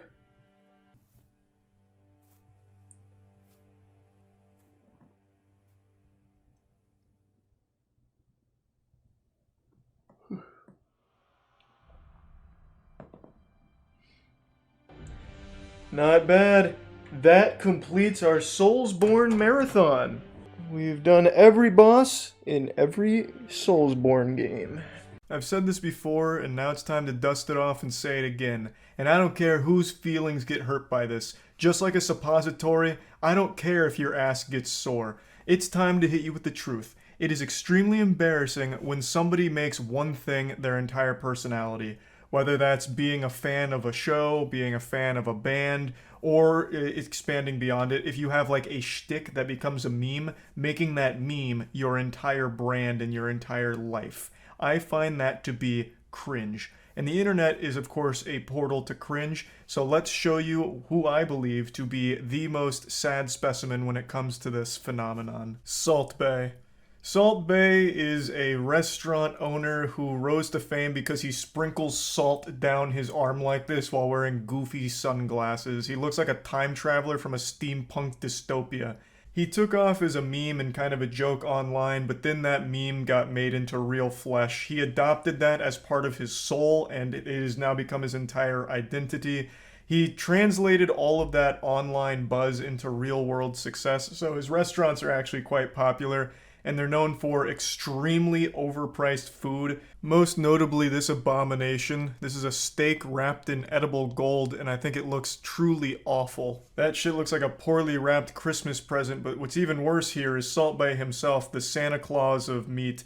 He comes to the table when you order something like this and puts on a little song and dance, so he cuts up the gold steak, and then he hits it with his signature anime finishing move where he sprinkles the salt down his arm, and then he grabs a piece of the steak on a knife and then dangles it over any woman at the table's face. He just like dangles the meat over there like he's at like a petting zoo or something, and then the women are expected to like lift up and then bite the meat off of his knife. It's pretty embarrassing to watch. Like I can only imagine going there and seeing your girlfriend do that. You'd be like, damn, this is expensive and I feel like I'm getting cucked even though everyone's clothes are still on. It's just, I think it's goofy, very silly, but overall, it's harmless cringe. But as is so often the case with these memers turned celebrities, he flew too close to the sun. I think this shtick was never entertaining. I never really saw the comedy stylings of sprinkling salt down his arm to be gut-busting or anything. But it's not like it bothered me either that he got popular from it. But he became way too pretentious with it, and to the point where he felt entitled to be on the field during the World Cup when Argentina won. So he went onto the field after Argentina won the World Cup, and he tried to make the entire trophy ceremony and everything about him. If you go to his Instagram, it's so many pictures of him holding the World Cup, you'd think he was part of the team that won it, even though he had nothing to do with it. And then he also has that picture in the bottom right that looks like he actually fished a piece of poop out of a toilet at one of his restaurants and was playing with it. So he was rightfully getting dunked on by everyone on the internet for this shit, and I just want to show you some of his worst moments here because, man, it is so bad. By far the worst one is him trying to get Messi's attention. So you can see him kind of like harassing him and yanking on him to try and get Messi to acknowledge him. Kind of like a toddler trying to get his dad's attention. But Messi's having no part of it. He's actually celebrating with the people that matter to him. And his team, his family. And he doesn't give a fuck about Salt Bae pestering him for like a photo for his Instagram. It's so embarrassing to look at. Now, apparently, Salt Bae and Messi have met before. He wasn't like a complete stranger. But Messi just ate at one of his restaurants and Salt Bae fed him a piece of food. Like, it's not like they were inseparable friends or something. And the gall to go out on the field after the World Cup win and act like you're somehow best buddies with everyone on the team is so laughable and pathetic. It was so bad, in fact, that now FIFA is investigating how he even got on the field in the first place, because they're not entirely sure. The leading theory is that he was able to get on the field because he's somewhat friends with the FIFA commissioner, like the head of the FIFA org. So that's the leading theory, but even that's not 100% certain from what I've read. But yeah, let's take a peek at some of those videos he filmed because, man, they're classics.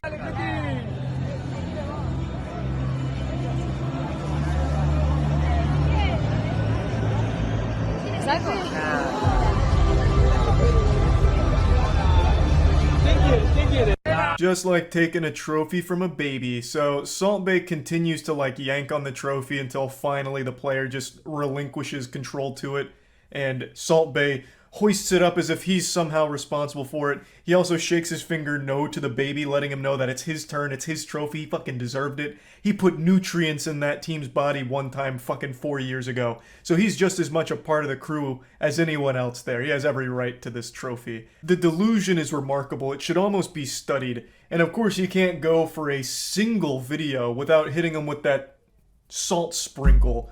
Because man, that's so good. It's so iconic even, man. You can't get enough of that one.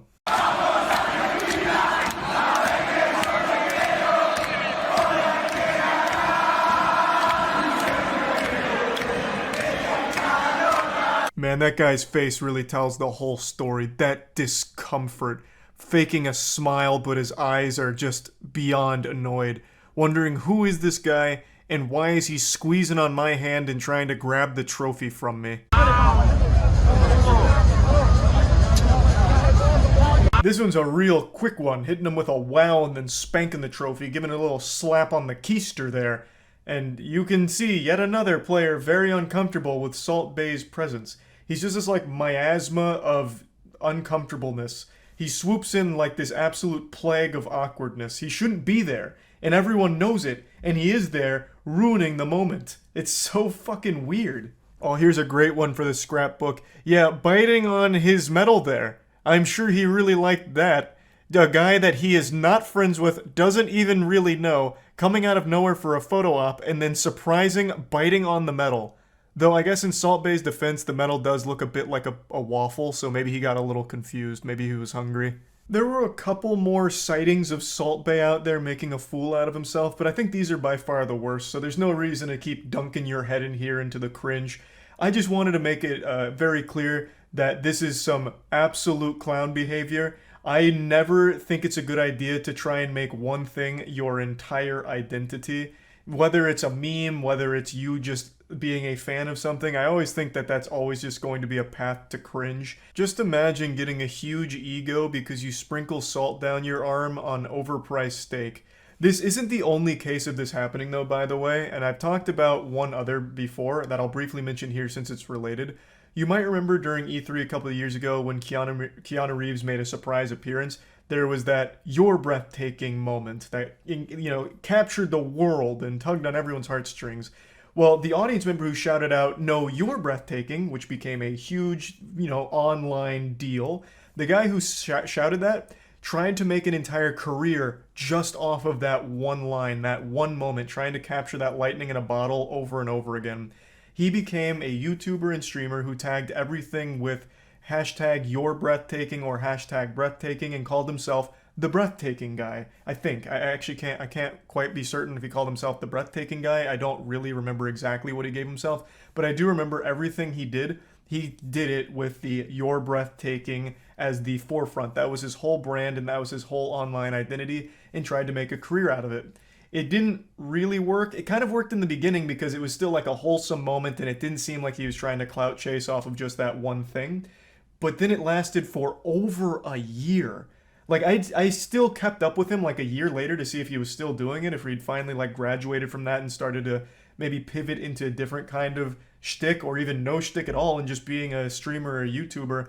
But he never did in the entire time I was checking in on him. It was always going by the "you're breathtaking" moment to try and make that his thing. And it didn't pan out super well. Last I saw, he was streaming to about like 10 viewers at the time. And I just felt really bad for him because this is one of those moments where you have this huge blow up almost overnight because of one thing that you did that everyone loved. So you want to keep doing that because everyone loved it, but then you wear it out. It overstays its welcome. And then eventually you end up in a position like Salt Bae, where it's just kind of washed up, it's run its course, and now you just look silly for continuing to embrace it and continuing to try and sell that. So I just wanted to bring this up because I think Salt Bae is a bit of a loser, especially for this World Cup shit. That's about it. So yeah.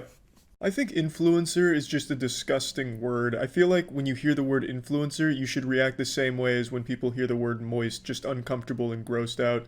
When someone calls themselves an influencer, I immediately just think they're a self-absorbed douchebag, especially on Instagram. Like when you hear someone claim like I'm an online Reddit influencer or powerhouse on Instagram influencing, it's basically just saying they're a professional narcissistic asshole. I also don't really know where the term influencer fits in. It's not like they're actually influencing shit, except for maybe the sales of Hydro Flasks and Raid Shadow Legends. Not that there's anything wrong with taking those sponsorship deals or anything like that, but I wouldn't necessarily call them some kind of marketing wizard just because 100 extra people signed up for a fucking water bottle after seeing their ass cheeks on Instagram. But anyway, let's see how Instagram influencers are handling the protests going on right now. Thank you so much. Thank you so much. I figured we'd start with the most popular one. This one right here, a woman borrows this man's drill to pretend like she's helping, just for a picture that she could post online. There's something about her, she reminds me of like a Borderlands character, an NPC, but without any of the personality. This one's actually kind of a unique case because it turns out this woman actually wears two different capes. She's quite the well-rounded superhero of narcissism. She's a self-proclaimed internet influencer as well as a reporter. Well, more specifically an intern reporter, an apprentice reporter, whatever they're called, a fucking Padawan reporter, I don't know. But she has since been fired because of this video. I've talked about it before, but clout chasing is really a disease. People will go so far to score internet points and attention, so far to stage a fucking, photo opportunity like this, trying to capitalize off of what's going on in the world right now. It's just despicable behavior. It just seems like some of these influencers have this insatiable appetite for internet points and internet attention and trying to make themselves seem like the best person the world has ever seen, like literally God's angel fallen down from heaven to post pictures of their ass on Instagram. So they'll take all of these opportunities and try and make it all about them, which is just gross.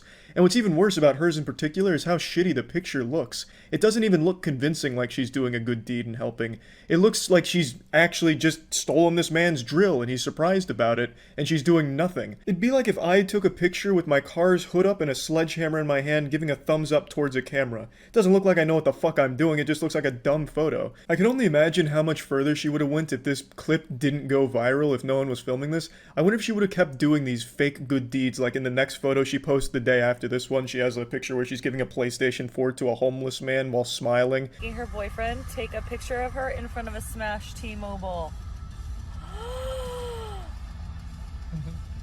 Oh my god. Barefoot Beth out here taking a very thought-provoking and powerful picture in front of a T-Mobile that had its shit absolutely blasted.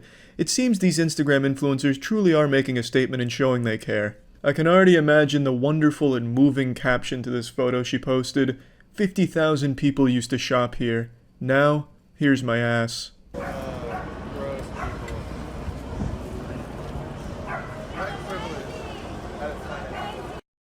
This one's actually kind of interesting. This looks like a scene right out of 101 Dalmatians with Cruella de Vil here taking a dumb fucking picture. One thing I've noticed about every single one of these is it's always some girl's boyfriend that's taking the picture, and I feel so bad for them because there's no way they actually want to do it. When they're looking through the phone and seeing what it's capturing, they have to be disgusted. There's no way their mind isn't registering it as a bad idea. There's no universe where they see that and be like, yep, she's right. This is up there with some of Marilyn Monroe's best work.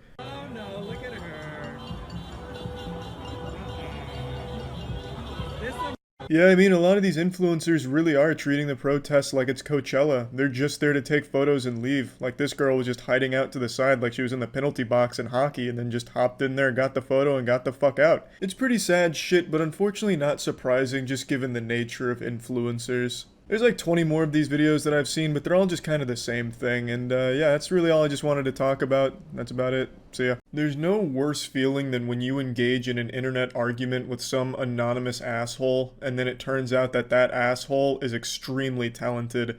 Today I have a very sad story to share with you where the villain gets the last laugh. Real life isn't like anime, where the good guys always win. Sometimes the bully comes and puts your head in the toilet and flushes. So it all starts with this video. A YouTuber posts their best performance of an impossible piece of music called Rush E.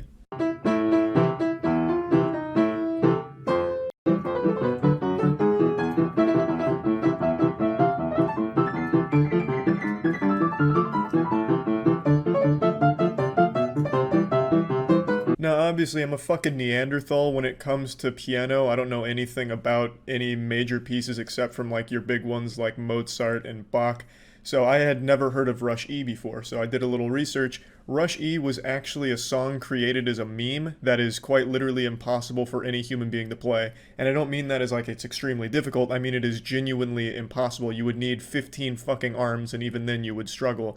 Let me go ahead and show you where it started, the genesis of Rush E. To perform this song as written here, it would probably end the world on the spot, or bring about the heat death of the entire universe. It would signal Armageddon. It is quite literally an impossible piece of music that was made to be a joke. However, some piano players on YouTube tried their best to kind of change it around a little bit, mess with the arrangement in order to make it almost possible to play on the piano, which is the video I just showed you there, which is giving a very spirited attempt at making it happen. And I thought it was very good. Of course, I'm not a piano expert by any means, but most people that watched it also agreed that it was extremely impressive what he was able to do. And this spawned an argument in the YouTube comments. YouTube comments are the cesspool of the internet. It is absolutely fucking deplorable down there very often. But in this comment section, it was overwhelmingly positive. But just like everywhere on the internet, there has to be that douchebag that comes in and shits on everyone's fun. Just ruins the entire positive atmosphere of everything. They drop their pants and goatsy themselves and just makes everyone feel worse. Their presence making everything more negative. Keep in mind, this piece is literally impossible to play. You saw it. It looked like a Toho bullet hell game. But that didn't stop some enlightened Redditor from demanding perfection. It actually comes from this comment, which is a very nice comment from a guy named Just a Guy Who Likes Hentai. He says, "How can you dislike this? I don't see anyone else actually playing this." You know, that's just a very wholesome thing. Like, you know, this is so good, I can't imagine someone not liking it. It's just being nice, you know? Obviously, there's going to be people that don't like it, but it's just a very encouraging comment. But it summoned a demon. A piano-playing demon named Fanshin. Fanshin replies to that comment saying, "Probably because it was mediocre, no offense." Yeah, no offense, buddy, but you just fucking suck and you should be embarrassed that you posted this video. It actually made me physically ill. I puked and was so offended by your awful mediocre playing that I broke up with my own girlfriend in protest. This isn't constructive criticism. I saw a lot of people defending this saying he was just offering criticism or answering the question. No, he's just being an asshole. There's nothing constructive about this. You just saying that it's not good without saying like where they could improve isn't really constructive criticism. It's just you being a douchebag. And obviously he wasn't genuinely answering the question in the comments of how can anyone dislike this, because it wasn't a real question. It was just an encouraging statement. It's like when you get told a story like, "Can you believe my parents got divorced?" And then your friend responds with, "Yeah, I can, because your parents are fucking selfish sluts." It's like, well, I wasn't actually asking you if you can believe it, you know? It's not like a real question. It was just a supportive comment. So there's really no justifying being a douchebag here other than just being a dick. So then the guy responds saying, "Was it? I'd like to see you try. So come on, give us an awe-inspiring performance." Spoiler alert, he would soon regret issuing this challenge. Fanshin responds, "Oh boy, you will embarrass yourself. I'll show you what a good performance of this piece sounds like." To which the hentai fan says, "Then do it, stop talking, and do it." Now, 10 times out of 10 on the internet, when some anonymous asshole makes statements like this, you don't expect them to follow through on it. And even less often, you will expect them to be good at anything. But this is the exception. This is the anomaly. This is probably the first time in history someone has actually followed through on a statement like this and actually been good at it. Fanshin responds saying, "Maybe you can pay me, then I'll be motivated, LMFAO. He's pretty arrogant and pompous," to which Hentai responds, "So being known as a jealous, contrarian liar until you post your own rendition isn't a good enough motivation for you? Sorry, but that's all you're gonna get." And then Fanshin again, he's twirling that cartoonishly evil mustache and says, Haha, sure, why not? Fun summer project. Maybe I'll get more views. And then other people kind of come in here and tell him to shut up. They don't really like his negative attitude. The comment section starts to gain a little bit of infamy, so more people come in with the popcorn to watch from the sidelines. You can see the war has erupted. Now we're watching the commenters fight. Another challenge was issued saying upload something by Scott, that guy, other than MLR or Entertainer. Again, I'm not familiar with piano pieces, so I don't even know what that challenge is. I'm assuming it's difficult. And then eventually Fanchin comes back and says, wouldn't have the confidence to upload a performance that I'm not pleased with, but yes, props to the guy for attempting it. It's just this could have been played with much more accuracy had he spent more time polishing, which is something I will show. It's pretty much learned a tempo, but I'm striving for consistency and clarity. So he finally gives like almost a constructive criticism there, and then he gives his rendition of this piece. And unfortunately, it fucking slaps.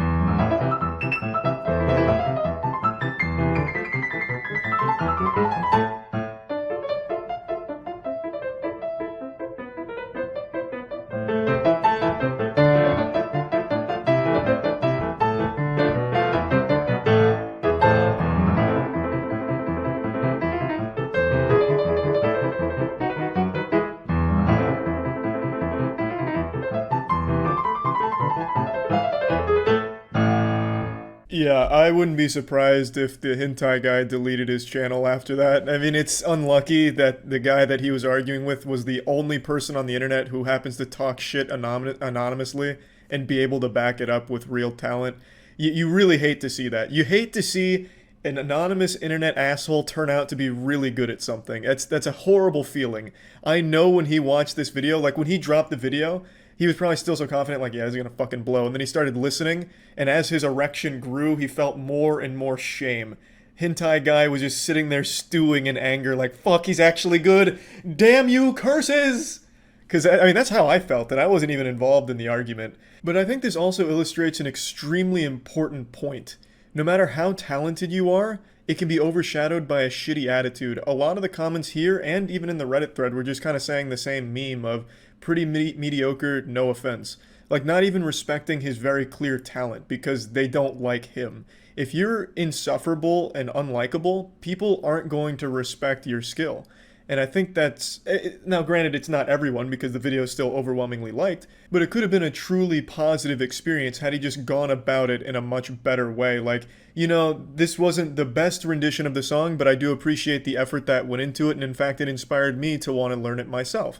And then he drops this video, and then, you know, that's a lot better, I think, and you'd have more people on your side as opposed to just people brushing off your extreme level of talent here because you were an asshole in the comments to someone that was just proud of their own rendition of the piece. Like, his arrangement of this is like a custom arrangement, obviously, because you can't play it as written. His arrangement is extremely solid, and his performance is unreal. Like, absolutely unreal. And to have that just thrown to the side because he was super unlikable is a real shame, I think. So, I mean, this was a pretty wild experience because I've never seen this before. Like I said, 10 times out of 10, when you're arguing with someone on the internet anonymously, that person behind the keyboard's usually a coward that doesn't really have a lot going for them. But in this really rare instance, that anonymous guy was a fucking piano prodigy. So yeah, I just wanted to share this with you all. That's about it. See ya. Everyone knows that public nuisance streamers that go around harassing strangers, causing a commotion, and just making everyone's lives around them more miserable suck. Like, that's not a hot take. Everyone knows that. They're just this miasma of cringe that cause everyone a massive headache. But, as I and many others have pointed out for years now, they do inspire an entire generation of young viewers to be losers like them. Because they do find an audience, they do find success, they make money from it. So it becomes a career path and something that young kids want to do to try and emulate that behavior and be like them. It's fucking tragic, and now we're starting to see the results of all of this.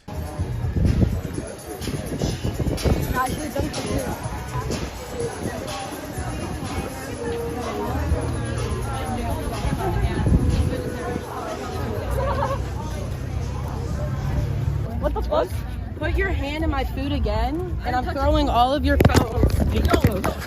Hey, you're not touching our phones. Don't put your hand in my food again. Do not do that. You don't do that. This young whippersnapper can't be older than 11 years old, and he's already becoming a scourge. He's trying to do what all of the other public nuisance streamers do by just being a societal hemorrhoid. He still has his baby teeth. He hasn't even gotten his adult teeth yet, and he's already doing this shit. He just graduated from suckling milk out of his mother's bosom, and now he's trying to suckle milk out of Jack Doherty's titties here. He's just trying to get that clout through being a piece of shit. Now you're probably thinking to yourself, Charles, are you really going to be insulting an 11-year-old here? And the answer is a resounding absolutely. This needs to be squashed. You gotta put the kibosh on this immediately to learn that this is not acceptable at all. So absolutely, I will be insulting this kid and the entire goof troop that travels with him for these streams. Now, he has thankfully been banned for this, which is one of the very few times I've ever seen Kick ban someone. I imagine it's not a permaban, but it 100% should be. I guess we'll have to wait and see if it is. Yeah, though, this shit absolutely super sucks. So I'm doing a public service here by insulting them. Hopefully it discourages more people like this, and hopefully this kid grows and learns that it's awful. It's not even good content. People are watching you because you are a clown, and they're sitting on the edge of their seat waiting for you to get your ass beat. That is your entire audience. You are a fucking spittoon that they are spitting in. Why would you want that to be your whole brand? His whole stream is basically either arguing or fighting people, and this is him just taking food from a stranger's table. That lady then goes up to confront him, and I'll show you that clip in a moment. But in the same stream, he also gets in an actual fist fight with some other kids. His whole stream is just creating problems and instigating, hoping that someone will fight back, and he just yells and screams about it, or in this case, throws some wet noodle punches at them. So him and his goof troop fight this other group, and they know that they're not going to get their ass beat because they're too young. So the group that's taking these punches doesn't actually fire back. They push him away at one point, but they don't actually swing on him because they know they would be the ones that get in trouble because this is a toddler. So they're using their age as a shield because they know there's going to be no real repercussions. Don't put your hand in my food again. Do not do that. You don't do that to people. Who do you think you are? Who do you think you are? Stop filming me. You're a nobody. It's a live stream. You can't stop it. Who the fuck are you? Who the fuck are you?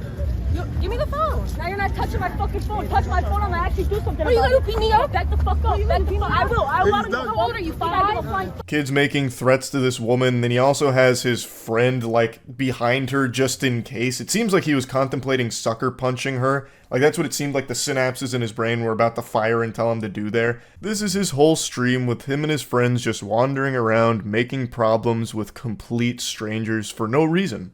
And I'm also using the term friends very loosey-goosey here because I have a hunch that they're not actually his friends. They probably can't stand to be around this annoying shit stain. They're just here because he has some viewers and they're trying to elevate themselves. That's typically how these stories go. I think it's also worth mentioning that he has clearly been heavily inspired by Jack Doherty.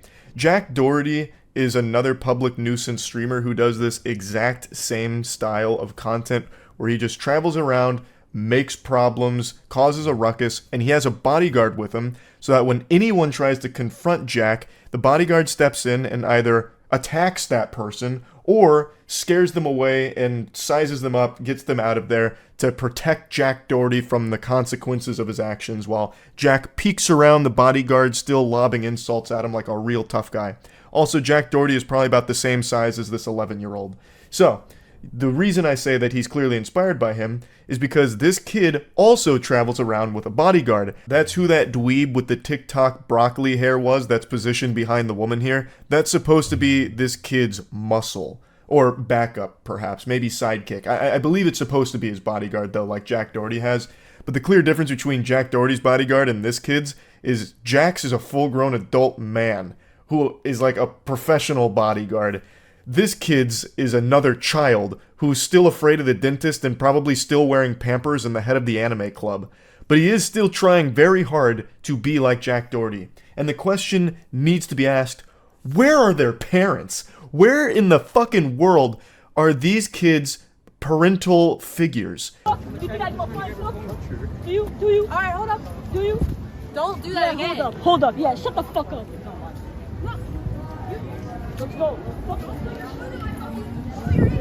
I couldn't imagine anything more painful as a parent than seeing your son like this, or any of the kids in this group here.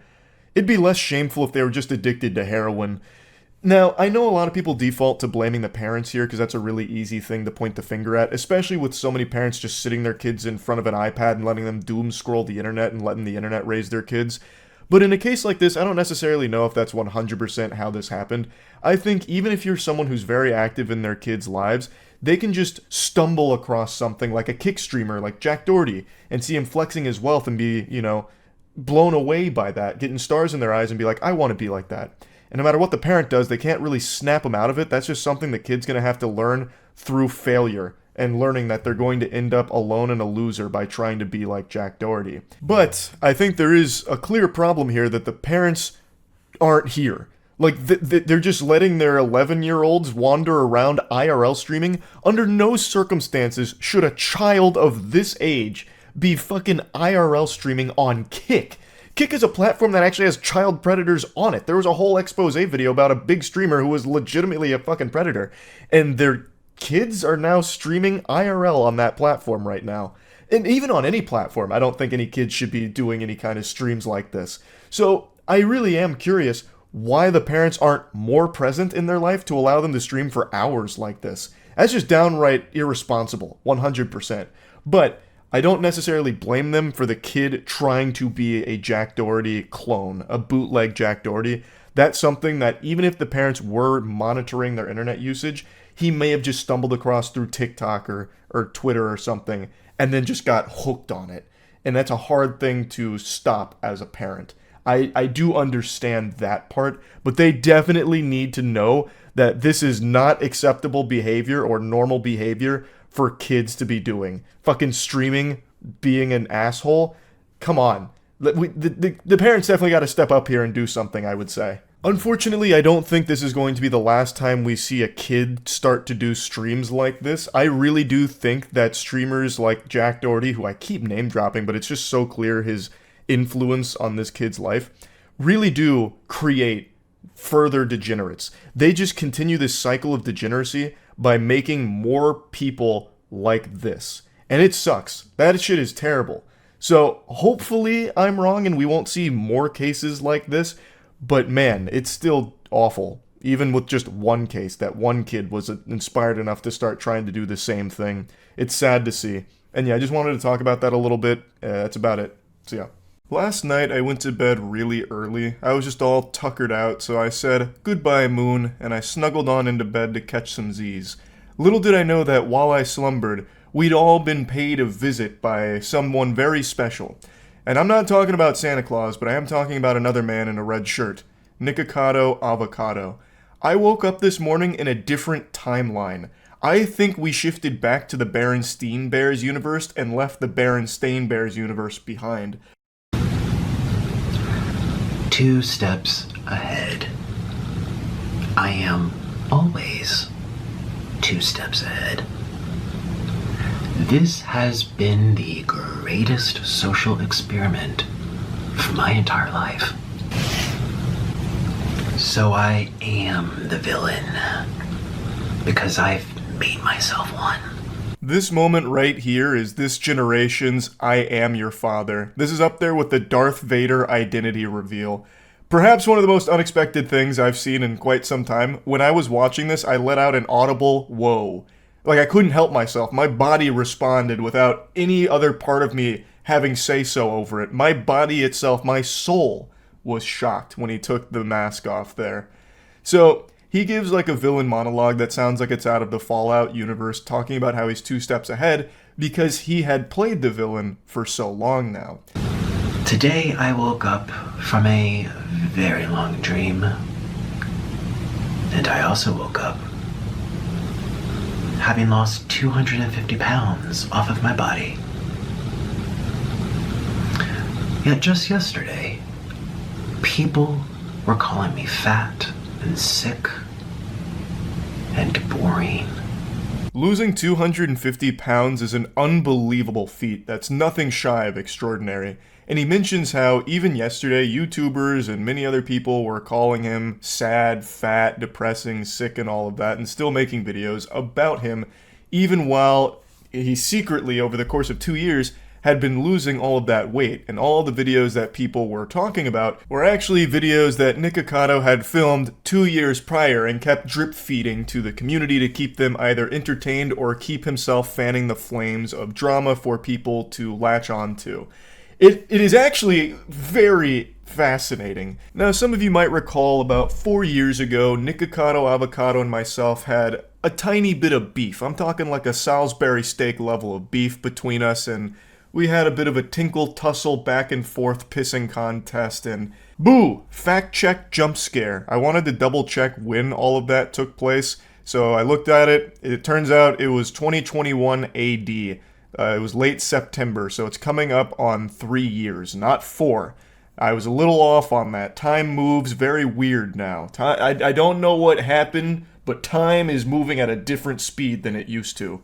After all that drama, I had actually kept up with Nikocado Avocado, occasionally just tuning in to check and see what's going on.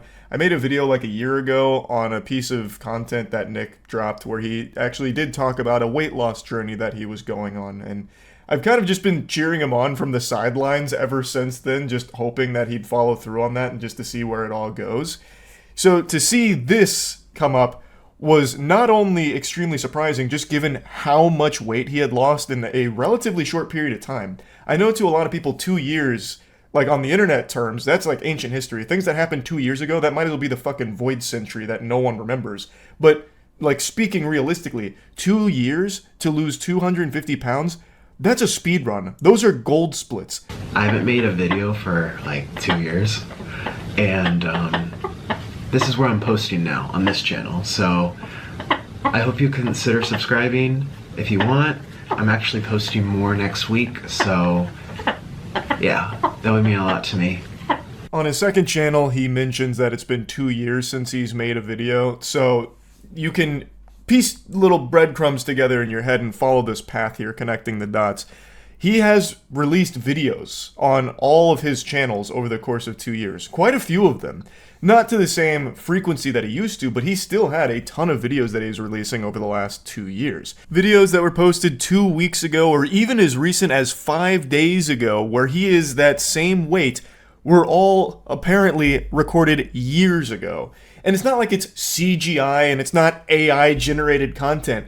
Nick actually just had a crazy backlog, like the Library of Alexandria for mukbangs, and he just kept going to the vault to upload some of that old pre-recorded content as if it was new, and people were none the wiser. I even went through these 2 videos here in particular just to see if I could find like a date somewhere on like his phone, or when he went to the Heart Attack Grill, like maybe like a calendar sticking on a wall, but I didn't see anything. Maybe I missed it. I did kind of go through it like 2x speed, so maybe it like flashed by really quick and I just didn't see it. But I do believe him that these were recorded years ago, because that's the only logical explanation for how he is 250 pounds down right now, yet 5 days ago he has a video at the Heart Attack Grill where he's still like 400 pounds or whatever it was.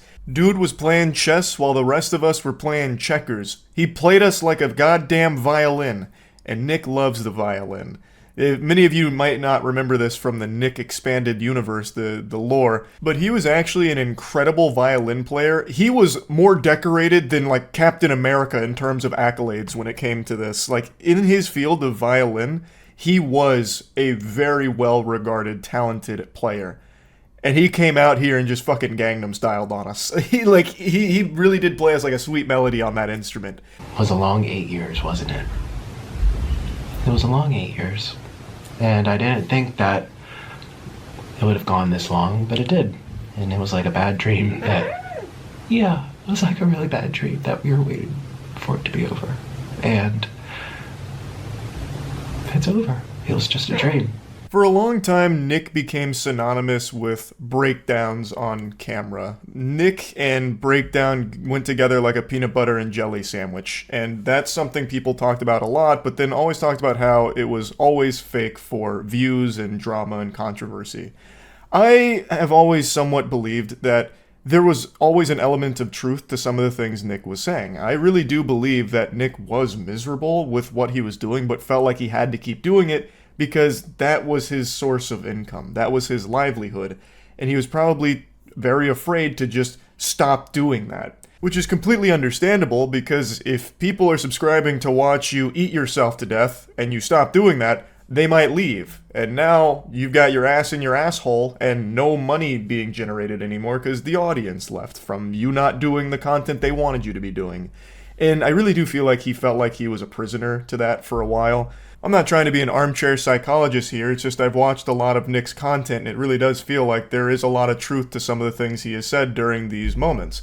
And the way he talks about it here, calling it a bad dream, isn't exactly a glowing review of that time. You know, if someone said that to me, like, hey Charles, I know we spent 8 years together, but it's kind of just like a bad dream I'm done with, I wouldn't exactly be smiling from ear to ear about that. But now Nick has made some big changes, clearly, and his audience is extremely supportive. They are very receptive to this, cheering him on in a big way, pumping their fist and celebrating this. The video on his main channel about it is exploding. The video on his second channel is exploding. He's made 2 videos and both are popping the fuck off. His community is showing nothing but love and oodles of support for this.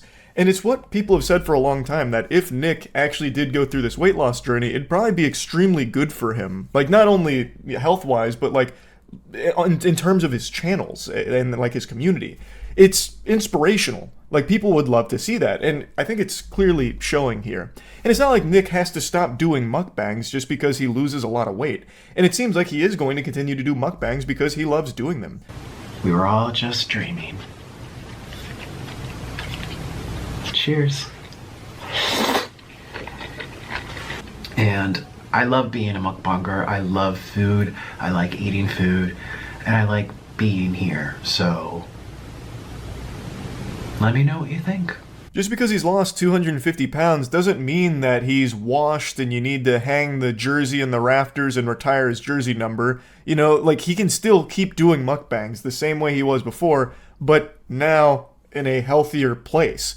And like I said last time when he had lost, I think it was like 89 pounds at the time, he seems happier. You know, like, I'm not his therapist. I don't know Nick personally, but just from what comes across in the content, he seems happier at lower weights. Like, in the content where he weighs less, he actually just seems like a happier person. At least that's the impression I get watching it. So it's really something to celebrate here with what Nick has been able to accomplish. And I really am happy to see that the reception to it has been overwhelmingly positive. It is incredible work. This is an effort that is extremely impressive. I'm also really curious and excited to see what Nick does going forward. If he's going to continue to do like exclusively mukbangs, or maybe he's going to talk about this weight loss journey that he secretly went on for a long period of time. I'd be really interested to see like what he did to lose all of that weight so quickly.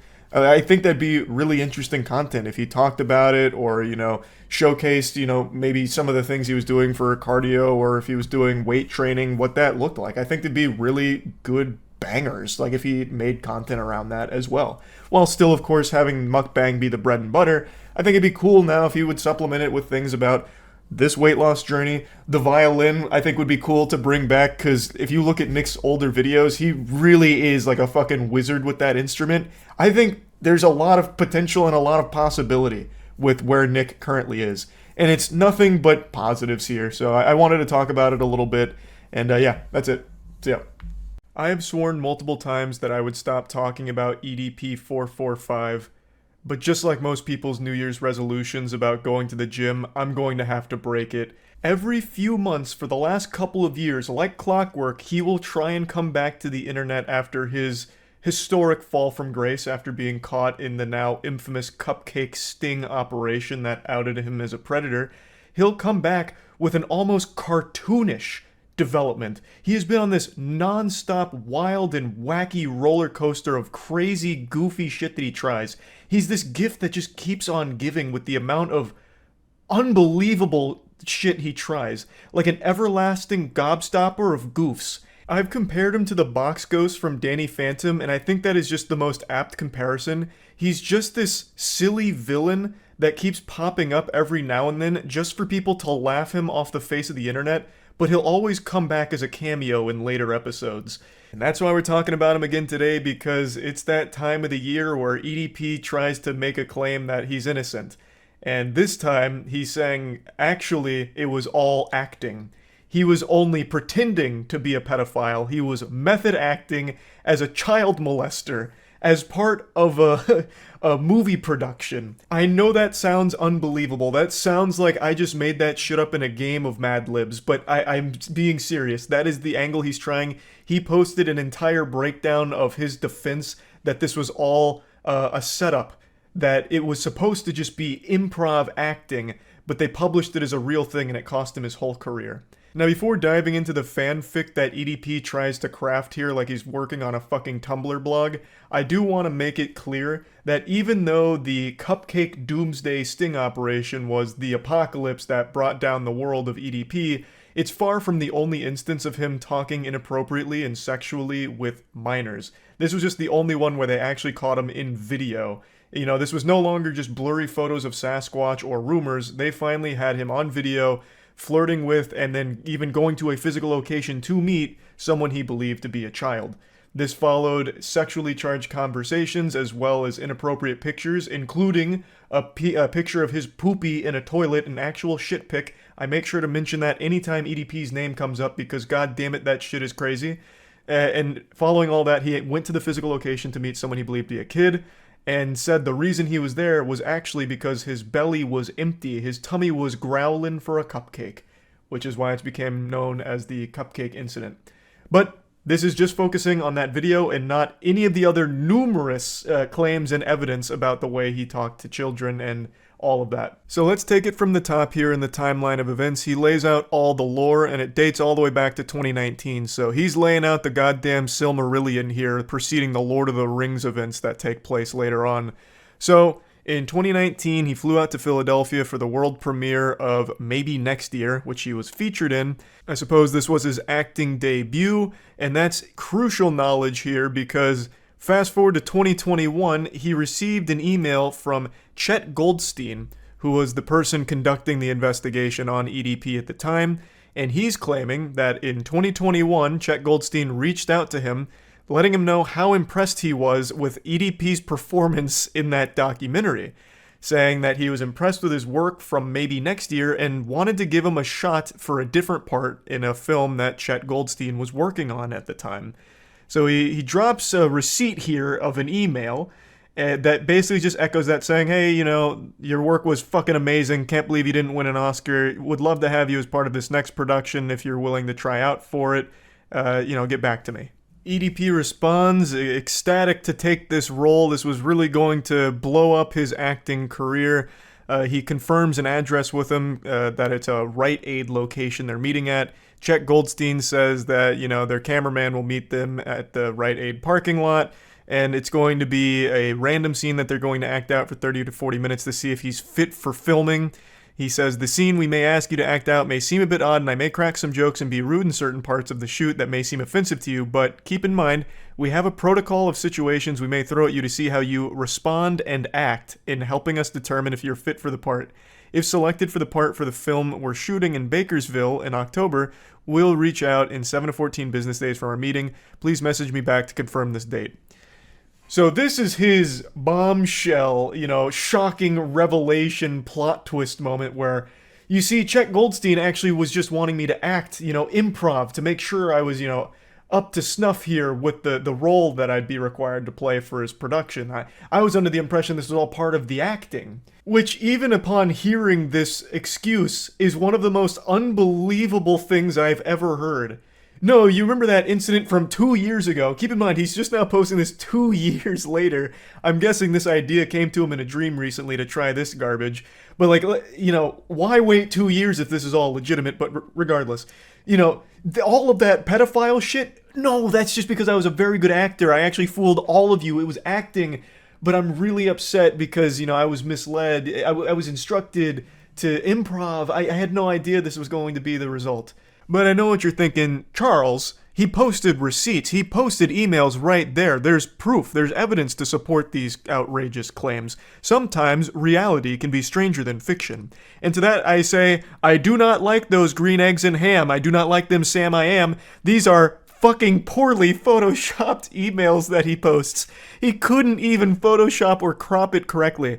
Look at Chet Goldstein's name. You can still see some of like the black flakes at the top where Chet Goldstein was pasted on top of whatever this email originally was, and none of it's even centered in the first place. It doesn't even convincingly look like real emails. It is awful. It is terribly done. And to go even a step further, I can literally hear EDP's voice in the Chet Goldstein text here. He caps locked respond and act, as if that's supposed to drive the point home, like, no, look, it's real. This is super real because respond and act. Act.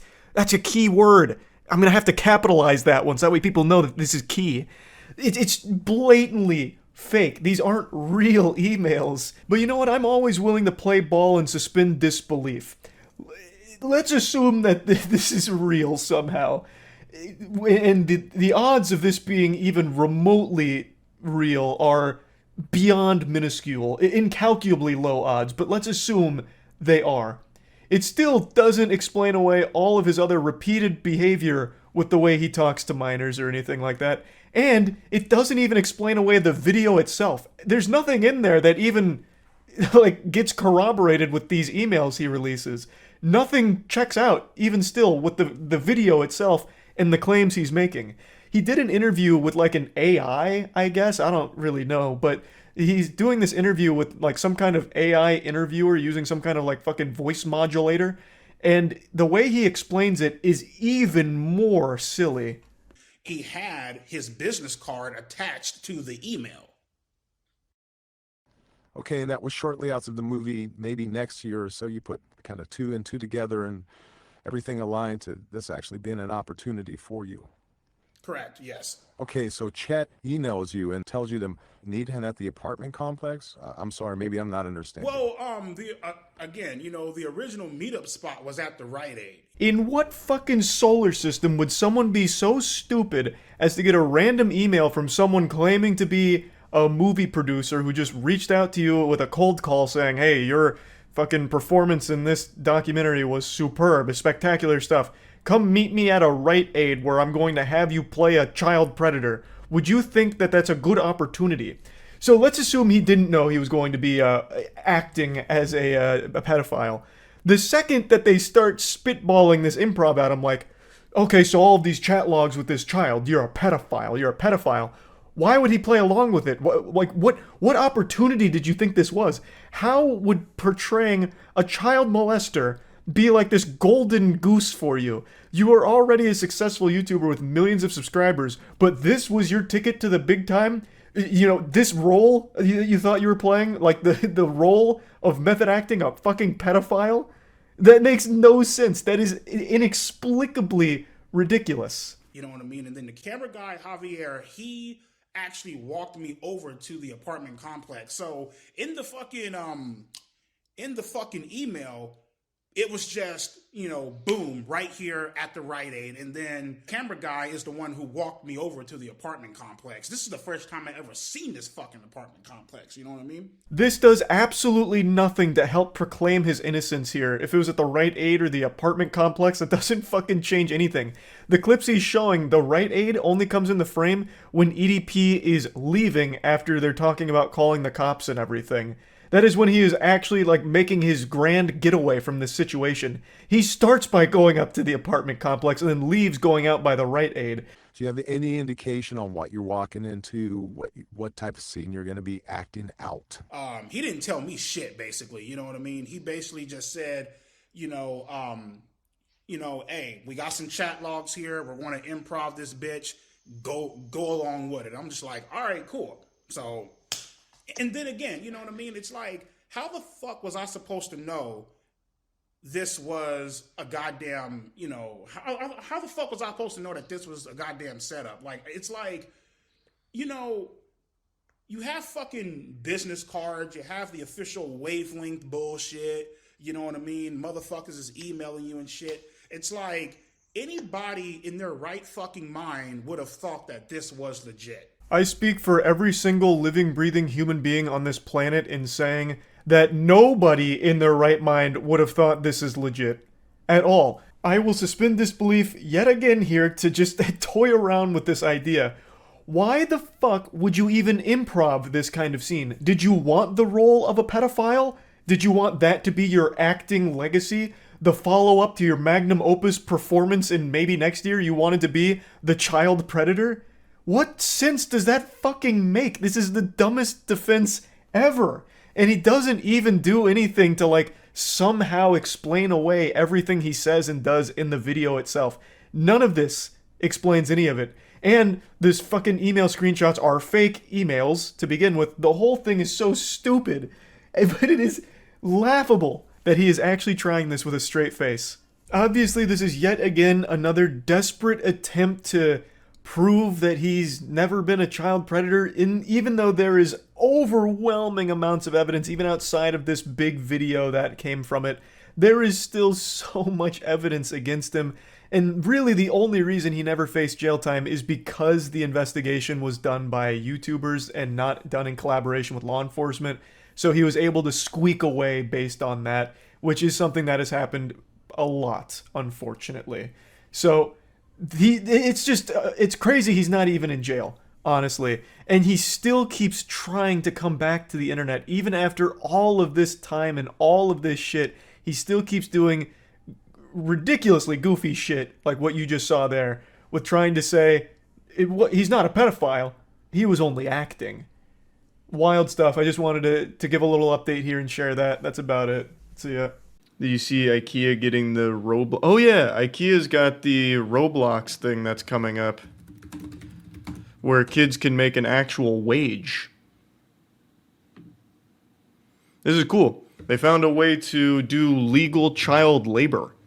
IKEA will pay people $13.15 an hour to serve meatballs at its virtual Roblox store. I mean, that's probably better than Amazon workers get, and the kids don't even have to pee in water bottles. Like, that's pretty good, all things considered. Especially for, like, a starter job. The co-worker game, as it's called, will let players experience working in IKEA's virtual universe. Fans will be able to live their home furnishing dreams and get paid for it with a limited number of paid roles available. Applications run to June 16th, with the game itself launching June 24th. I love that idea so much. It's so silly. They get to live their home furnishing dreams. Yes, I remember dreaming of serving meatballs at IKEA as a kid. That's what every kid strives for. God, imagine if a Reddit mod gets that position. That'll be the most miserable IKEA manager ever. Those meatballs will be made with fucking hatred. We got the return of child labor before GTA 6. Yeah, no, that is true. We did. I imagine, like, I'm obviously kidding around here. I imagine they'll only hire 18 plus. Like, there's no way they'd be able to circumvent child labor laws like that, because this is so surface level. Surely they would have thought of that, right? The immersive experience gives players the opportunity to experience IKEA's unique approach to careers, where non-linear career journeys are the norm and lateral moves across departments are commonplace. It's foray into mainstream gaming. Yeah, I always wanted IKEA to get into the gaming industry. They're the only ones that can topple the giants.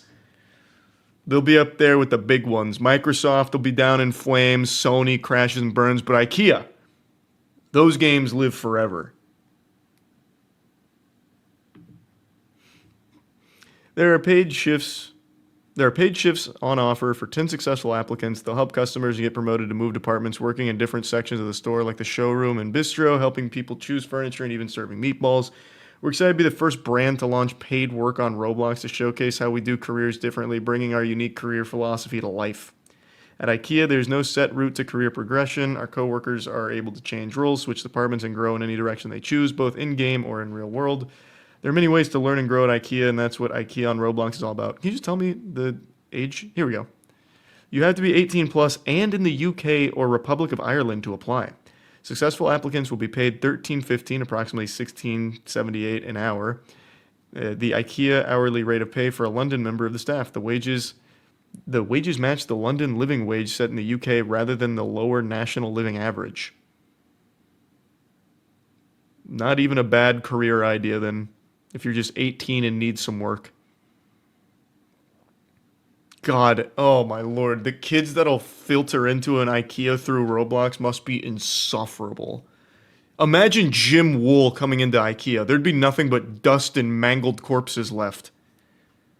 God bless the wage workers in the Roblox IKEA. How pissed are actual IKEA workers right now? Oh, I'd actually be livid.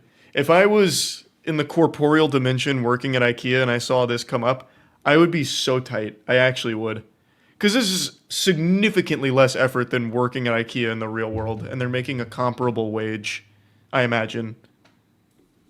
Oh man, that'd make me so upset. I'd start spitting. Every meatball I'd serve have spit in it. How can that be profitable? For IKEA doing this? It's not. This is just one of those things where it's just a good brand opportunity, so they'll just eat the loss. They're not going to make money. I mean, I guess maybe they will. Roblox is so lucrative. Maybe they will actually make money off of this. I don't exactly know how the Roblox economy works, but it actually has a stock market for children already built into it. I'm sure IKEA could tap into that somehow, offering like IKEA-specific items like an IKEA hat, like a fucking meatball bikini or something. Like, I have no doubt they can definitely find a way to make some money on it, but I don't think it's going to be a big profit. It's just marketing. You see how bad the servers were for the final shape? I didn't see it. I heard about it. Like I said, I've been like off the grid for the last 5 days, so I haven't seen a lot of stuff that's popped up. But I did see a bit of that, like hear about it. Isn't that just how advertisements work? You pay for the ads, and the ads themselves generate an increase in profits? More or less.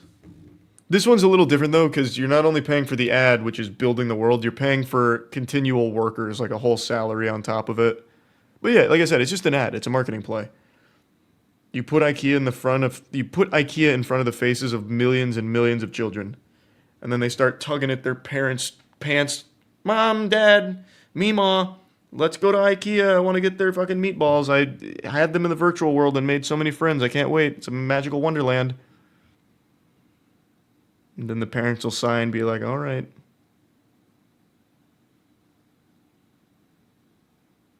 Burger King is next. That would never happen. If Burger King tried this shit, they would have 0 people apply. They could be offering you $50 an hour, and I feel like no one wants to work at Burger King, even in the virtual world. It's so shameful. Man, I hate that. I hate that restaurant. Please shut it down. God, do us a favor.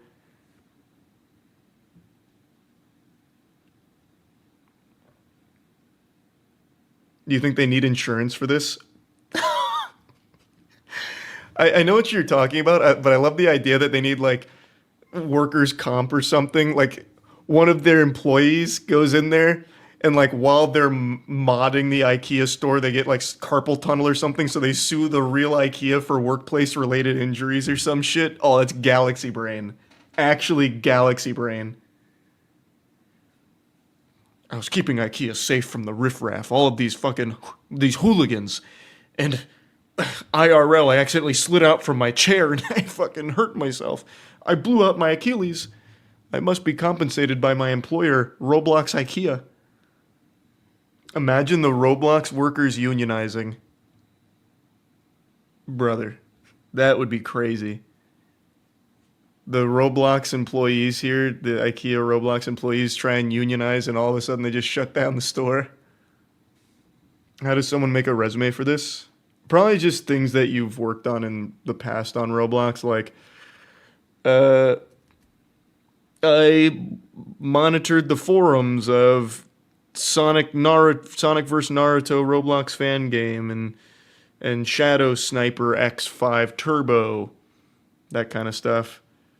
I once stopped a riot in Crime Life Roblox. And they're like, whoa, this guy's overqualified. Or if you're like me, I beat the Squid Game every time I played it in Roblox. Like, Jesus Christ. Promote him to fucking CEO of IKEA Roblox. Would I apply to this? No. Because I love the idea of doing that as a joke. but I don't want to take that opportunity away from someone that actually would want that position and that money, because it's good pay. It's unironically not bad pay for the work that goes into it, I don't think. Like, I don't really think this is going to be backbreaking labor for IKEA Roblox employees. I'll just say it. Like, I don't think they're going to be, you know, risking life and limb on Roblox IKEA, and they're getting paid decently for it. Like, this is better than quite a few positions I know in Tampa. That's making more than like a couple of friends of mine from college by just being an IKEA Roblox drone. But I would love to know how that process would go. I'm not gonna lie. Maybe at most I'll whip up a resume to see if I can get an interview, because I want to know what that interview process is like to work here. I wouldn't accept the position. I'm assuming I'd even get it in the first place. They'd probably fucking smite me down. But I just want to see how that goes, if I could get to stage 2 of it. It sounds so interesting. You don't live in the UK. Oh, that's right. Wait, it's UK only, isn't it? Yeah, never mind. I couldn't. I could put on a really convincing fake UK accent. Or I could do like a Carl Weezer. Jimmy's mom. My scapula. You gonna finish that croissant? Maybe that'd be good enough to fool him. It's not really like British or anything, but maybe it's enough to slip through the cracks.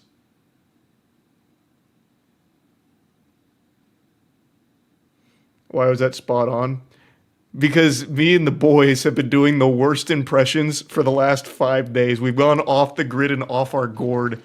It's been nonstop worst impressions ever. We were playing Draft Commander earlier tonight, and it was literally nothing but everyone doing fucking impressions for every turn. So I've been getting reps. I've been getting a lot of reps.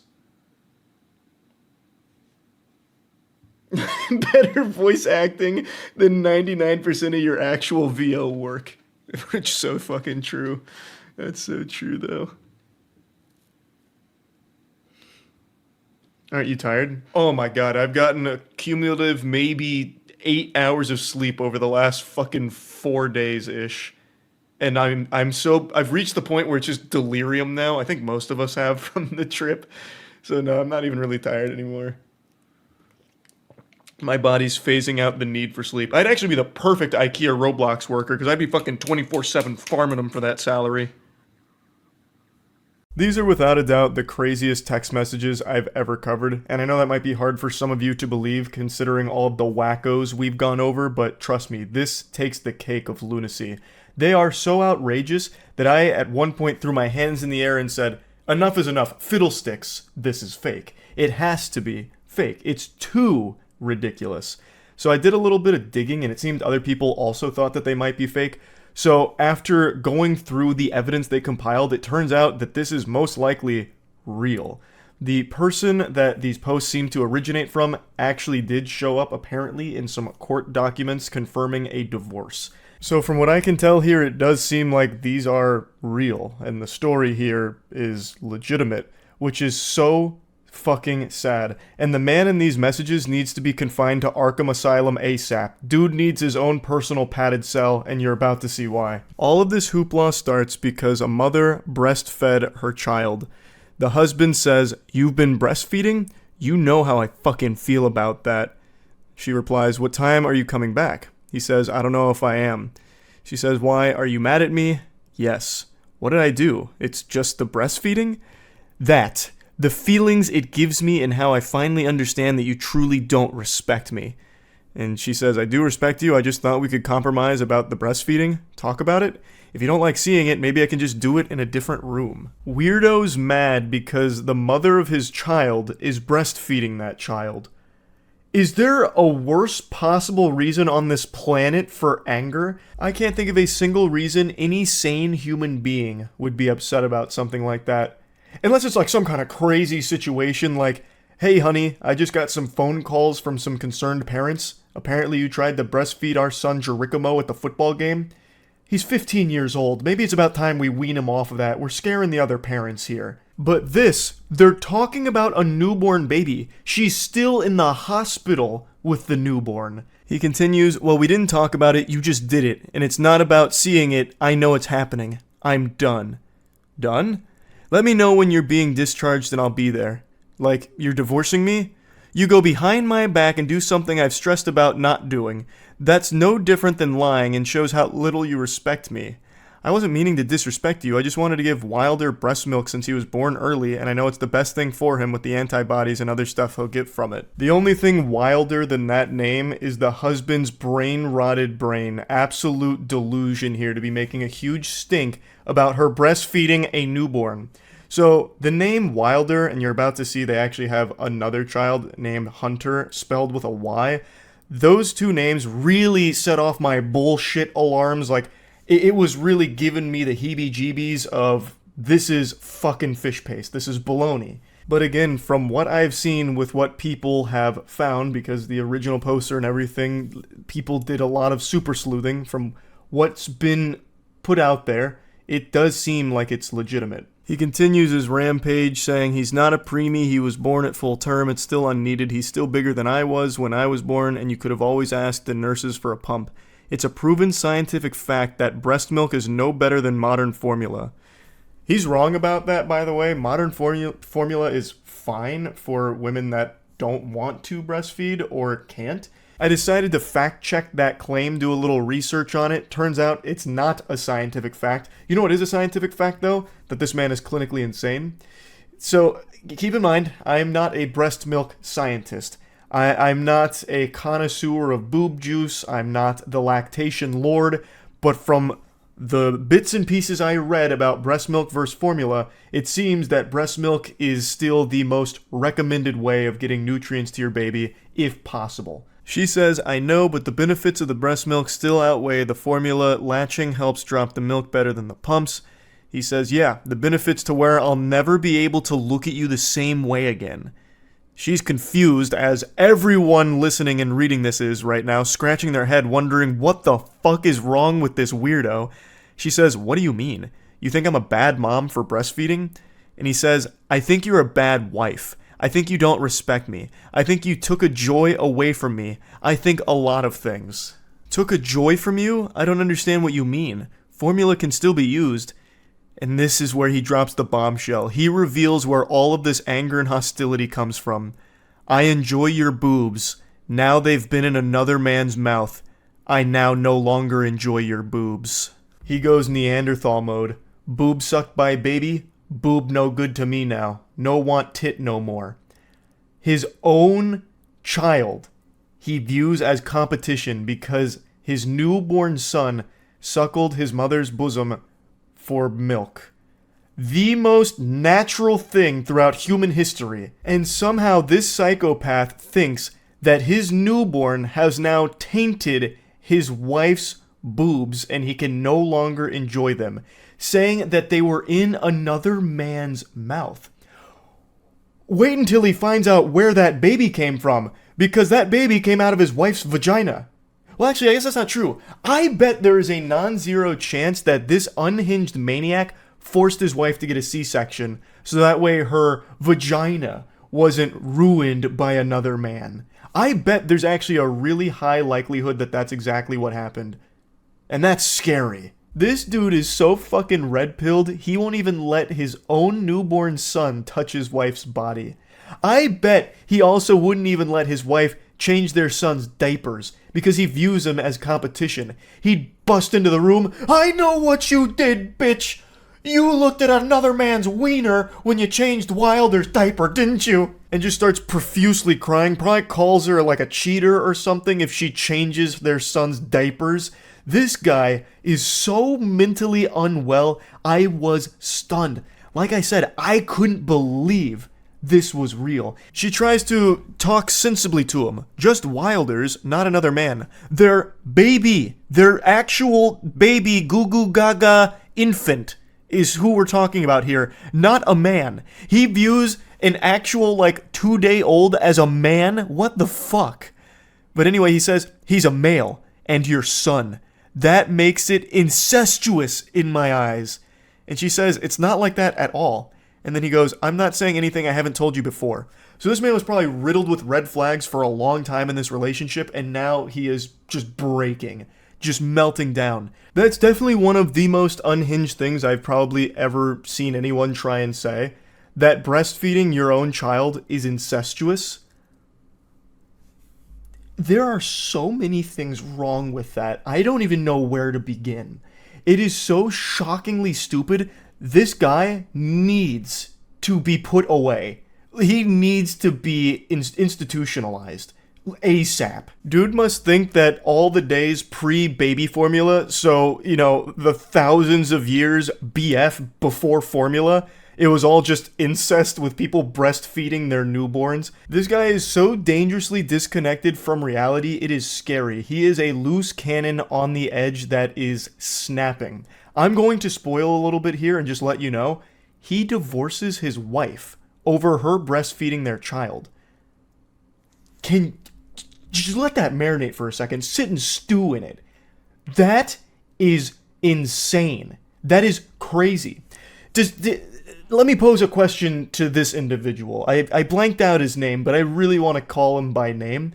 But I'd love to pose a question to him. Does he realize how fucking degenerate this is and how much of a pervert you must be to view a newborn baby as a man that is a competition to you? And it's not even like a random baby either. Not like that would make it excusable. Like, anyone who would go out there and view a baby as competition because they're getting breastfed is very fucked in the head. But this is another level of fucked because it's his own child. He fucking blew that load into the world. This is his DNA in there. And he immediately views it as some kind of like sexual competition with his own kid. That's so weird. He is a menace. He is a menace. She leaves out some of the conversation here. I imagine it got way too personal with some of the information that was conveyed. But it starts here saying, I wasn't playing. She says, I know. You are a bitch for making matters worse. I'm sorry you feel that way towards me. I doubt they're gonna let me bring y'all home, so good luck finding out or figuring out a way to make that happen. I just felt it would be okay to breastfeed Wilder, and we could compromise a situation where you don't have to be in the room. You don't get it. I told you that with Hunter. The way Hunter is spelled is so peculiar. Again, that's what really like made me put on my fedora and do a Reddit deep dive on where this picture came from, who posted it, and if it was real, because these two names really just make it seem like it's like rage bait or some kind of joke. But again, like there is quite a bit of evidence that points to it being legitimate. He continues, that was a compromise you made then, and I still feel the same way about it. After you heal and get on your feet and are able to afford your own place, move out. Until then, no matter how long it takes, the bedroom is all yours. I'll set up an air mattress in Wilder's room tomorrow. Letting this fungus anywhere near their child seems like a recipe for disaster. He already views Wilder, his newborn son, as competition. Him staying in the same room as Wilder, I think, is just a terrible, terrible idea. Because it really does seem like he thinks that his wife has cheated on him now by breastfeeding their son. Like, he's calling her, like, you know, disrespectful, doesn't have any respect for him and what he wishes because he told her not to breastfeed because now he can't enjoy her boobs anymore. It's all just ruined. It's all kaput. All because Wilder was breastfed by her. So I really think having him anywhere near these kids is a bad idea. Fuck you, we're done. I'm going to talk to a lawyer about 50-50 custody because no matter how much I hate you, I would never keep the boys from you. You can stay at the house for as ever long as you need. I'll sleep in Wilder's room. I'm gonna pause right there. You absolute goober. You goofball. You really think that you would get 100% of custody here? He's like, okay, since I'm such a benevolent saint, I will grant you 50-50 custody of our kids. Even though I hate you, you can see them sometimes, you disrespectful harlot. Brother, I'm gonna give you the truth here. Brace for the cold water. Here it comes. If anyone, especially a lawyer, saw these text messages as well as the threats that the hospital was made aware of, you would never be around these kids. Rightfully so. It's unsafe to have them around you. You are deranged. You are absolutely fucking filthy.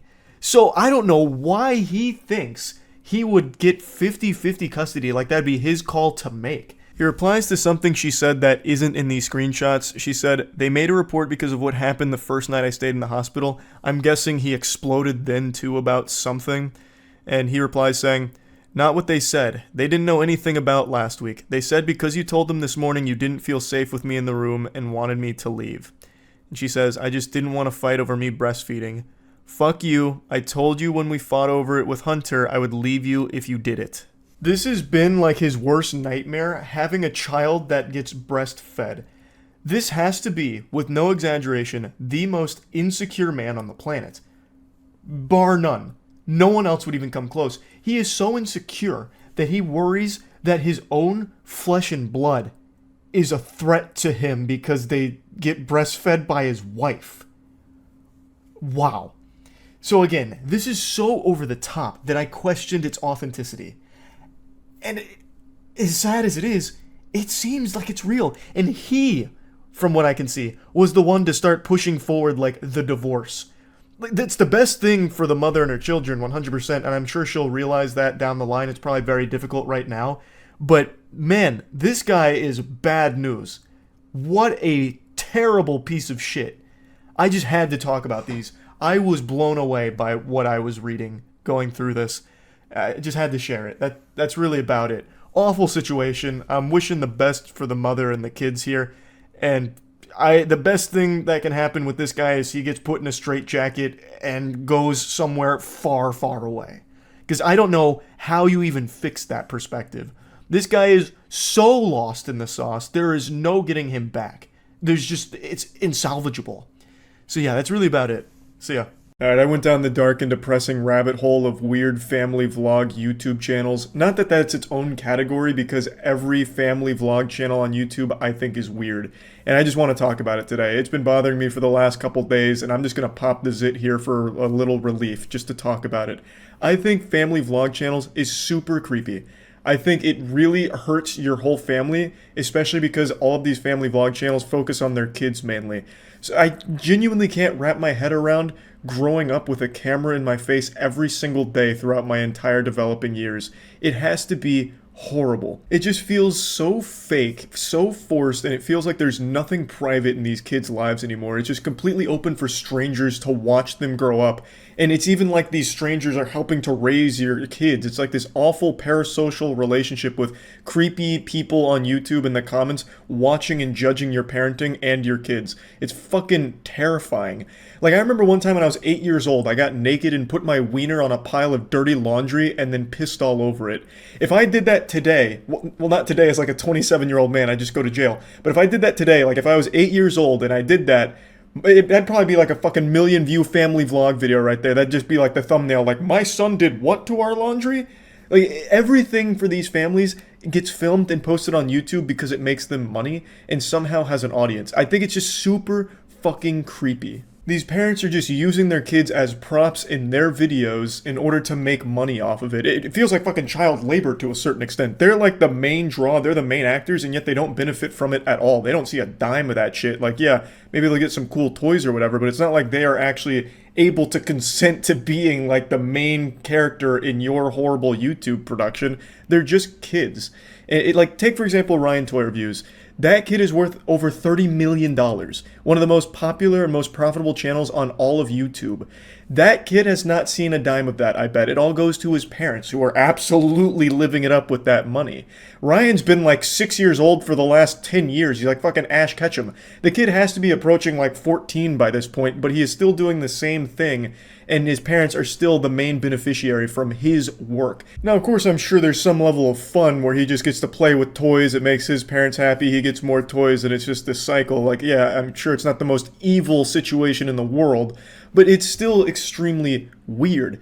All of these family vlog channels strike me as just a bunch of narcissists who found a way to make money using their kids and using the least amount of effort possible just by shoving a camera in their family's face at all hours of the day.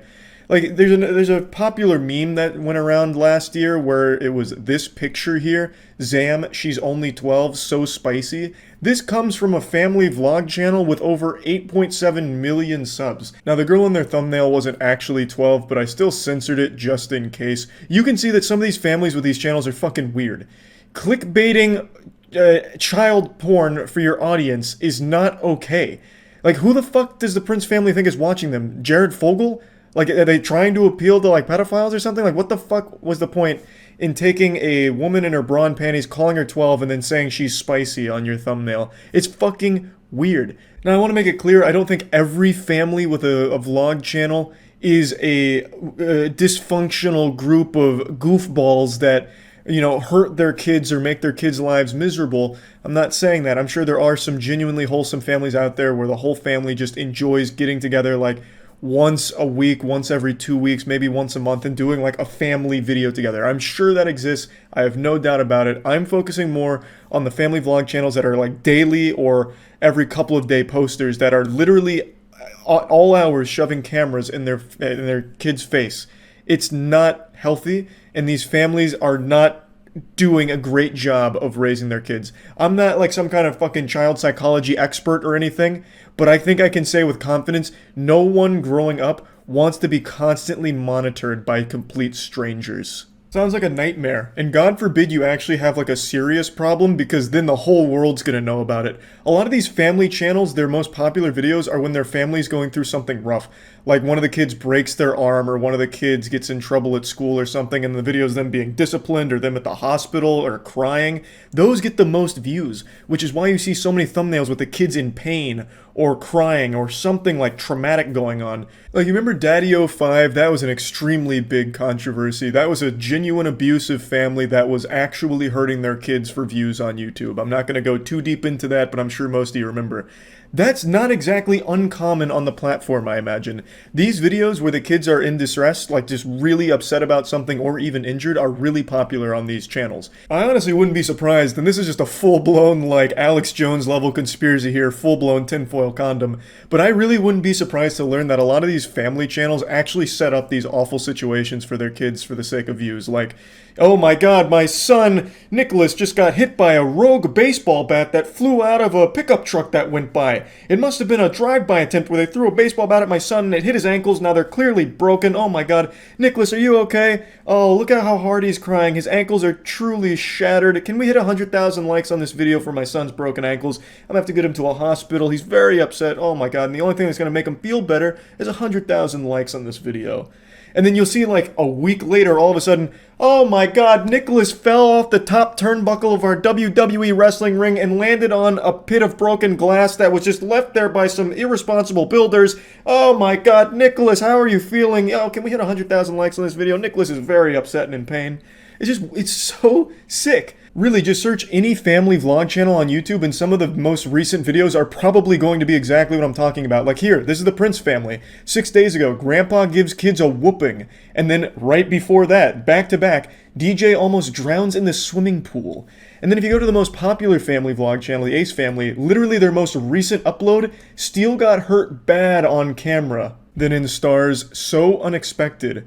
Which just sounds like sarcasm. It just sounds like the Ace family is laughing about this, like, haha, yeah, Steele had no idea that one was coming. How unexpected, I get pranked. You know, like, it sounds like they're actually celebrating that Steele got hurt here, because it meant more views for them. And then if you go back a little bit more, the dog bit our baby, scary moment. Like, a lot of these videos, and it really doesn't take long to find them because there's so many on all of these family vlog channels. It's like they really, like, start pumping their fists like, yeah, my kids got hurt, there's gonna be big views. You can find so much of this. So it's not even like wholesome families doing wholesome shit. It's these really sick families celebrating and capitalizing off of traumatic experiences of their children. Like, just imagine, you can't even cry or get hurt without your parents filming you. That's an actual nightmare. And then it gets posted online for everyone to see. Your classmates might see it. Like, you just grow up in the eyes of complete strangers.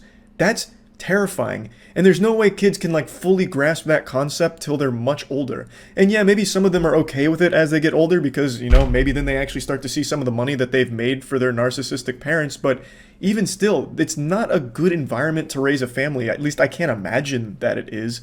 It's so weird. And the audience is even creepier to me because the audience is two groups. It's little kids and old parents. Parents that their kids have already grown up and moved out of the house, so now they live vicariously through these YouTube families, and little kids who just see these other kids getting toys and attention that they might not be getting in their situation. So both of these groups, I think, are in very sad places for different reasons.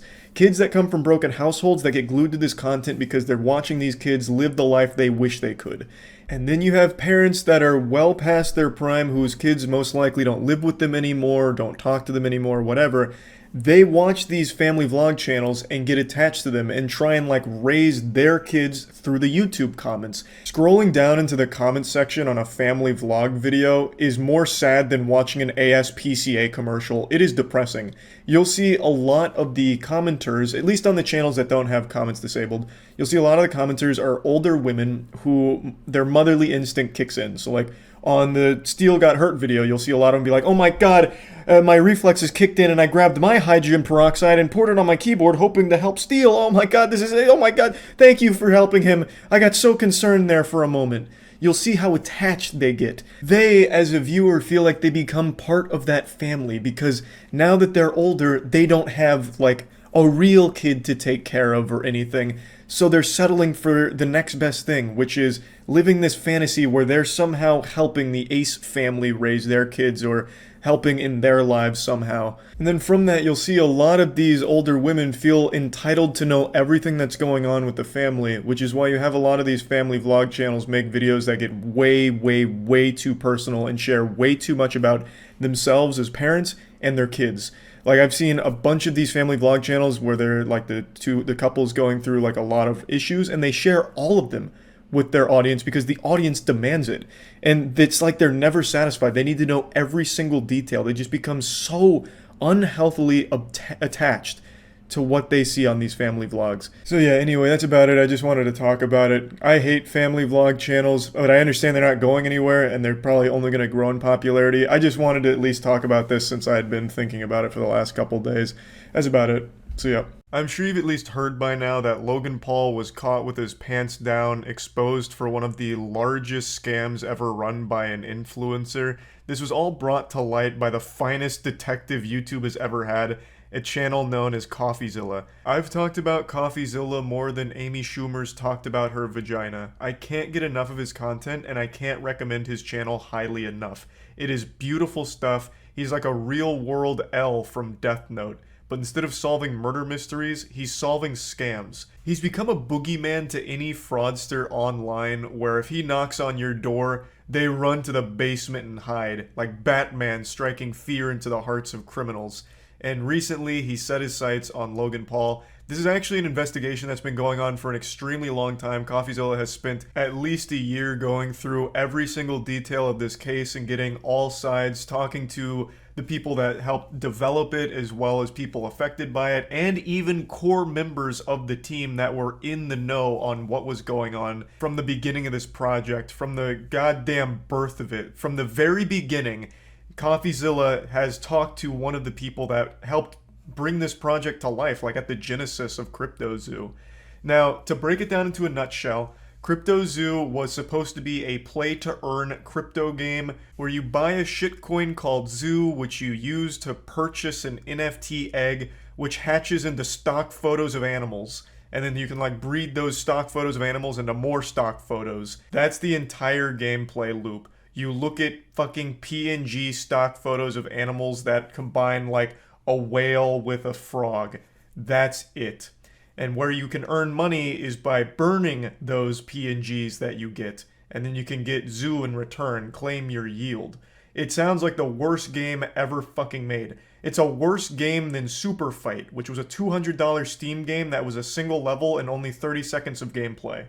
I'd have more fun watching my own car catch on fire with all of my shit inside of it than playing CryptoZoo. But it was never designed to be a game that's fun to play. From the very beginning, it was clearly designed to be a money-making scam to exploit Logan Paul's massive audience. And the game also never even worked, and to this day, over a year later, still doesn't work. You were never able to actually play, and you were never able to actually earn. Unless, of course, you were one of the founders from the beginning. because then there were a couple of founders that made a lot of money, including a cameo from someone you might be familiar with from previous scams, Jake the Crypto King, known for his Pokemon scam back in the day. He's back.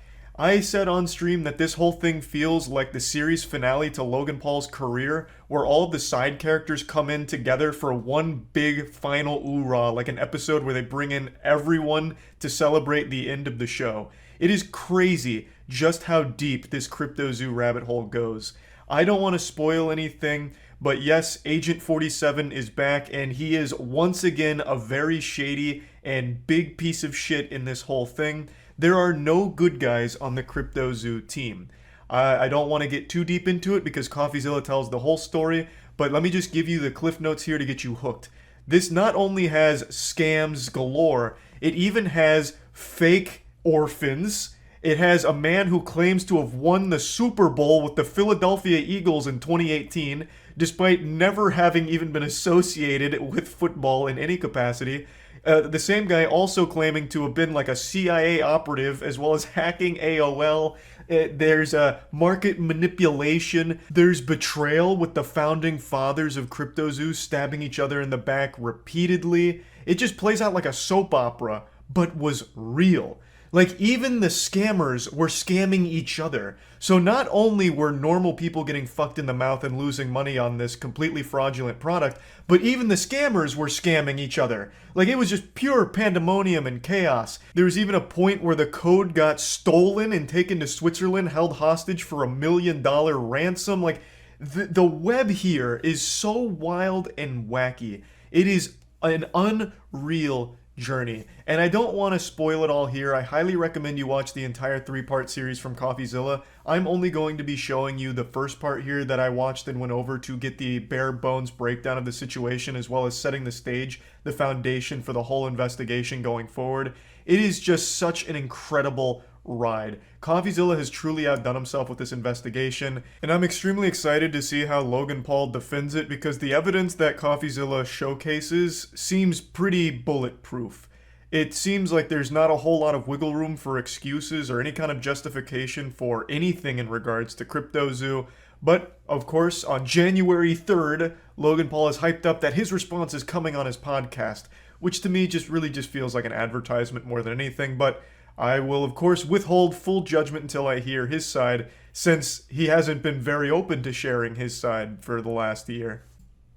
This has been like my most anticipated show of the entire year. CoffeeZilla's 3-part deep dive into Logan Paul's crypto scam, Crypto0. So I'm extremely excited, and I'm super happy to see CoffeeZilla go so hard on this. He's gained like almost 400,000 subs since posting these videos, something like that, and he deserves it. I know he spent quite a few months investigating this. I know he's also reached out to Logan Paul numerous times to try and get his side of the story, but has been dodged and ducked every single time until he finally posted this video. I saw Logan Paul's tweet saying, actually I'll just pull it up instead of paraphrasing. He did the standard, "I used to love CoffeeZilla, and I always think he gets everything right. Until now." Now he fucked up. Like, this is very cookie cutter. Somehow, every single time CoffeeZilla talks about some kind of big scam like this is always the response. While I generally appreciate Steven's creative genius and exceptional work ethic, I mean that, this one is simply not true. When appropriate, all bad actors will be exposed, explained, and held fully accountable. I'll speak further on Impulsive January 3rd, which to me reads more like an advertisement for his podcast than anything. But I always just love this first line because this is boilerplate at this point. This is what everyone says when CoffeeZilla makes a video about them. A creative genius, one of the best in the business. Ace detective, like Benoit Blanc. But this time he fucked up, trust me. This time he's wrong. I lost $25,000. $120,000. This is absolutely shocking to me. These aren't children. You're telling me these adults watch Logan Paul? Or did they had to have just heard about this from like crypto subreddits, discords, all trying to like hype train the shit out of this? I refuse to believe that this is Logan Paul's audience. No fucking shot. $500,000 Australian, which is $500,000. in CryptoZoo. Shut up! Jesus Christ. Yeah, 500k. Oh no. Today we're investigating Logan Paul's Yikes. Crypto, a Oh my blockchain game God. that made millions but never worked. And of course, at the center of it, we have Logan Paul himself, who has abandoned this thing, WWE leaving superstar, thousands of baby. fake orphans in his wake. Wait a second. Thousands of victims in his wake. For the last 6 months, I've been working on my own NFT project. We have a massive team behind it. And Real quick, you might be asking yourself, well, what experience does Logan Paul have with NFTs? And that's a great question to be asking, and I have the answer. He was actually a pioneer in NFTs, and in fact still has some of the best NFTs of all time, such as... are these still up on OpenSea? Well, here's his NFT Pokemon cards. Beautiful stuff, obviously. Very high quality stuff. And, I mean, only $10,000 for that. So, I mean, reasonably priced as well. Where are his... He used to sell clips. So you could pay thousands of dollars to get an NFT clip of him boxing. Which was a fucking bargain. Honestly, just giving it away at that price. You get like 15-second Twitter clips of his boxing matches. Where are they? September 1st, CryptoZoo.co. We don't scam. That's I've fine. never scammed anyone before. Logan cares extremely deeply about his audience, loves his audience, loves his brand, doesn't have to scam to make money. True, but you make a lot of money doing it, I imagine, so... Welcome to part cookie one, jar the was too million-dollar appealing. mystery that began this whole story. For the last 6 months, I've been working on my own NFT project. I think there needs Whoa. to be a fresh take, and this project that I have is that fresh take. Now look, at first, Yep, I was let's just as go. surprised at this pitch as anyone else because I just got finished roasting Logan for a different coin called Dink Doink, which is fans Dink Doink. lose money on. I'm a Dink Doink fan. And it wasn't even a project at all.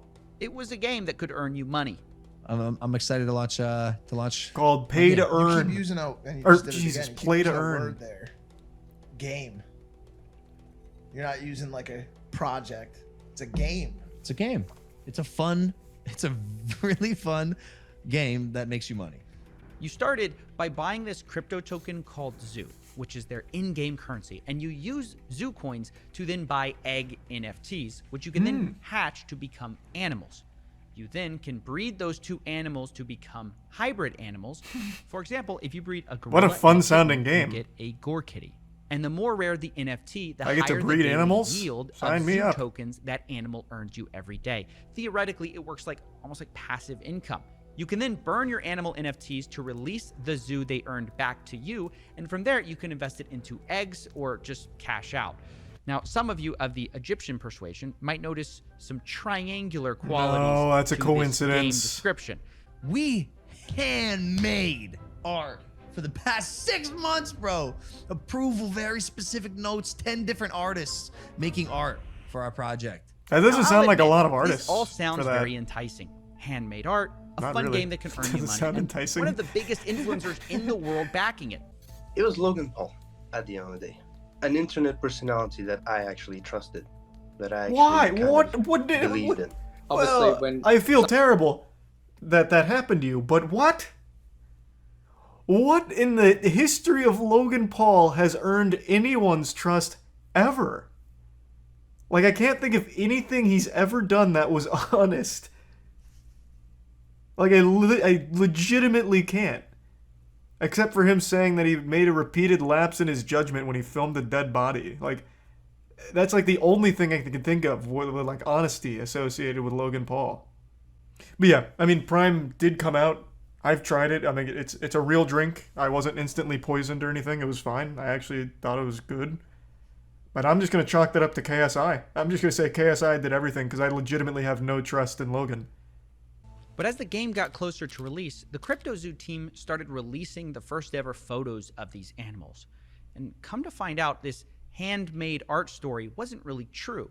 It was actually Adobe stock photos mashed together. This was the sort of first red flag of this project. Hey! And I made a video about it at the time, but it was kind of surface level, and something what the didn't fuck? add up beneath the surface. Something where I just couldn't And it's not handmade at all. It's not even original. It's what's called a fork, a copy of, you know, some other code that exists out there. One of them is called Floki Shib X, which launched before it. So where'd this $1 million go? I didn't understand.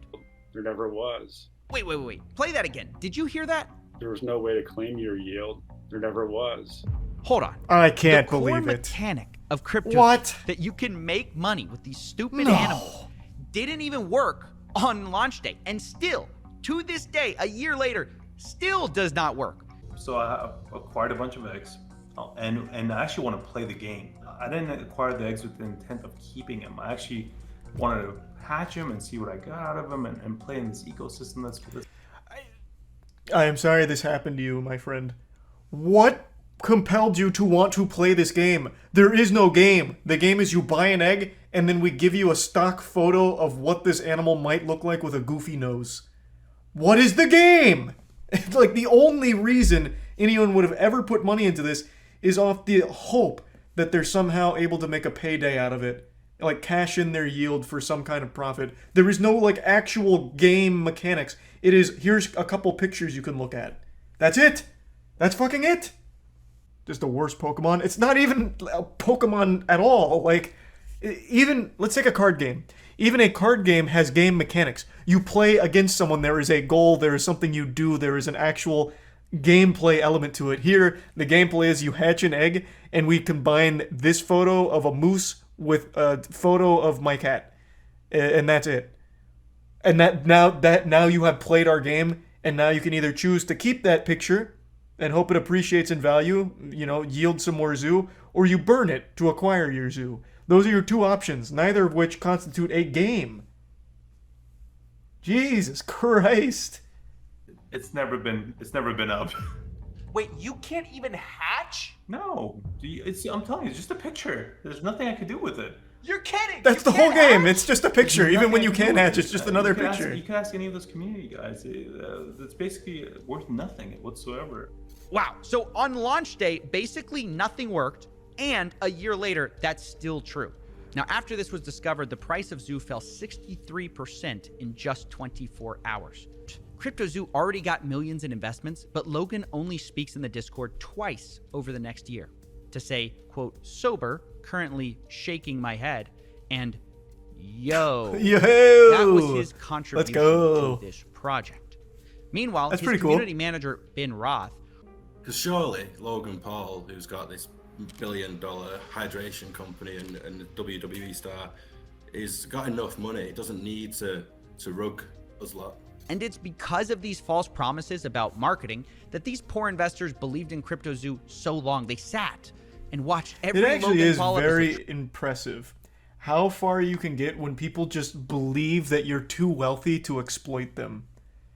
Like, if someone just believes you have so much money, that for some reason makes you trustworthy. That's wild to me, because I'd always think it's the fucking opposite.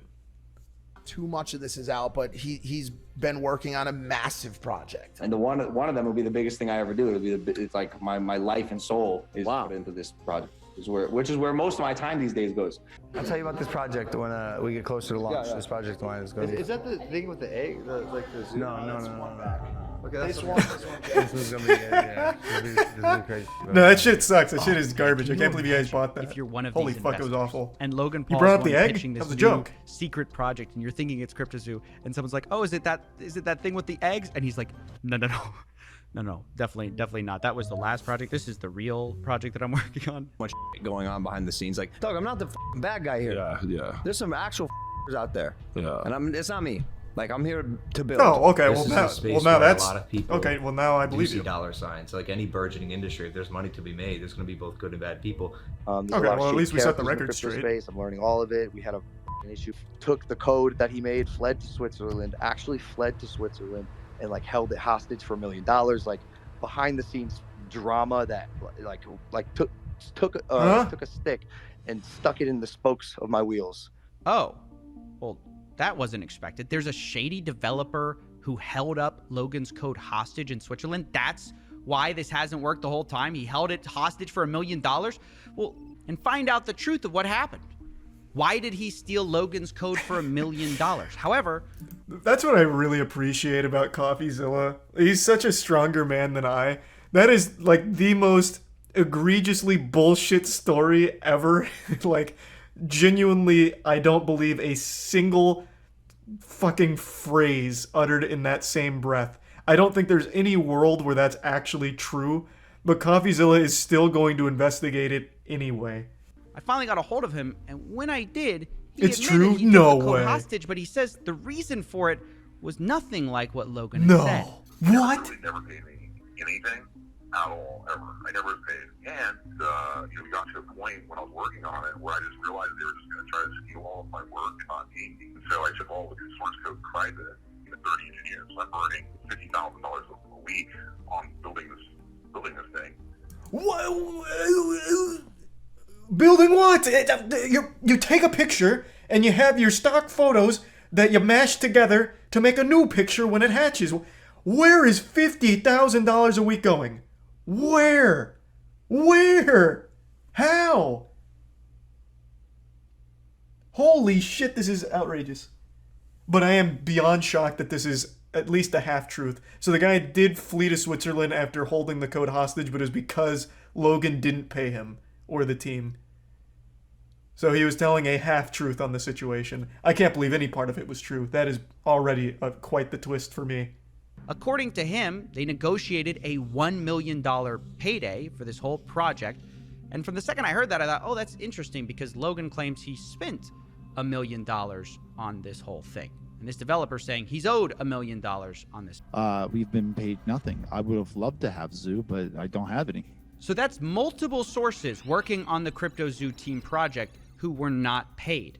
Now, obviously, these are big accusations, which is why I wanted to confront Logan Paul on them. But unfortunately, we're not exactly on speaking terms. So I wonder, how could I speak to Logan without speaking to Logan? Logan Paul's manager, a guy named Jeff Levin. Oh, Jeff. He might be Fuck. just what we need Jeff, to not settle this whole thing. So I gave him a call. Hello? Hey, Jeff. Hey, sorry to bother you. This is Steven with CoffeeZilla. I'm calling because I've heard reports that CryptoZoo hasn't paid their development team, and I'm just reaching out for comment before I do this story. I just want to follow up on that. I have no comment for it. Okay, Oh, well, fair enough. Are you guys Okay. denying it, or are you saying it's not true? Just no comment. I don't think that the information is true. You guys have a whole side I to know, your but story here. Your job as someone that is reporting news is to actually verify correct news. Well, that's Right, what that's he's why trying. I'm calling you. I know, and that's legal grounds for that stuff. So I'm just telling you, legally, you have to report correct news with verifiable information. Right, that's why I'm calling you. As we've been advised always, is if anybody reports fake news, that's where we won't. Then set the record this straight. call was- What? Is everyone around Logan just a fucking idiot? Like an actual bumbling buffoon? Huh? That is why he called you. You could have absolutely just, if it's not true, shut it down. Or tell him, yeah, it's not true. I wasn't aware of this. We can go ahead and get some material together to prove that it's all fake. Bang.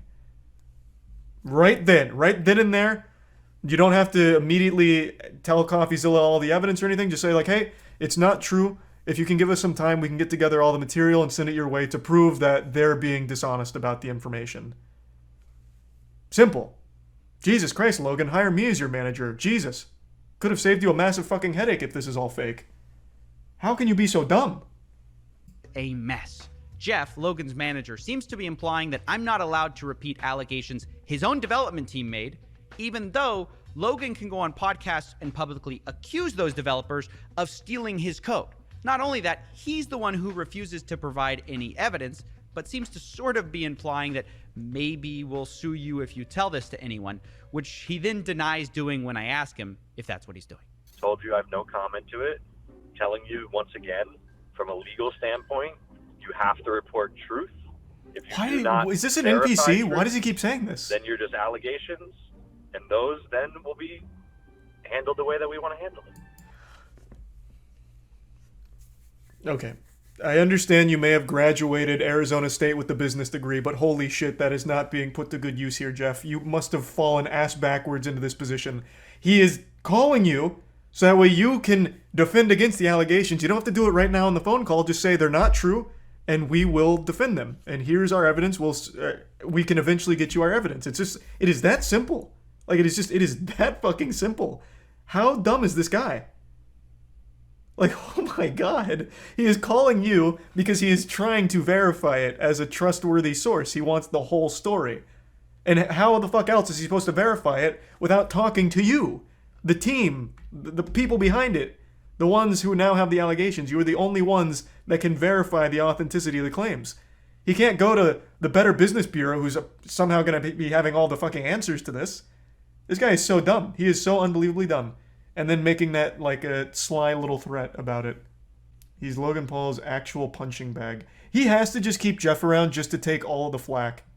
That's got to be the only reason. He's like a little public spittoon for Logan Paul. Oh, what? No, I would have absolutely denied these things. Oh, that's just Jeff. Jeff, man, he's so fucking dumb. Yeah, no, oh my god, I can't believe Jeff. What a silly guy. I have no comment on the situation. Mm-hmm. Good defense. Your job legally is to report facts. If you don't report facts on the information you're given, it is illegal. It's not. You can report allegations. That's the whole fucking point of an allegation. He's not saying it's the truth. He is saying they're allegations, and he wants to verify, are these allegations accurate, or are they inaccurate? You can absolutely talk about allegations. Who is he? Who is Eddie Ibanez? It's a made-up name. That's a made-up name, hi, isn't my it? name's Eddie Ibanez, lead developer here at Crypto0. Oh, This never mind. reporter says Damn, Eddie's thought it was going to be a entire crazy story plot twist. is fake. Wait, what? If you've got a full belly, prepare yourself because you might just puke upon seeing and listening to this unbelievable, embarrassing cringe. This is the worst flirting, the worst attempt at wooing a potential romantic interest I have ever seen. This is like playing a visual novel and then scaring away all of your potential love interests at once and getting the worst ending. Now, I'd like to give a bit of context here to the situation before we really dive into the meatballs from our spaghetti entree of cringe. A user on Twitter posted screenshots as well as videos from a random guy who had reached out to her on Facebook because he had seen her on a dating app.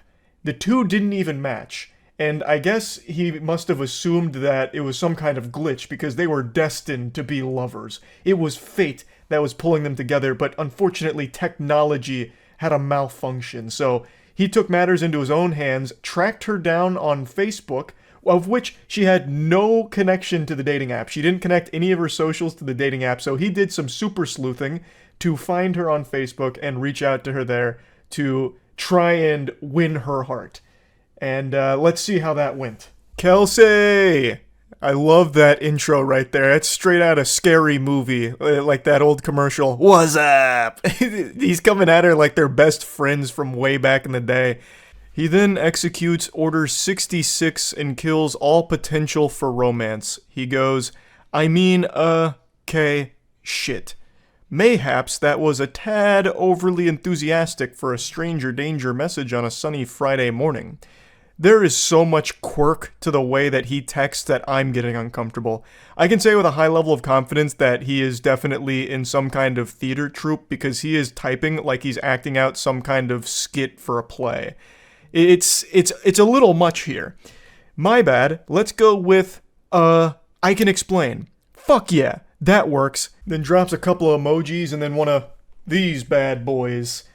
How she didn't immediately fall in love with this man is beyond me. This is aggressive. And it's already creepy because it's a complete stranger who saw her on a dating app and then tracked her down in order to, really directly communicate with her. So, let's go over where things went wrong here. I'll go ahead and get the playbook out like John Madden and say where everything fell apart for the offense. From the start, basically. There is nothing that's even remotely salvageable from what he tried to do here. There is nothing more annoying than texting like you're talking to yourself during the text. Like when you say something like, Kelsey, oh wait, shit, mayhaps that was a tad too far on a stranger danger sunny Friday afternoon. Goodness gracious, how do I save this? Like, that is so fucking lame. That is shameful. That is just downright shameful. I am shocked he didn't drop like an asterisk nuzzles you, and then an asterisk, you there? Yeah, and then one of those emojis. So she said, sorry, do I know you? And then it reactivates this cringe protocol. He says, oh hey, no, we don't know each other. Sincere apologies for the subterfuge. Oh brother, this guy stinks. Dropping subterfuge here in your creepy approach to a stranger. If you give me the tiniest bit of room, I'd be happy to explain. I reckon that said explanation will bring laughs and smiles. P.S. Not trying to rope you into a pyramid scheme to sell fancy Tupperware. Yet. He's trying very hard to be self-aware, and when he starts sending his voice memos to her, he reiterates 1,000 times like, this is weird, you're probably gonna think I'm weird, and then just keeps doing it. He sends so many voice messages that go for a long time. It's making my voice crack because of how fucking embarrassing it is. And you want to know the wildest part? I'm getting ahead of myself, and it's a spoiler. He has done this to multiple women, apparently. Other women have come forward after this tweet and all of this, the receipts here and all that went viral, with other women showing their interactions with him, and he even uses, like, the exact same lines on other women, which is really odd considering that has to be a 0% success rate. These can't be working well at all. It's so weird. So she decides to play ball here and open Pandora's box to see what comes out. She says, explain away. And he gives a brief, cool guy thing. Oh god, I just spent 60 minutes singing to seniors and man am I drained. But fuck it, I can do this. He's hyping himself up in the text messages he is sending to this girl. It is so embarrassing, and he keeps doing it, but it gets worse because right after that, he sends a voice message.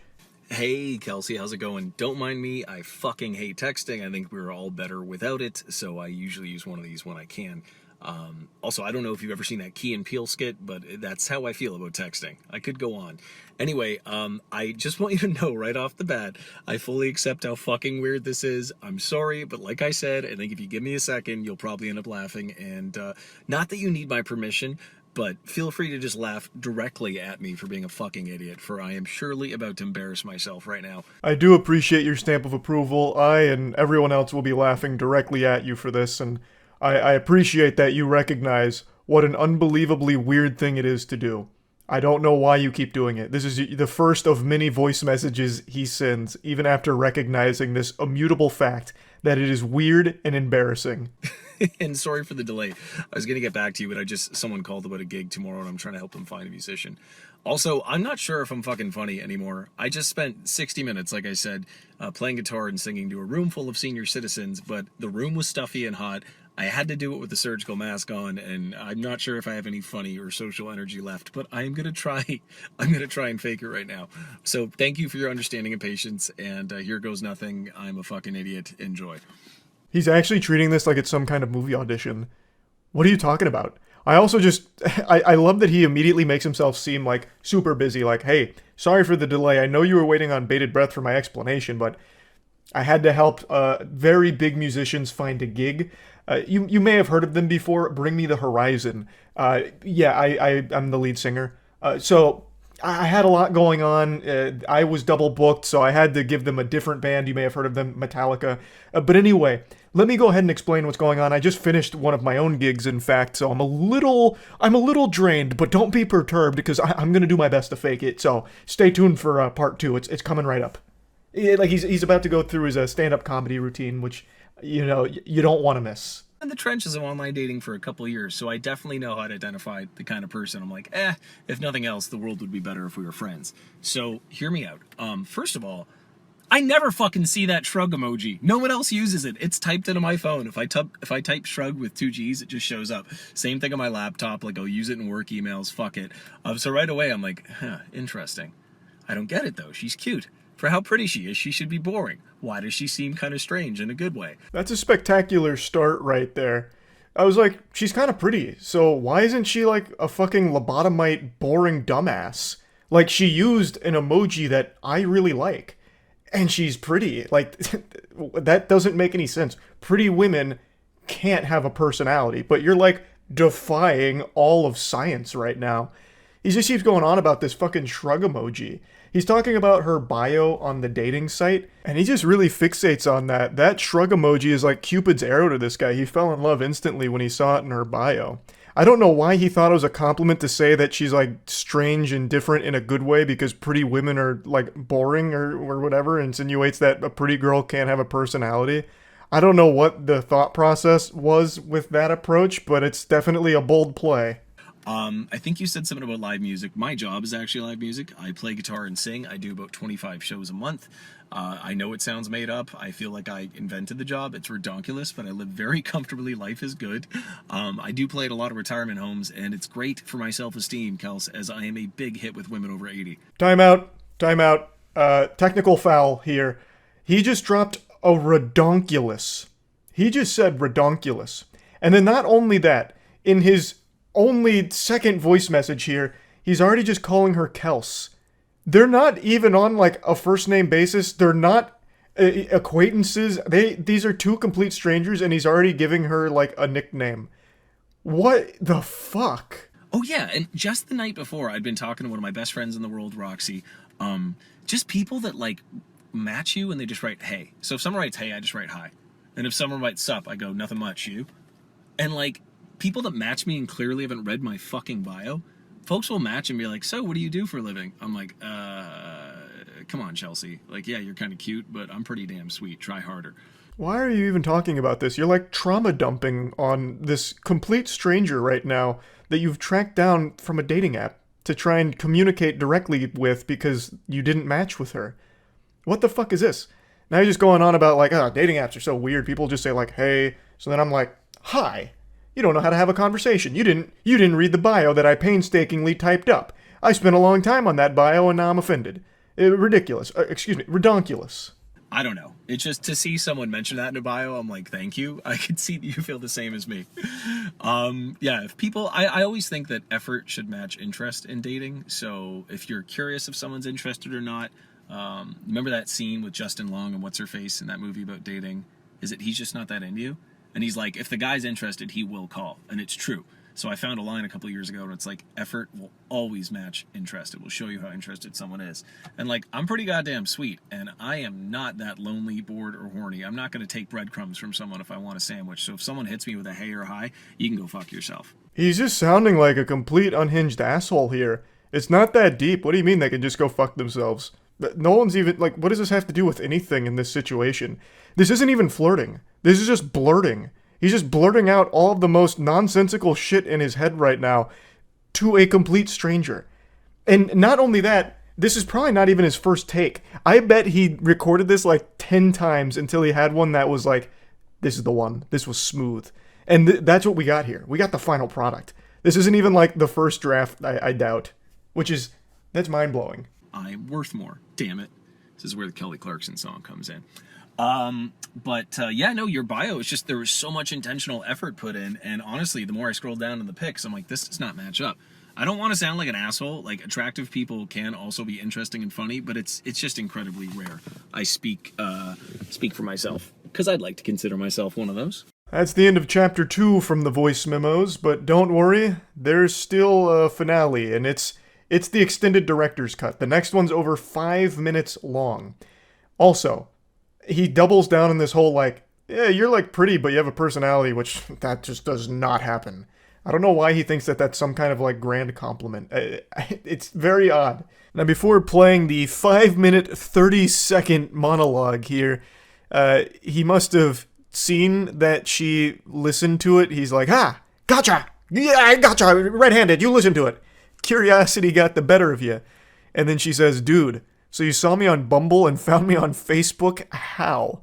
Clearly very creeped out by it, understandably. And then he goes, oh, I honestly just typed in Kelsey and I guess I got lucky. I figured because you put live music we might have some friends in common or something. I blame Zuckerberg, and then laughing emoji.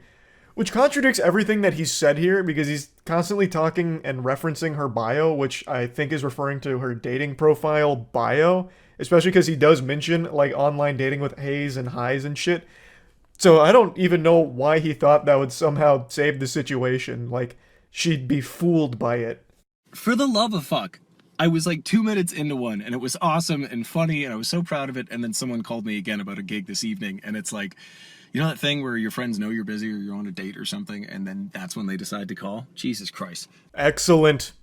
Chef's kiss. This is how you start a romantic message. Ah, for the love of fuck. I was in the middle of something spectacular. You were gonna love it, Kels. You were gonna love it. Trust me. But then one of my fucking asshole friends called me about a gig because I'm so busy being a successful live musician. Can you believe that, Kels? Can you believe that? It's like those things, you know, where like we both go on dates, right? I go on dates. Clearly, you go on dates, and sometimes when you're just busy, people call. It's Jesus Christ. But yeah, no, your bio was just the fucking bee's knees. I mean, listen, top 3 in like the hundreds or thousands I've seen. It was just, I don't know. I'm a very good judge of character, and you just seem like my kind of person. And I'm not saying we're star-crossed lovers. I don't know you, and you don't know me. That's 100% correct. You don't know each other. So why are you doing this? This is not how you get to know someone. This is concerning. Also, you should never admit to seeing hundreds or thousands of dating profile bios. That makes you sound very desperate, that you spend all of your time on these dating apps, perusing it, cruising around, and if you don't match with someone you found attractive or interesting based on their bio, you go out of your way to find them elsewhere to try and talk to them, which is very scary behavior. I fully accept how strange and unconventional this is. I got a vibe, and I figured I gotta go with it. I was like in a really good mood that day. I don't know. I'm totally winging it. But yeah, a lot of my close friends are women, and everyone unfortunately has a couple stories of having to block someone's number, or an ex just won't leave them alone, or going to the cops. Fuck, dude, I've had to block a few numbers of crazy people that didn't know they were crazy. So I really, really apologize sincerely if this in any way like triggered that, or it was weird or whatever. Kelsey, that's the furthest thing from my intention. I just wanted to say howdy, and I figured if I talk like an idiot, you'd probably feel like I did after I looked at your bio. It's so close. He's teetering on the edge of self-awareness. Him saying all of this out loud should have led to this eureka moment where he was overcome with immense shame, and he just presses the eject button and deletes the voice memo and doesn't continue this conversation. Like, he's clearly pointing out just how weird all of this is. He's even going into all of his friends are women who, you know, have stories about having to block crazy people who didn't know they were crazy. Like, case in point, what you're doing here, but you keep trying to, like, make it seem like it's not weird, even though you do keep acknowledging how weird it is. So, like, you're fighting, like, a battle against yourself in your own messages. You are calling yourself out in front of the person that you're talking to as well. It's really weird. Oh, okay. It's not fair. You've seen mine, or sorry, I've seen yours and you have not seen mine. If you want, I will screenshot my Bumble bio. I'm quite proud of it. I think it's pretty fucking good. It represents me well. And what else would I want to know if I was you? Gee, I'm like 6 feet tall, pretty damn handsome. I'd give me like a 7. No, like a 7.5 out of 10 looks wise. I mean, to my knowledge, no one has dated me for my abs or my hair. I'm guessing it's because I'm funny and honest and clearly very humble and go to therapy and emotionally intelligent. It's not a job interview, bro. You don't need to be giving your resume here. Brother, just stop. Please, goodness gracious. 7.5, maybe even an 8. I'm feeling really fucking good lately. I got a tan. I'm up to like 80-second side planks. I hate them, but they're totally worth it for the core. And big feet. So you know what that means, baby doll. Big socks. You're scaring me. You are scaring me. Why would you do that? What? From way downtown here. He's throwing up a crazy jump shot. He immediately goes into, I've got big feet. You know what that means, baby girl. Oh my lord, please. Have mercy. Have mercy. Why? Why? What else? I feel like I didn't tell you enough about the bio too. That shrug emoji was just, if nothing else, the fact that like you look like a Disney princess and you use that, I'm like, fuck it, I gotta talk to her. So, Oh, I was definitely getting strong Kirsten Bell vibes too, and she's awesome. I don't know if you listen to her husband's podcast, Armchair Expert with Dax Shepard. I know it's quite the reference, but I have a feeling you might know what that is. One of my favorite episodes, actually, is it Lauren Graham that plays Lorelai? She was on there. Anyway, I am all over the fucking place, as is my job. You're also all over the place in this one-sided conversation. Now you're shouting out podcasts, talking about fucking shrug emoji again. It's hurting me listening to this. Let this be a lesson to everyone out there watching this. Just don't do anything even remotely like this. Never engage in a one-sided conversation where you have to be the one filling in blanks in a conversation that doesn't really exist. But I'm sitting here, a middle-aged guy in his car with the AC on and a SpongeBob shirt, and I would call this like the technological version of, you know, when like Noah stops Allie in the Notebook and he's like, I had to talk to you when I see something I want. Yes, I just made a Notebook reference. I don't know. I'm being a total idiot right now. So if nothing else, I figured you'd have a laugh and a smile and you can fucking make fun of me to your friends. I don't know. Now you have a solo podcast for a guy that makes like $6,000 a month on a microphone being an idiot. He was right. This is something that everyone can laugh about and have a big smile on their face making fun of this whole situation. And then out of nowhere, he drops like his salary from his job, like to flex. He just like slides that in there, which, I mean, it's an interesting strategy yet again. This guy's got a wild book of tricks. I'm sorry, I don't normally bring up money, but I feel like I created my job out of thin air, and like I just submitted my 2022 taxes, and shit's been getting so much better the last few years, so I'm quite proud of it. That wasn't me trying to impress you, though, with money. I've got way more impressive shit than that. It just slipped out. I hope we can still be friends. Anyway, Why leave it in there, then? You saying that clearly made you uncomfortable. You could have just deleted this and just tried again. Though I don't think you should have tried again regardless. This shouldn't have happened to begin with. But you yourself just made yourself puke in your mouth when you said your $6,000 a month out loud like that as like a flex, and you still let it ride. You still let this Beyblade rip.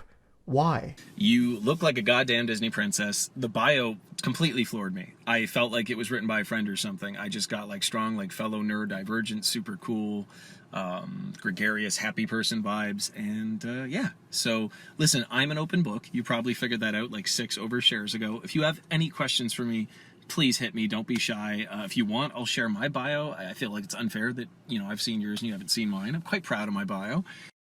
This entire situation has been nothing but overshares from you. She's not going to ask you any questions.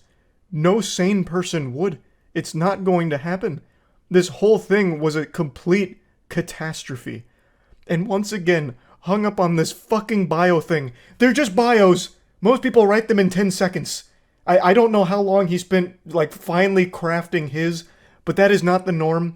I'm sure she didn't spend days coming up with her bio on here. I don't know how it resonated so strongly with this guy, but I bet after this whole song and dance, the woman here immediately just deleted her whole account, or at the very least removed the bio entirely. Yeah, for the 80th time, I apologize if this was weird or like gave you any bad vibes. That's not my intention. Yeah, I gotta drive home now because I gotta go sing at a bar in Mississauga, and I have 4 more gigs this weekend, and it hurts to talk. So I'm sitting here in my car like a jackass, and yeah, I hope that all made some kind of sense. And if nothing else, please take the sincere compliment. I've seen hundreds of shitty bios, probably thousands, and yours was easily top 3. The only reason I'm not giving you number 1 is because then it would seem like I'm lying. But I'm a very genuine, honest person, and yeah. Actually, on my way home, I'm going to go to the park and feed the ducks. My favorite swan couple, Mr. Plump and Mrs. Plumfett, they just had babies a couple weeks ago. So, like, I'll run up and they recognize me and the babies are squeaking. The hierarchy of, like, waterfowl cute babies, it goes swan babies, then ducklings, and then goslings. But, yes, I may or may not do that 4 to 7 times a week. I'm a huge animal lover. Dogs are better than cats. Cats suck. Sorry if you have cats, but I'm sure your cat is cool. That was one of the most peculiar lies I've ever heard. You're going to stop at the park on the way home so you can visit your favorite swan couple, Mr. Plumph and Mrs. Plumfett, because they just had babies a couple weeks ago, and they recognize you and get excited and start squeaking when you come by. Like you're part of the family, part of the crew, part of the ship. What universe? What the fuck? That's not even something Dr. Seuss would write as like a little goofy side plot in a story. That is the biggest lie I've ever heard for no reason. For no reason. The quirkiness is overloading. Like, the cup runneth over on quirk. Wow. And yeah, take the compliment. Anyway, apologies if this totally like intruded on your day opposite of my intention. And yeah, your bio was fucking awesome. I mean, there's a couple other assets I noticed too, but I cannot mention them without sounding like a fuckboy, so I'm just gonna leave it alone. I'm sure you've worked very hard to be in the shape you're in, but goddamn, lady. God damn, I would not kick you out of bed for eating crackers. So I figured if you are half as funny as you seem to be and half as cool as I got from that bio, I would say howdy. Yeah, all right. Hope this made you laugh and smile, and you have a fantastical day, Kelsey. Cheers. And that's the grand finale of this whole situation, and what a journey it was. I find this to be probably the best example of the worst approach to romance imaginable. And like I said, this was not an isolated incident. He's done this before. And he's even used the same lines before. Which is it's so wild. It's so wild. I had to talk about it. I had to. So yeah, that's really about it. So yeah. If someone told me I could get 100,000 views on my YouTube video and it would only cost me 7 years of my life spent in prison eating gruel off of the floor, I'd say sign me the fuck up, baby. What a deal. Prison is temporary. Clout is forever. And so is a criminal record, I suppose, but it doesn't matter, because internet updoots are all that really matter these days. This dream came true for a YouTube couple named Saucy and Honey. They were recently arrested and charged with third-degree criminal trespassing and conspiracy and could face up to 7 years in the slammer, all for those sweet, juicy YouTube views. They pulled off the most epic prank this world's ever seen, and the history books will remember them for it. They'll be talked about like Jesus Christ was in the Bible, the saviors of high-quality YouTube content. They did a 24 hours in Target challenge, or prank. You know that trend that every 16-year-old was doing on YouTube back in 2017? Yeah, they did that like 4 days ago. I don't know why they chose this prank. It died like 5 years ago. They're very tardy to the party, but they seem to desperately try and suckle any amount of dust they can out of the dry titties of this garbage-ass trend from a time long since forgotten. And they're paying the price for it. They got fucked in the ass. But you can't help but feel bad for them because they clearly have a disease. It's called terminal clout hunger. And unfortunately, it's a plague, and it's been spreading for quite some time on the internet now. Okay, what's up, Fascination Empire? And your girl, Honey! Okay, you guys, sorry we're rushing through this intro, but it's 9:37 at... Oh. Okay, you guys, sorry we're rushing through this intro. It is 9:37. It's 9:37 at night. Honestly, they should have slapped on an additional criminal charge for how dog shit their videos are. I swear to God, it's gotta be a human rights violation to have an intro this annoying. All of their videos start like this. It is painful. Sticking my head in a fucking dump truck while it's compacting garbage would be less miserable. A YouTube couple is in hot water over this video, in which they claim to have spent the night in a Pennsylvania Target. You guys, do not attempt what we attempt at home. We are entertainers. Listen here, goofballs. Don't try what we're about to do at home, you dumb assholes. We're professional entertainers willing to risk life and limb for your entertainment. Immediately gets arrested, faces 7 years in jail for this shit. I don't know what she was thinking. This isn't exactly like a defense, right? It's still a crime no matter what. Just because you consider yourself an entertainer doesn't mean that you're all of a sudden immune to repercussions of a crime. This is like if a birthday party clown robbed a bank and when they caught him red-handed, he just honked his nose. Honk. Oh god, he's an entertainer. Never mind, guys. It's all good now. We made a mistake here. I don't understand why more people don't know this, but I'll go ahead and peel back the curtain.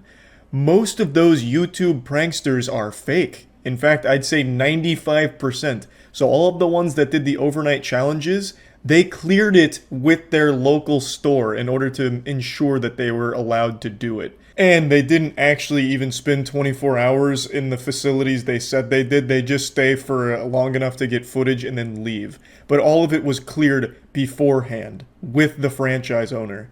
Surveillance video from inside the store shows them wandering around various sections while recording video of themselves. While LaRose and Fisher told viewers that they spent the night in Target, police say they left through an emergency exit around 3 a.m. and tripped the alarm. But the couple returned to the store when it opened to the public to resume recording their video. Yeah, what? They lied? They didn't actually spend 24 hours in the Target? What the fuck? That's gotta be the worst offense of all. You know, I could excuse the criminal trespassing and all that. I could even excuse the abominable intro to their videos, but the fact that you're gonna come in here and tell me you spent 24 hours in Target when you only spent, like, what, 2.5? Oh my god. I spit on that absolute garbage. They could have at least had the courtesy to spend the whole night there. Because at that point, now not only do you go down looking like a stupid asshole, but now you go down as a stupid lying asshole as well.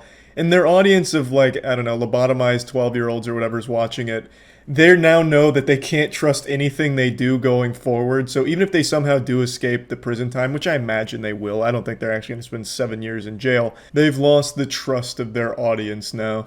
The couple was released on a $25,000 unsecured bond, and they're due back in court March 24th. Fisher told a reporter outside of court that she has no regrets, that they were living their life and having fun. But the couple said they would not be doing another stunt like this again.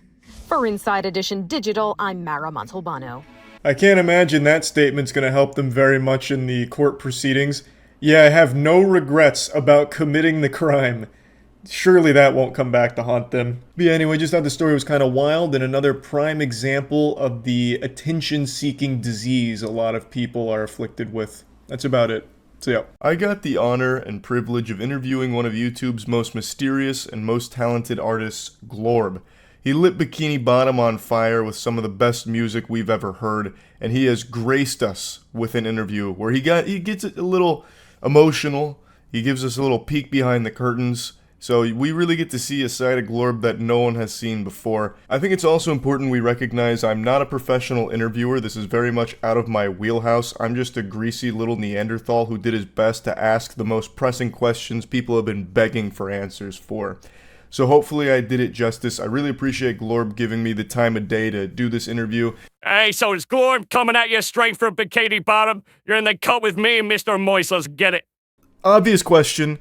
What drew you to make this kind of music? Why SpongeBob-related music in general? I think it was me wanting to go back into the past and bring something from back then into now. And the only way that I knew how to do that was through music and rap, obviously. And as well as that, like, it also came a lot from boredom, you know? This whole thing kind of started as a bit of an in-joke with me and the homies, and from there, people started to really pay attention, and before I knew it, I'd kind of built this, I guess, community of people that wanted these SpongeBob raps. So yeah, it started out as a joke and then very quickly started to heat up. You mentioned you've been doing this for a while. There's been speculation, some theories, the old tinfoil hats going around that you might be a big industry player. Can you confirm or deny these rumors? Yeah, I think there's a lot of people out there that definitely would have heard my main artist project, and they also listen to Glorb and probably don't haven't connected the dots that it's me. So yeah, you know, I won't give away too much, but there's that. Oh, okay. You're saying you are an industry veteran. You're not someone that just picked up the old SpongeBob voice changer and let it rip after, you know, graduating with a bioengineering degree or something. You've been in the scene. Yeah, so aside from the bioengineering degree, which I definitely have, I've also I've been in the industry for a while. So if you're tapped in with modern rap, you've definitely heard of me. Who are you? Well, you know, I'm Glorb, I guess. Yeah, but like, who is Glorb? Well, you know, Glorb is Bikini Bottom's finest. I'm the top dog out here.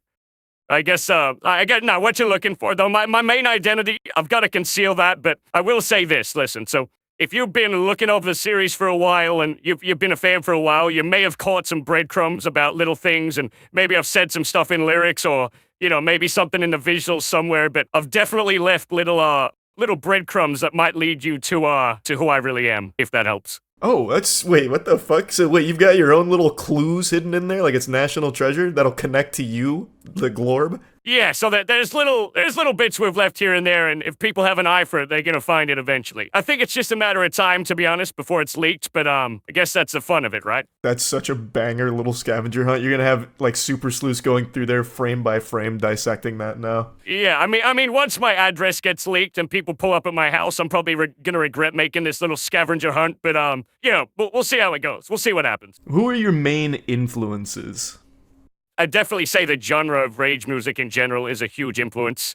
Any of these new modern rap wave sounds that we're hearing, and to be honest as well, probably my main artist project as well, but obviously I can't really go into that in too much detail, but yeah, just a bunch of these new synthy, rage-driven beats that we're hearing, a bunch of that is inspiring. There's a ton of underground artists that obviously I've got my finger on the pulse and I work with a lot of these people, so I've been listening to a lot of that stuff and just combining it with this nostalgic childhood dream, you know what I mean? Now, correct me if I'm wrong, but I'm picking up subtle hints, some flavor of the gentle min in some of the Glorb tracks, such as our track Filthy. Is that correct to say? Yeah, I think I might owe you some royalties for that one there, Charlie. Have you ever ghost written for other artists? Yeah. I mean, I've done some writing work within the industry, and probably, I mean, I don't know. I don't want to come out here and act all cocky and say you would have heard my stuff, you would have heard my writing. But yeah, I've done some ghost writing for people, and obviously my main project as well. So, but that's something I really want to dive into more because throughout, I think this entire SpongeBob thing, I've really realized that I enjoy writing from the perspective of these characters or other people that exist out there. So this whole thing has been a giant experiment in ghostwriting in a way. Awesome. Well, I love to hear that. I mean, you're clearly very talented at it. No, thank you, my friend. You know, that means a lot. I do appreciate that. So something that I think is, well, you already kind of mentioned this to me, but we'll put it on record. Has Viacom ever reached out to you? Nah, so Viacom haven't reached out to us yet. And, yeah, we're hopeful in the future that when they do, it's for something insane. Like, the ultimate dream would be this crossover Glorb show where we get to do our own thing and, you know, they're a part of it and everything. But, you know, it's so far in the future, it's hard to say. I just hope that when they do come to the table, we can really agree on something and there's a way that we can both benefit each other. Because it could be a bit crushing if not. But, yeah, either way, at the end of the day, I'm just, I'm very thankful. You know, I grew up watching this show, so it is what it is. Have you faced any problems at all doing this kind of music, using this property?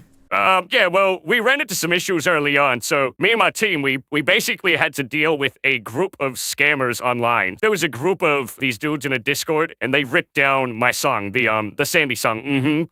That dropped. That was going viral, and then they ripped that down completely offline, and they re-uploaded it and basically stole all of the royalties from the song. Yeah, there was this big back and forth between us. They would put, what they would do is they put a copyright claim on the song. They'd rip it down from my Spotify. Then they would re-upload back to my Spotify, but their version. So they would basically be able to claim all the royalties. And this speaks to a way larger issue at Spotify in general, where independent artists don't really have any protection against this stuff. So, like for example, with the gentleman, are you independent? Yeah, that's just us. Yeah, so in that case, and this is going to sound horrible to say, but I could just go onto your Spotify, put a fake copyright claim in and say, oh, Charlie used my snare at 55 seconds. Like, even if you did it. And then Spotify essentially, they legally have to believe that, and they have to rip the song down. And this goes for independents. It's a different story if you're with a major label, but this speaks, like I said, this speaks to a way larger issue with Spotify and the music industry in general, where you basically have a bunch of these kids going around, scammers, literally just taking people's money, and they can target anyone that is an independent. And hell, even some major label artists get hit with this. So that's what we dealt with, it was insane. No, there's some dirty scoundrels out there for sure. And I have no doubt you probably handled them accordingly. They're probably dead now and buried would be my guess. Don't go digging in the jellyfish fields. I'll leave it at that.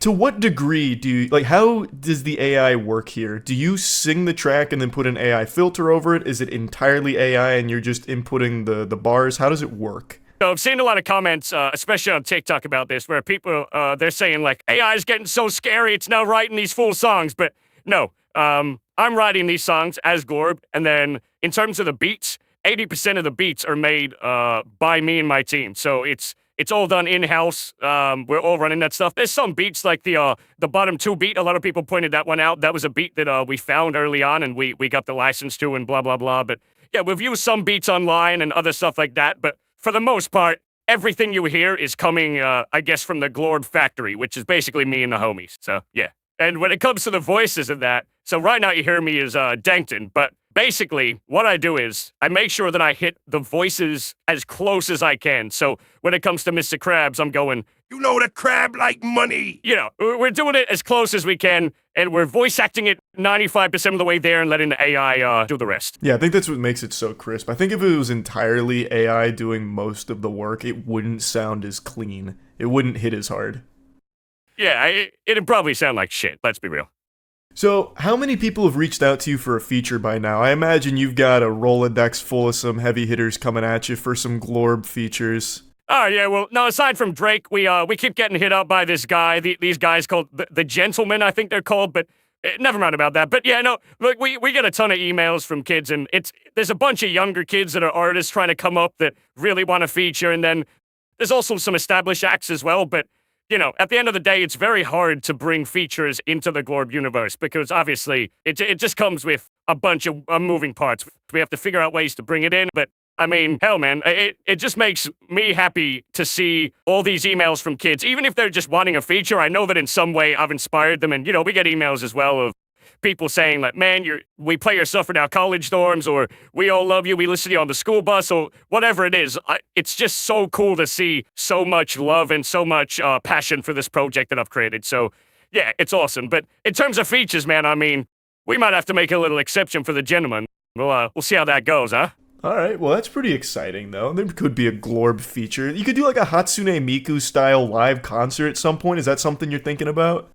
Yeah, I mean, I don't want to go too much into detail, but all I can say in regards to live shows is keep your eyes peeled. Something's coming. Have you ever thought of branching out beyond SpongeBob for this style of music? Is there any other, like, properties you have your sights set on, or is Glorb always going to be in the SpongeBob universe? Yeah, so there's a fabled Family Guy track out there, and I've never released it, but I put a snippet into the Discord early on, and then ever since then, it's whenever someone new joins the Discord, they eventually come to realize that there's this secret Family Guy track that's hidden, and, you know, I love it, though. Everyone in the Discord really wants that song, so eventually, maybe. I might drop that song, but once you involve all these other different, I feel like once I bring other shows into this, then it kind of convolutes the storyline that I'm currently trying to go through, and I also just I really want to see this whole SpongeBob Bikini Bottom storyline played out. I really want to tell my story and what I have in mind for the future of the Glorb universe. So I kind of want to get that done, but there's definitely a part of me that wants to really crack into some other stuff. But, you know, at the end of the day, I always have to keep in mind, the more IP I go after, let's say I do Simpsons or Family Guy, you know, the more problems it can bring into this whole thing. So I have to be very careful, you know? That's a really good point. That's the deep cut Glorb lore right there. But you're right. If you started targeting other IPs that might not be as chill as Viacom right now, you're collecting like the Infinity Stones of lawsuits. So that could be pretty dangerous. Yeah, they'll punch my shit in for sure.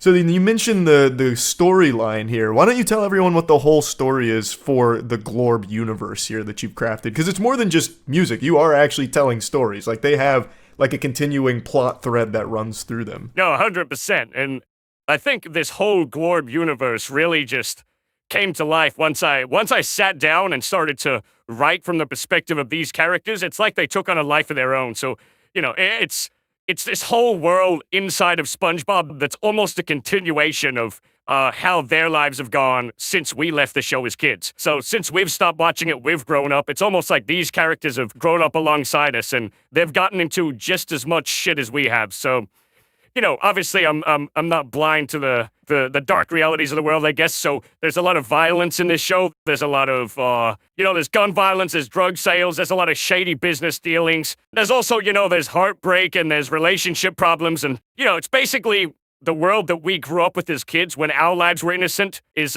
it's become like our lives now where we're adults and it's not so innocent.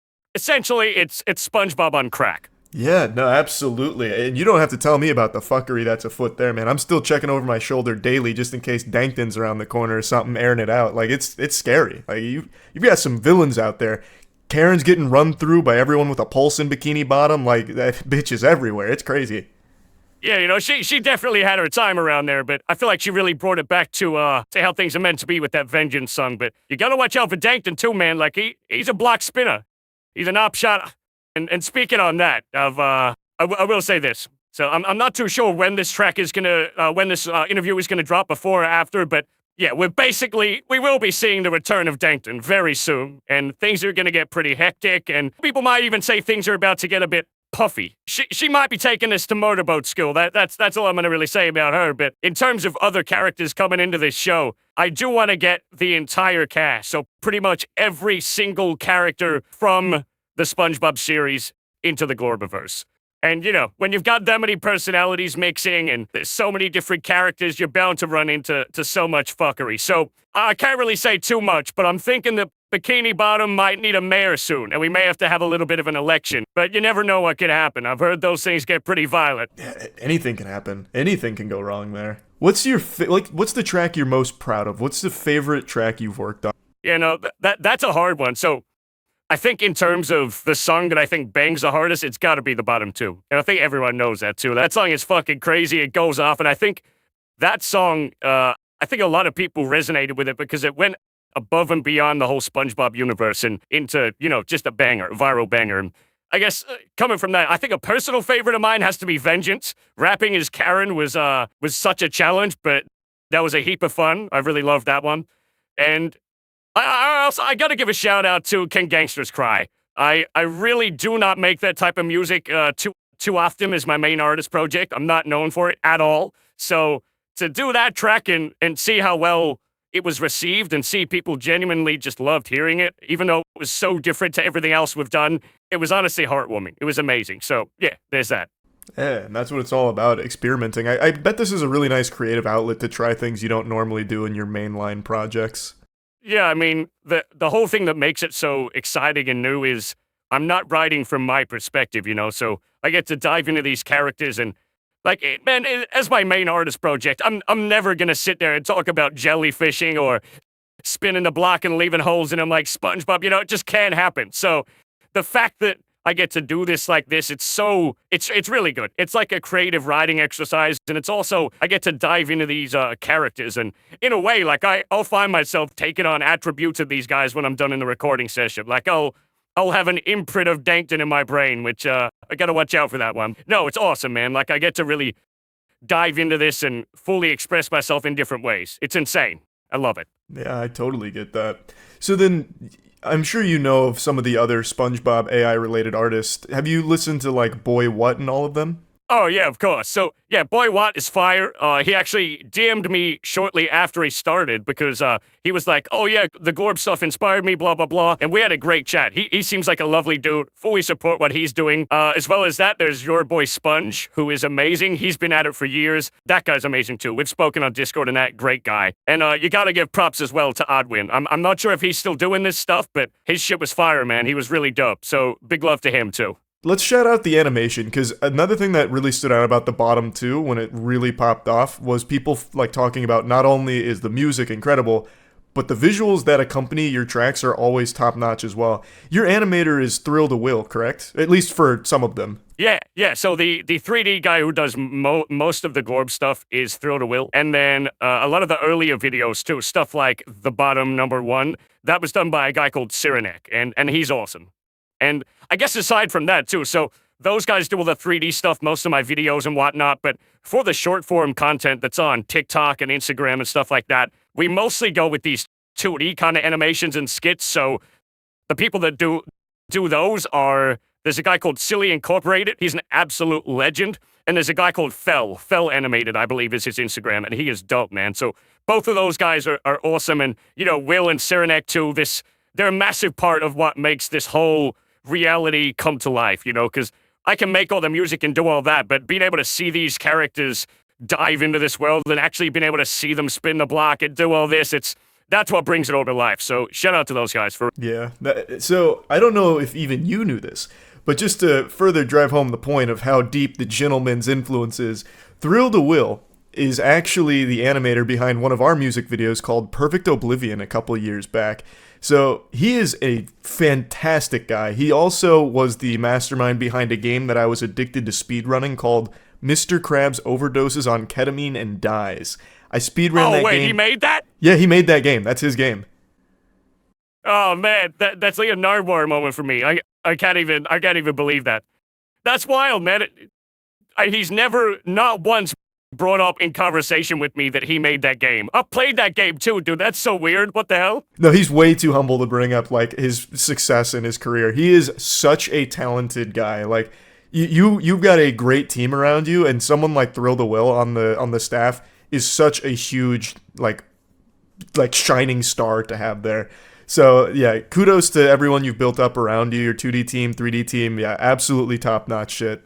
Oh, no, hell yeah, man. And that even gets me thinking, like, I might have to look at making a Glorb video game. I might have to jump off this call soon and have a little chat to Mr. Will, huh? The past few months of my life, with my main artist project and with Glorb, have been absolutely insane. So I guess mostly what I just want to say is thank you. So to anyone out there who's watched my stupid-ass SpongeBob videos or stuck around or dove into the story, like, I truly appreciate you. Thank you for being a part of this. And to you as well, Charlie, thank you so much for having me on here and giving this a platform, man. Like, I appreciate that for real. Oh, absolutely. I mean, you guys are extremely talented. Like, it's hard not to talk about how great what you're doing is, especially using a tool like AI, which has an extraordinarily negative reputation.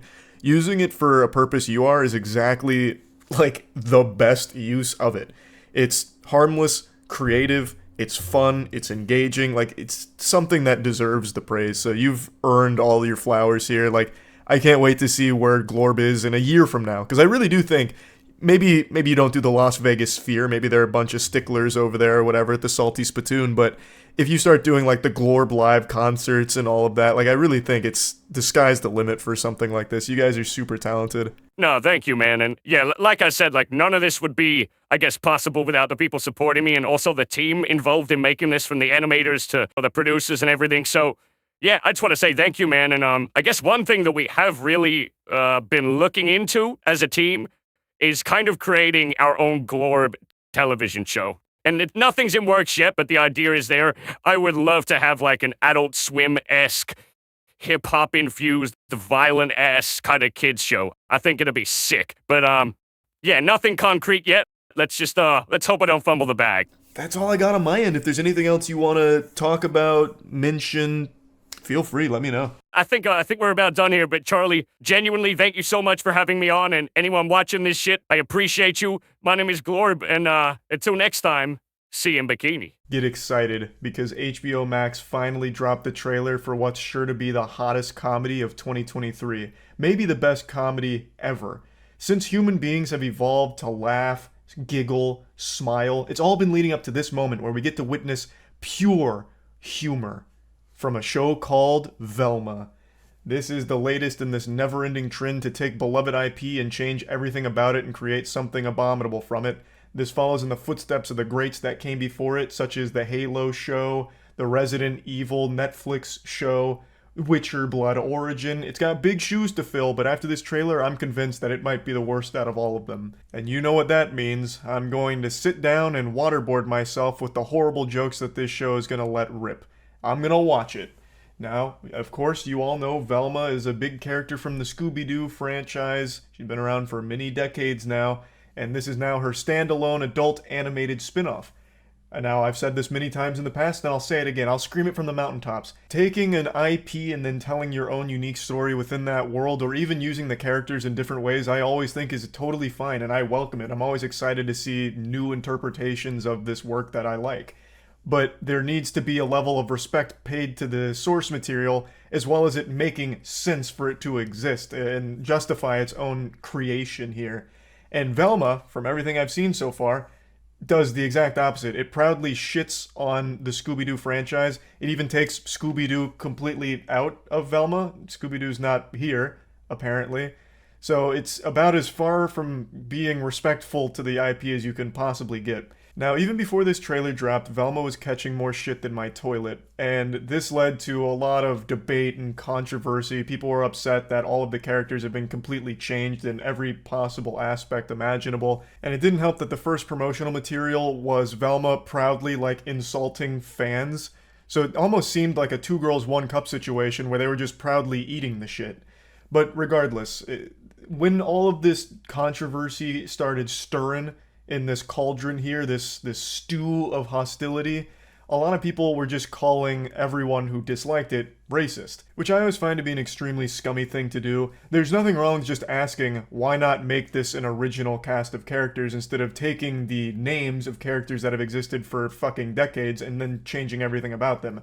It could have just been an entirely different team set in the Scooby-Doo universe. Like, let's say they didn't call this Velma and they just took all of these same character qualities and everything, and they just had it be a completely different set of mystery solvers in the Scooby-Doo world. You have Scooby-Doo and the crew going around solving mysteries, boofing Scooby snacks in a bathtub, whatever. That's all very family-friendly. And then this follows the more adult crew that's also solving mysteries. Maybe a rival of the Mystery Inc. gang. You know, this could be the Murder Master Ass Blasters Detective Force. And they're very, you know, adult-oriented, no-nonsense kind of shit. It's gory, it's bloody, they say bitch, they say ass, tit, fuck. Like, all the things that they're clearly striving for here. Why take all of that and then put it on characters that have already existed for so long? Like, you could have just told something original with these same characters and it would have been totally fine. But regardless of where you stand on this stuff, the biggest problem with Velma is the writing, at least judging by the trailer. If the humor in the trailer is indicative of the quality of the show, they need to fire all of those writers ASAP. Cause my god, that shit'll rupture your eardrums from pure fucking cringe. It is miserable. Yeah, so I did want to watch the Velma trailer. I saw clips of this on Twitter. It's about as horrible as I think everyone expected it to be. This is like HBO Max's version of Big Mouth. Told my way. She has no brain! Oh, I am not dissing her. She has no brain! So that's the clip I saw first today. I have to wonder who the fucking audience is. Cause it's supposed to be like an adult cartoon, but that's a joke you'd hear out of like Ed, Edd n Eddy or something.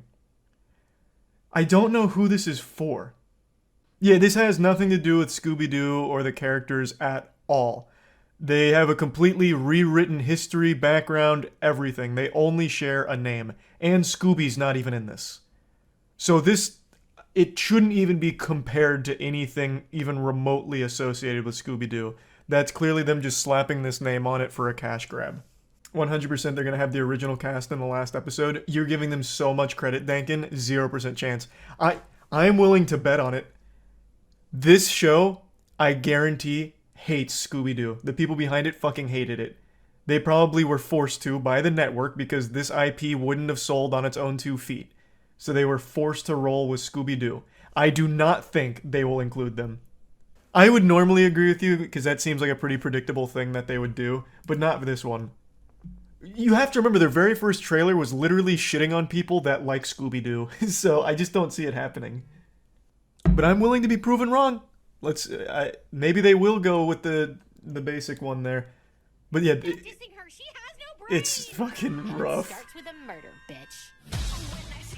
Nothing to do with drugs, which I hate. Hey, Fred. Do I know you? It's Velma from school. I have a disease where I can't recognize people who aren't hot. Is it called rudeness? I have an illness! Hey, Daphne. I need to Yeah, stop. yikes, Jesus. I'm a huge bitch.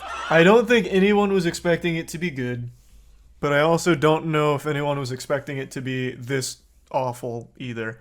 It really feels like they went to ChatGPT and asked it to generate jokes for it. Setting aside all of like the wild changes for no reason, the actual humor of it is horrible in the trailer.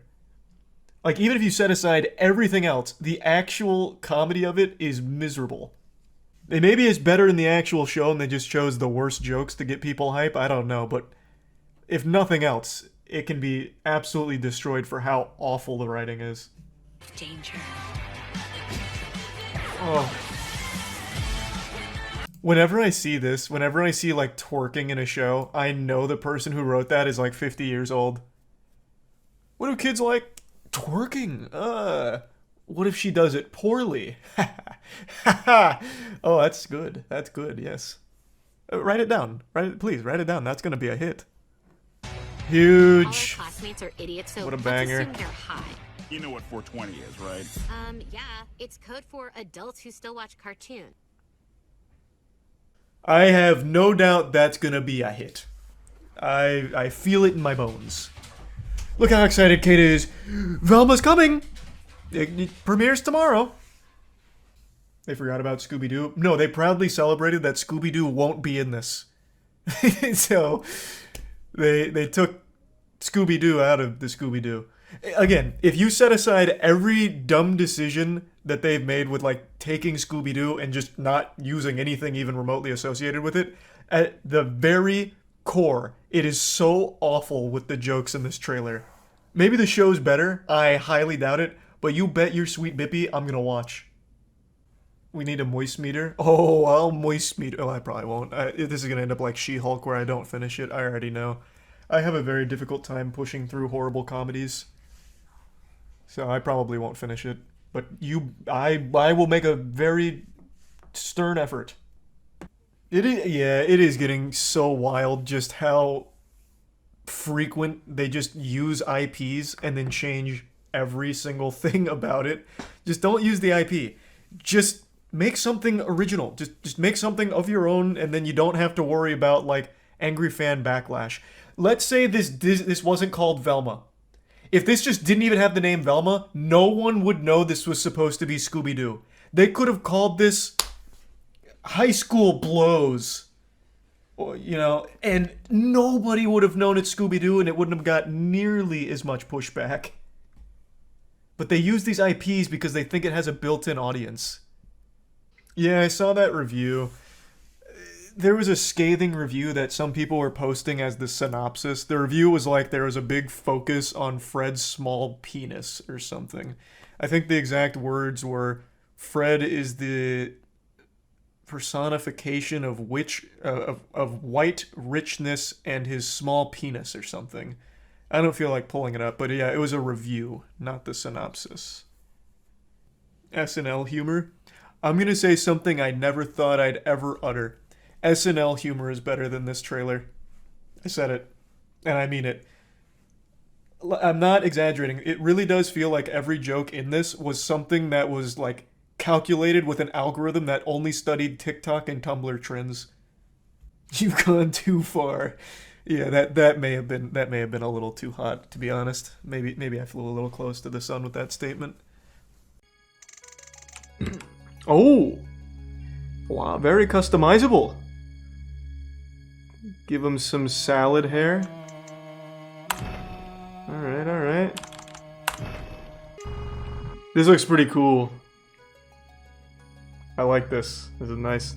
It's like a blueberry with like some spinach on it. Professor Sad? Yeah, we'll bring out Sad. We won't go full Professor Sad here because he doesn't look perfect. Oh. I don't think they're gonna use his name or anything. So this should be fine. So if there's only two voice crack, if there's only two bosses, it doesn't really matter what build we go for, huh? High skill. Okay, we'll do high skill. Professor Sad, Kane playthrough, let's ride. Oh, and this really works for Professor Sad. Professional Sad, that's cute. Prof Sad. It all comes full circle. Good. Oh, then those little aliens come up, suck on my toes and shit. Here they come. This looks really cool. They did a great job. The Prime Neresia. You found yourself a hunter.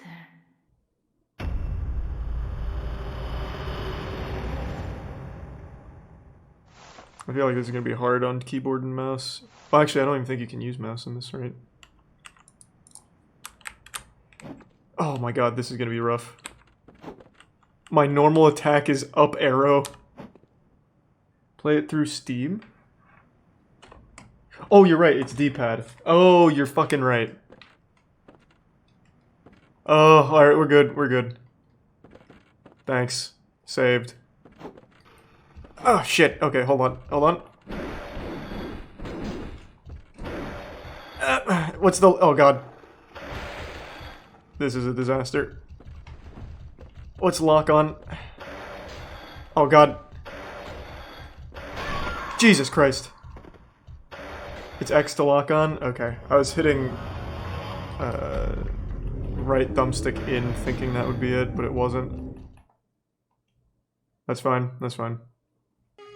Man, this aesthetic's looking real nice. Making me want to hop back in on like Final Fantasy IX. Oh, this is tough. These controls are really hard.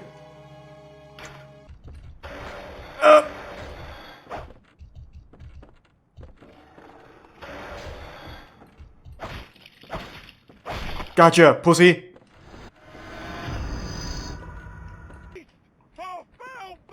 Oh God.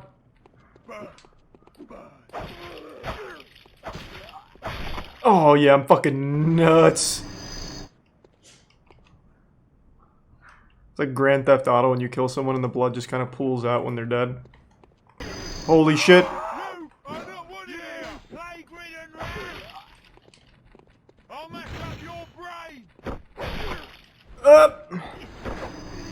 My tactics are nuts. God damn, how many are there? I'm popping off though.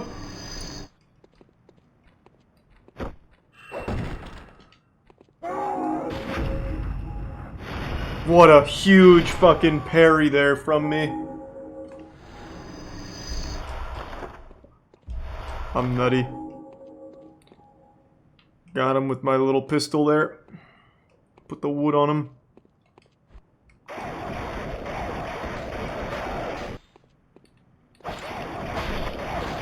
That's actual Bloodborne sound effect right there. I don't think they changed anything. That just fits right at home on the PlayStation 1. Okay, this is gonna be rough. I shouldn't have done this. This is gonna be a lot. I don't know where the fuck I am right now. I'm just gonna hope I'm near the lamp. I don't think I am. Wow, I actually made it back to the lamp. My gamer instincts are crazy. Looks weird at 60 FPS, yeah. I've kind of like remade the demake. I'm already kind of like remastering it. What a parry. Jesus, I'm nuts. Oh, he's still alive. What?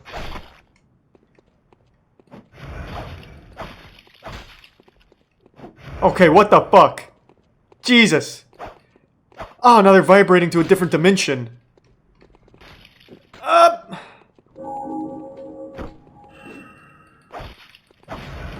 What? Oh my god, while I was in a mid-combo on it? This guy's nuts. 4 heals? Yeah, I locked myself in though, stupid. No, I wasn't gonna bother wasting a heal. That hunter can heal, and they've done it 4 times in a single fight once. So I wasn't gonna bother wasting one here. Playing it real slow. Come on, up! Gotcha! Oh, fuck, finally. Good lord. That took, what, 4 tries? Jesus Christ. I can't parry her. I tried multiple times. Because she doesn't get, like, stunned by anything. So I just fucking hit her and nothing happens. Where'd she go? There she is. Welcome home, good hunter. What is it you desire? I'm trying to level my shit up, so if you could stop, like, playing hide and seek around here, it'd be super appreciated. Let the echoes become your strength.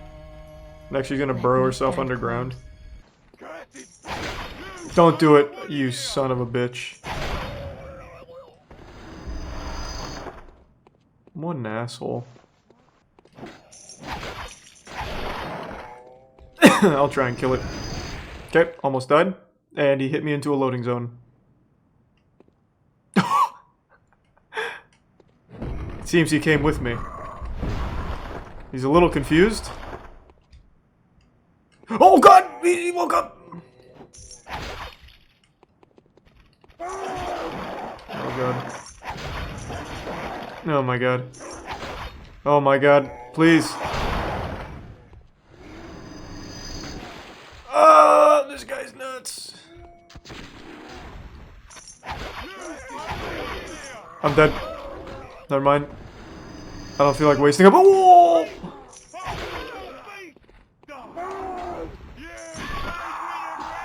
Jesus Christ. Alright.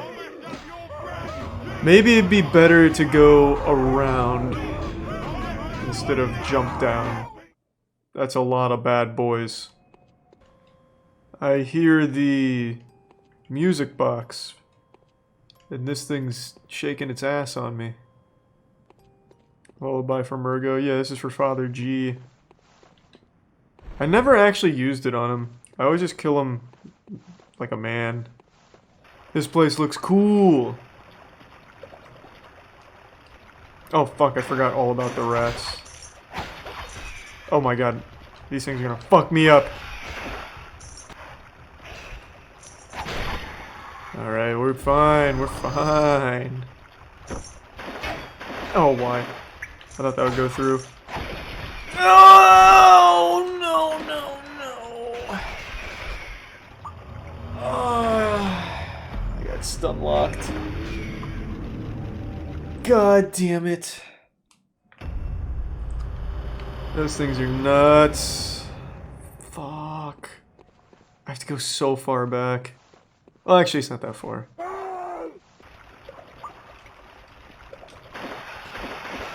Whoa! The one behind me respawned! I'm just gonna... Oh my god. I'm just gonna run through. I can't fight him. These things are nuts. Oh! Just go! Oh! Alright, so rats, absolutely the hardest enemy in the game, and it's not even close. Oh my god, more rats. I'm out. I'm not even gonna fight them. They just bully me. They just fuck me up. Oh god. The second guy jumped, but we're good. Lock on! Lock on! Lock on! God damn it! Man, how long is this game?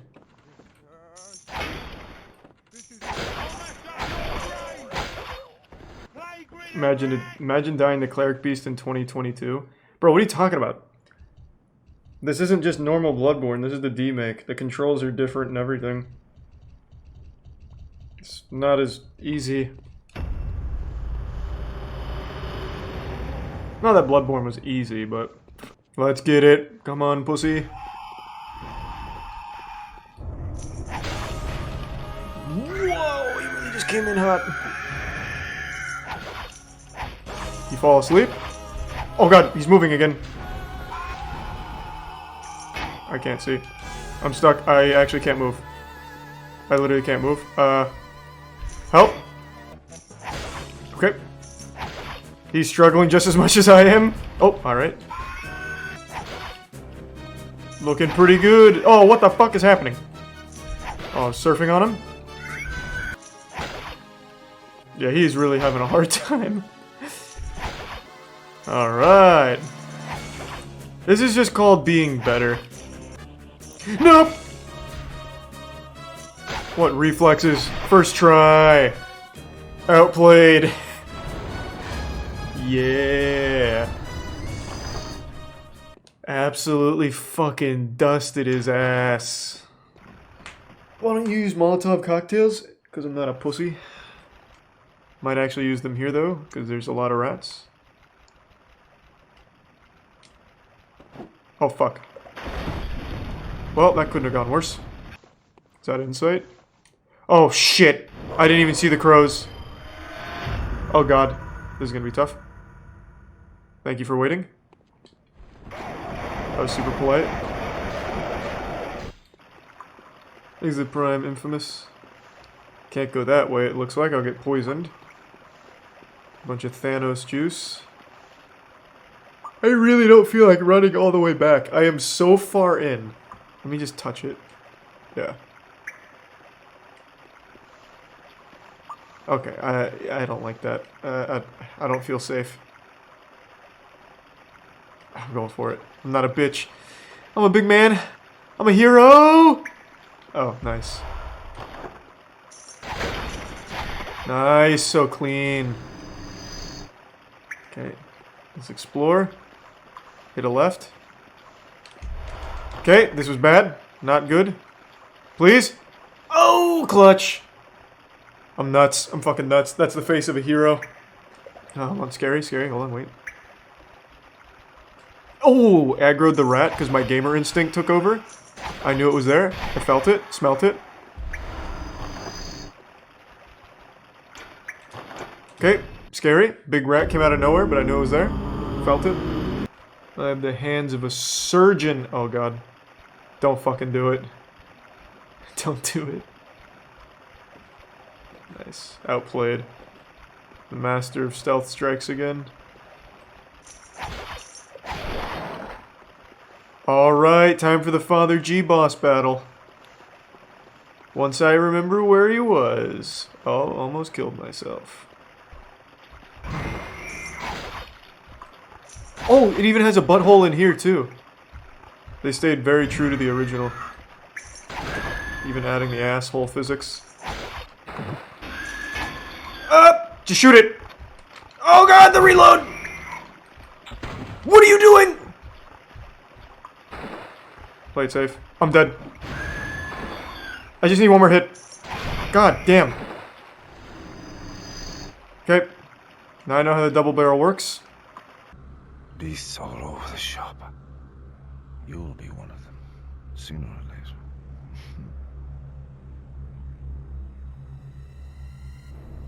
Yeah. Shit! Oh god, I'm dead. Those reflexes.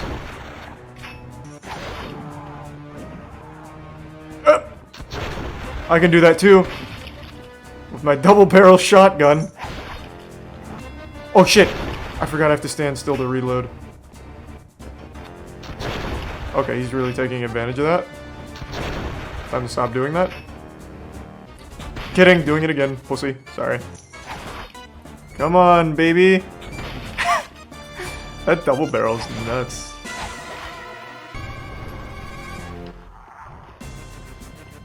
Oh shit, misclick. Uh-oh. Spam it. Oh! Whoa!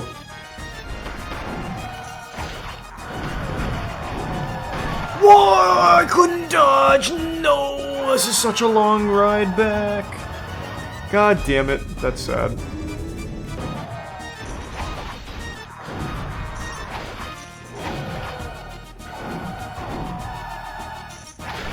Alright, very clean, very easy. The Master Gamer strikes again.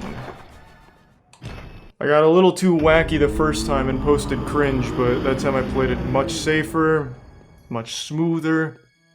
It was a little too easy. I bet my double barrel can knock her over and I can pop her. That didn't work! I'm dead.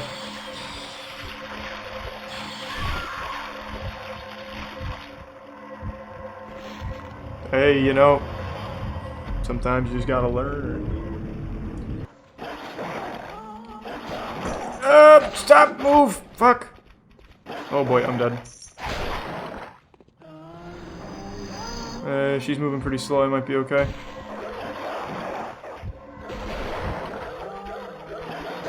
No, I'm dead. Fuck, wrong way. Where do I go? Where do I go? I don't think it's left. I think I go straight through. I think it's this way. But this time I'm gonna kill the werewolves.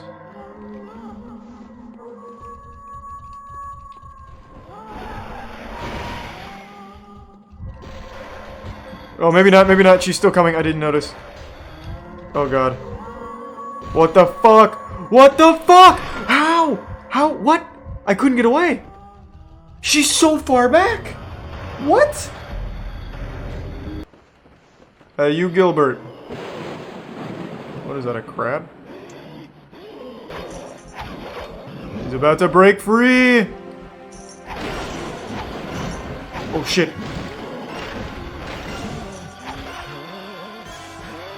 Alright, this guy looks intense. Okay, he's fast. God damn.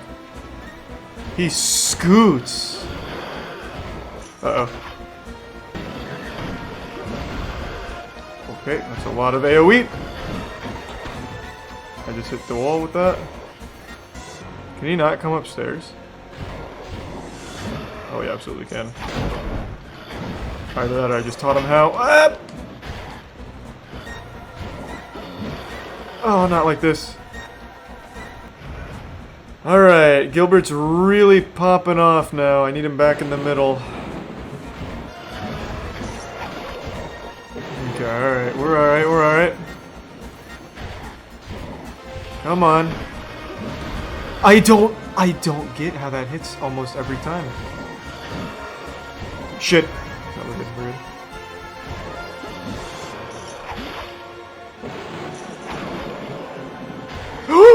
No! How?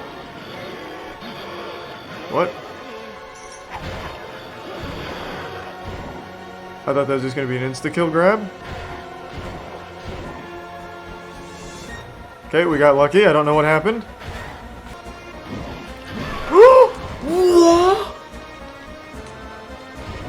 Alright, what a shame that it ends that way. How did I not get the dodge off? Alright. Unlucky. Alright, run it back.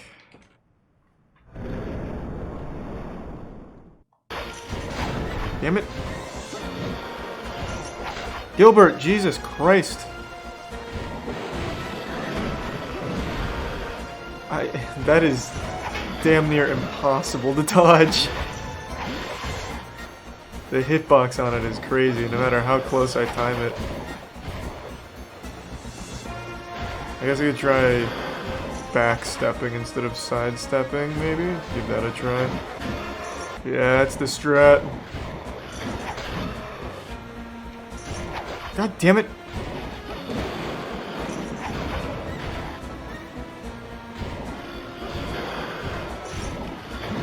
That was scary. Oh, fuck! Oh.